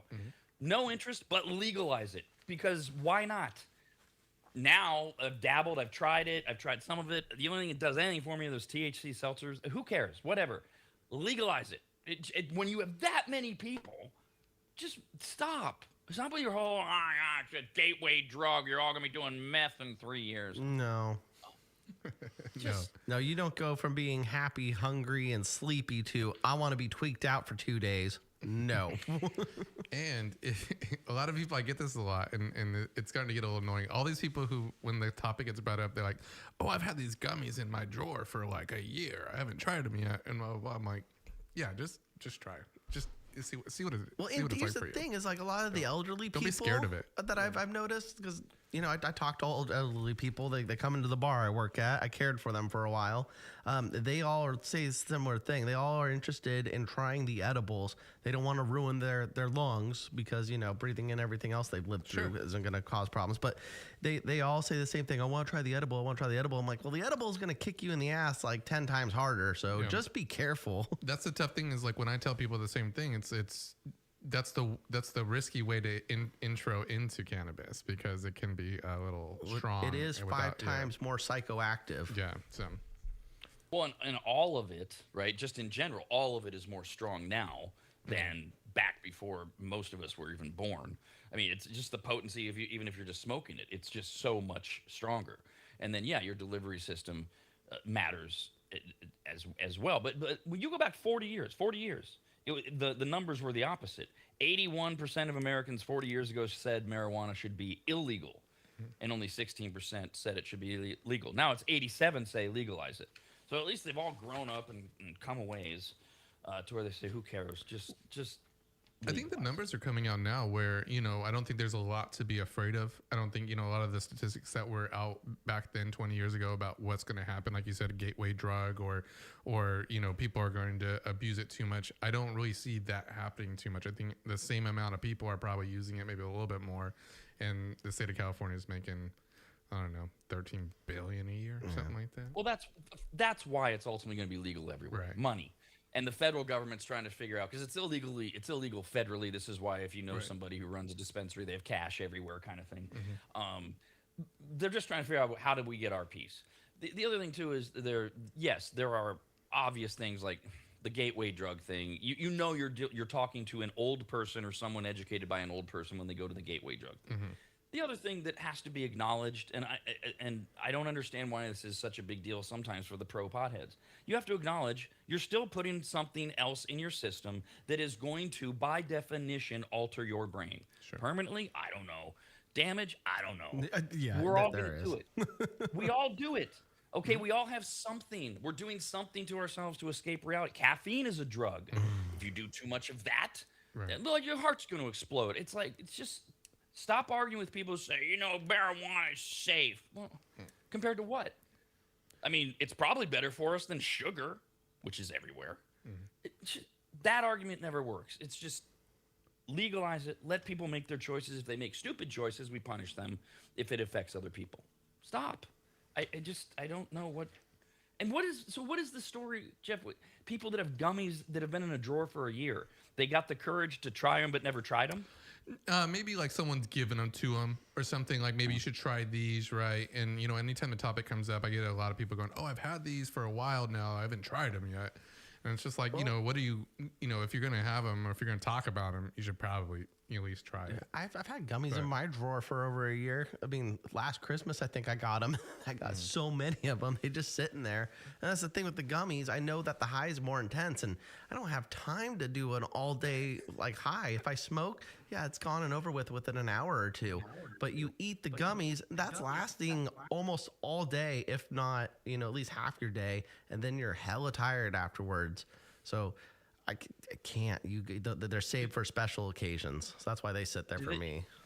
Do they go bad? Stupid question. Do gummies go bad? Mine haven't. No, I don't think so. I mean, I don't think there's an expiration date. I guess there might be. Probably look that up. I have not noticed because I have been told that they are weaker after a certain amount of time. But I popped one not too long. It was a few weekends ago. I had one on a Saturday, and it was just as potent as I expected. It had been sitting there 2 Christmases ago. It wasn't this last one, the one previous. It's similar to alcohol a little bit, not as much as where you need to have certain things in your stomach or how you digest them is going to matter. So, sometimes people say it takes an hour to feel effects. Some people say it's 20 minutes. So it depends on your biology a little bit. Growing up in the Bay Area, it was always shocking to me as I got out in the real world and people didn't know why it was called 420. I'm like, San Rafael High School. Everybody knows that. But that's where it came from. It was back a group of kids. They were known as the Waldos, and they met every afternoon at 420 to smoke weed. Oh. And it caught on. It wound up being picked up by High Times. The story got picked up by High Times, the magazine, and 420 became the thing, all because of these kids. And they actually, the Waldos name, in fact, Steve Capper, Dave Reddix, Jeffrey Knoll, Larry Schwartz, and Mark McNernich are the ones that changed the world as the Waldos. I don't know where they got the name. I just remember knowing the story. Big deal. I think someone called them the weirdos, and they were like, no, they said Waldos. As the marijuana laws change around the country, Americans spent $30 billion on legal weed last year. Legal weed. Last year, America spent $30 billion, Americans. That's up from $12 billion the year before. So that's that's 250% growth in spending. Any business, industry, et cetera, would kill for that. Yeah. By the way, $30 billion last year was more than we spent on chocolate and craft beers combined. Damn! Yeah. I mean, go to a dispensary and see if it's empty. They're not empty. And you know what? It's so crazy because you get such a diverse crowd. Yeah, so I was just about to say that. Yeah. Everybody in there. Like I went there the other day and the door opened and it's this fragile old lady with a cane. And I was like, Grandma's getting her medicine. Right. I remember years ago, my mom wanted to try some of these for old people reasons. And, you know, she's old. She's like, now what kind of people are going to see it? It's nice. And I'm always of the mind, Mom, don't worry about it. I'm with you. It'll be fine. Because I had never been to a dispensary, but I didn't care. I'm like, I'm sure it'll be fine. And exactly that. First of all, she winds up in a conversation with 3 old biddies that are there because old people talk to old people. Look, it's Ruth. Hi, Ruth. What are you doing here? Dudes in suits and ties. And Yep. Well, it's everybody. Legal. So we spent more on marijuana last year, legal marijuana, than chocolate and craft beer combined. However, although it's anecdotal, a lot of people are pointing out that the legal cannabis boosts things like chocolate sales because It does. we need munchies. Right. And they are seeing the increase in ice cream, Cheez-Its, candy bars, potato chips, other things like that. It can't exactly directly correlate, but you can look at it and go, that seems like there's a correlation. It correlates in my life. Yeah, it correlates in my life. There's one I go to a dispensary that has a soda machine out in front of it, and damn right I'm getting something that right after I pick up the bag there at the dispensary, I go right to that soda machine, and I get 2. Since it is 422, our in-house investigator told us that there's a lot of what is it where they pull you over? DUI checkpoints. Oh, checkpoints today. So be cautious in the Sacramento area. Yeah. That would make sense. Yeah. I mean, that's why they do it on New Year's Eve, St. Patrick's Day, Right. DUIs and such like that. And that the times that I have tried marijuana, like edibles and gummies, and I just had horrible reaction. It was just not good. I was never alone. I was always with Christina, my wife. But the one thing that I did was I did the munchie thing. I told the story before about eating 3 full bowls of whipped cream with caramel sauce, and I mean big bowls. It's oh my god! It's munchie and I time. was still hungry. Yeah. Yeah, it doesn't go away. You can eat as much as you want and you'll still be hungry. KFC. I mentioned there's a few food deals. KFC is offering several deals to celebrate 420, including their pot pie. Okay. For 420. Okay. Wingstop has brought back its Wingstop Hot Box. Designed to take the holiday to new heights for the munchies and the late night cravings. It features the return of the fiery nacho flavor, which is a spicy, cheesy dry rub. And then fans can choose between 3 tenders or 8 wings, sauced and tossed in the fiery nacho seasoning and served on a bed of Wingstop's famous fries. That doesn't sound too bad at all. Oh, The hot box. I'm starving. What did I say? Who's this? Let's see what I want to get to here next on the 420. Oh, yeah, okay. All right, next up. This will be good for you guys because you know. Social media thing went viral over the weekend where people that claim to be regular marijuana users are talking about the ways you can tell if a person is secretly a closet stoner. So, like, for whatever reason, they hide it, but you can tell. Okay, Yep. You tell me, are these right? Okay, These are the ones I highlighted. Okay. If you ever can get a hold of their lighter, you just look at the bottom. Yep. Oh, absolutely. Yeah, there's a little mark on there for where they impact the bowl with it. So like when you're smoking, you want to pack down the substance in there a little more. Yep. Oh, that's how I got caught when I was a kid. I was at my dad's house, or not my dad's. I was at my dad's friend's house with my dad. He was there visiting. I came over. A lighter dropped out of my pocket. Suspicious off the bat. And they go, "Why do you have that?" I'm like, "It's a tool. Like in the Boy Scouts, you carry around a knife and a lighter in case you have to start fires places." They didn't believe that for a second. The friend picked up, looked at the bottom of the lighter, and was like, yeah, that's why you have this little mark on it, huh?" I was like, busted. Another way you can tell a closet stoner, they tend to gravitate to each other, whether it's at work or elsewhere. You just safety like being meetings. gay, you just pick up the scent. What? I mean, I think it comes up in casual conversation, probably. Yeah. I don't know. I guess you're saying closet, though. So, I don't know. Yeah, I could probably smell it. Maybe. Also, they say they're clearly a closet stoner. But here's one thing to look for is if they call it marijuana, they don't smoke. If they call it weed, they do.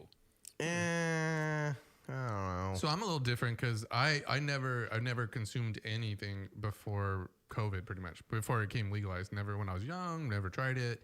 But I call it cannabis because, yeah, people get like lost a little bit when it's a gummy or when it's flower or when it's all these different, mediums that you can choose. So I that's what I always say.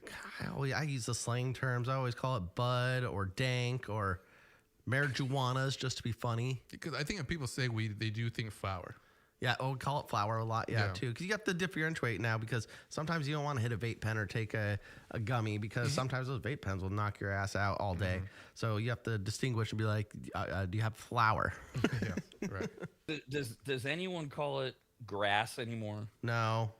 Bud. What about what about ganja? Does anybody use that anymore? If you're being funny. Yeah, I was about to say if you're making a joke, man. That's it. Yeah. Right. You're literally making a joke because that used to be like. Now it's so ridiculous. Hopefully you're making a joke over it. Does anyone still, even if you do roll your own, does anyone smoke doobies anymore? No. Oh, the older people. Oh my God. Anybody over the age of like 60 says doobies. Hey, you got a doobie? America's RAD Cast. Only on the radnetwork.com.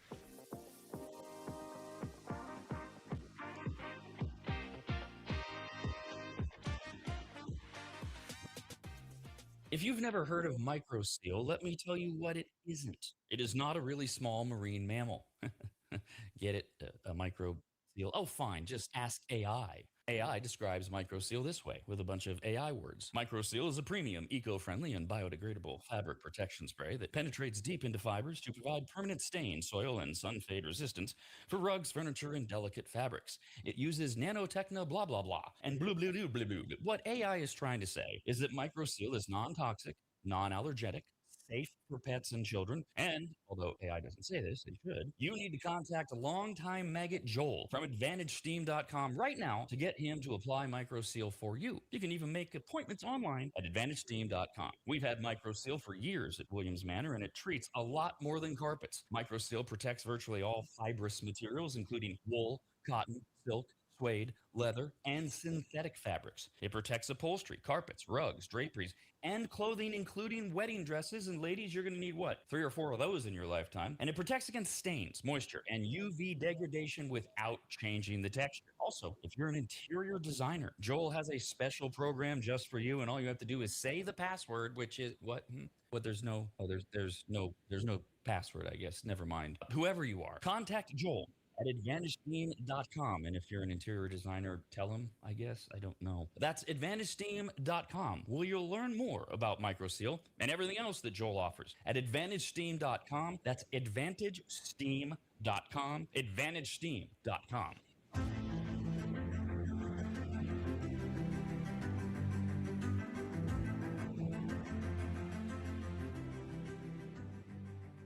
Longtime advertiser Sue Berry, that's Berry with an A, is more important now than ever. Sue and her team have been serving Northern Nevada and the outlying areas for 30 years, and her experience in both commercial and residential lending is vital, as every day we're bombarded with news of interest rates, the market, the economy, and a bunch of other stuff that Sue can actually make sense of, while everyone else's eyes glaze over. Now remember, it's Sue Berry with an A, B-A-R-R-Y, SueBerry.com. Most people think berry is spelled like a fruit or Halle Berry, but no, it's Sue Berry with an A, like soul singer Barry White's first name.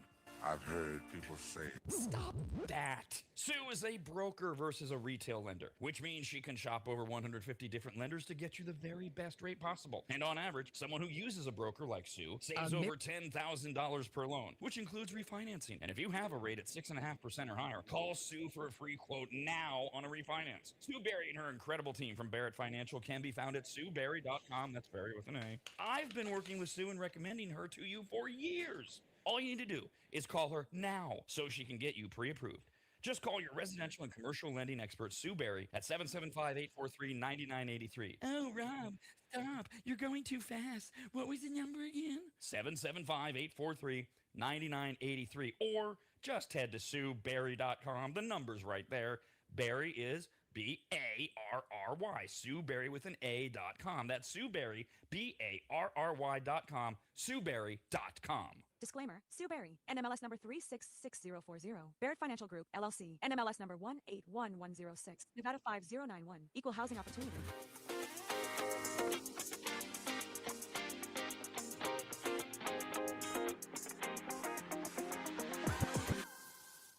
Remember, you get what you pay for, and you can access America's RADcast anytime, anywhere for free by going to the radnetwork.com. Don't say I didn't warn you. One more 420 note. We were talking earlier this morning. This has nothing to do with 420. I promise I'll bring it all the way back. Netflix has released the second season of Beef. The original Beef was the road rage one, where two total strangers have road rage against each other, and then they spend the next 8 episodes trying to destroy each other's lives. This one, totally different actors, totally different characters, totally different reason, and instead of 2 people, it's 2 couples that are beefing with each other, although after 3 full episodes, it seems like they're all beefing with everybody, including each other at times. I find it incredibly fascinating. It's great. So that's Netflix, and that's been out since last week. Now for Hulu today, Jimmy Kimmel, since he's not good at late night TV, he's doing other things. I'm glad about that. He produced 4 20-minute documentaries about weed culture that will premiere on Hulu today. Get it? Yeah. 4 20-minute documentaries. Okay. And it's all right. Nice. Still with me? I'm with you. Well, you lost me at Jimmy Kimmel, but whatever. Well, I was going to say, this is like a Jimmy Kimmel monologue. No laughter.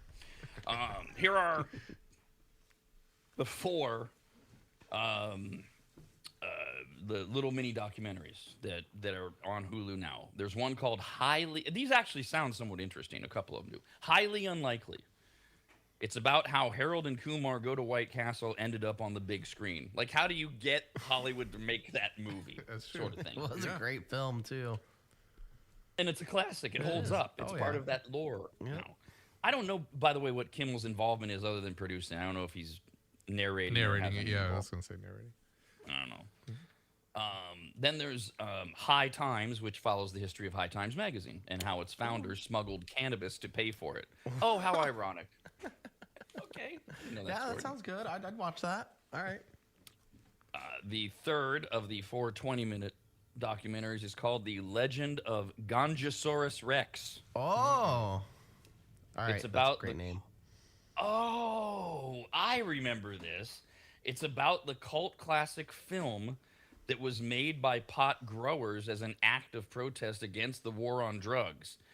It's known as one of the worst movies of all time, but the whole Ganjasaurus Rex was it was poorly timed. And I forget if it was the late 70s or early 80s or both. That was not the time to be against the war on drugs.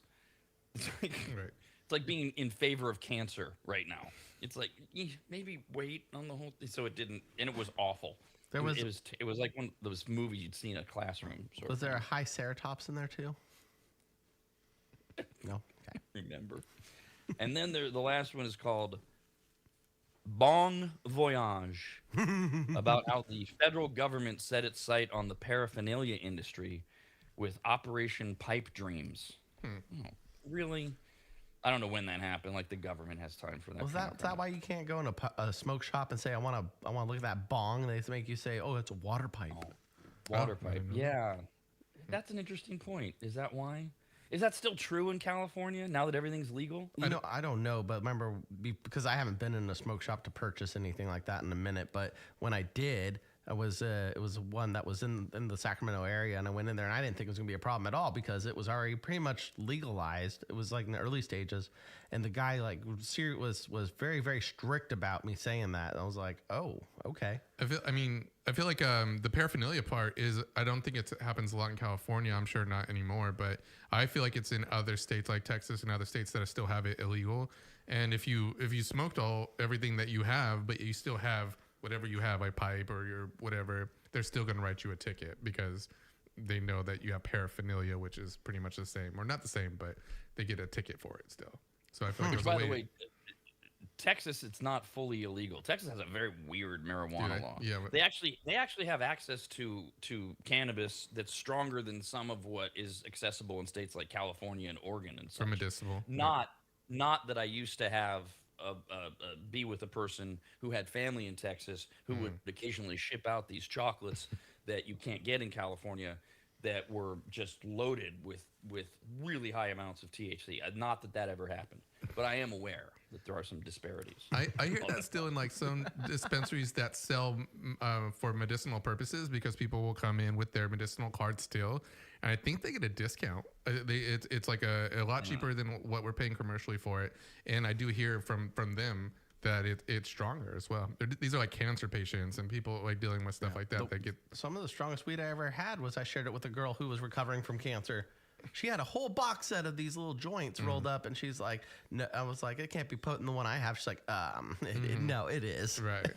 And it was. Holy crap.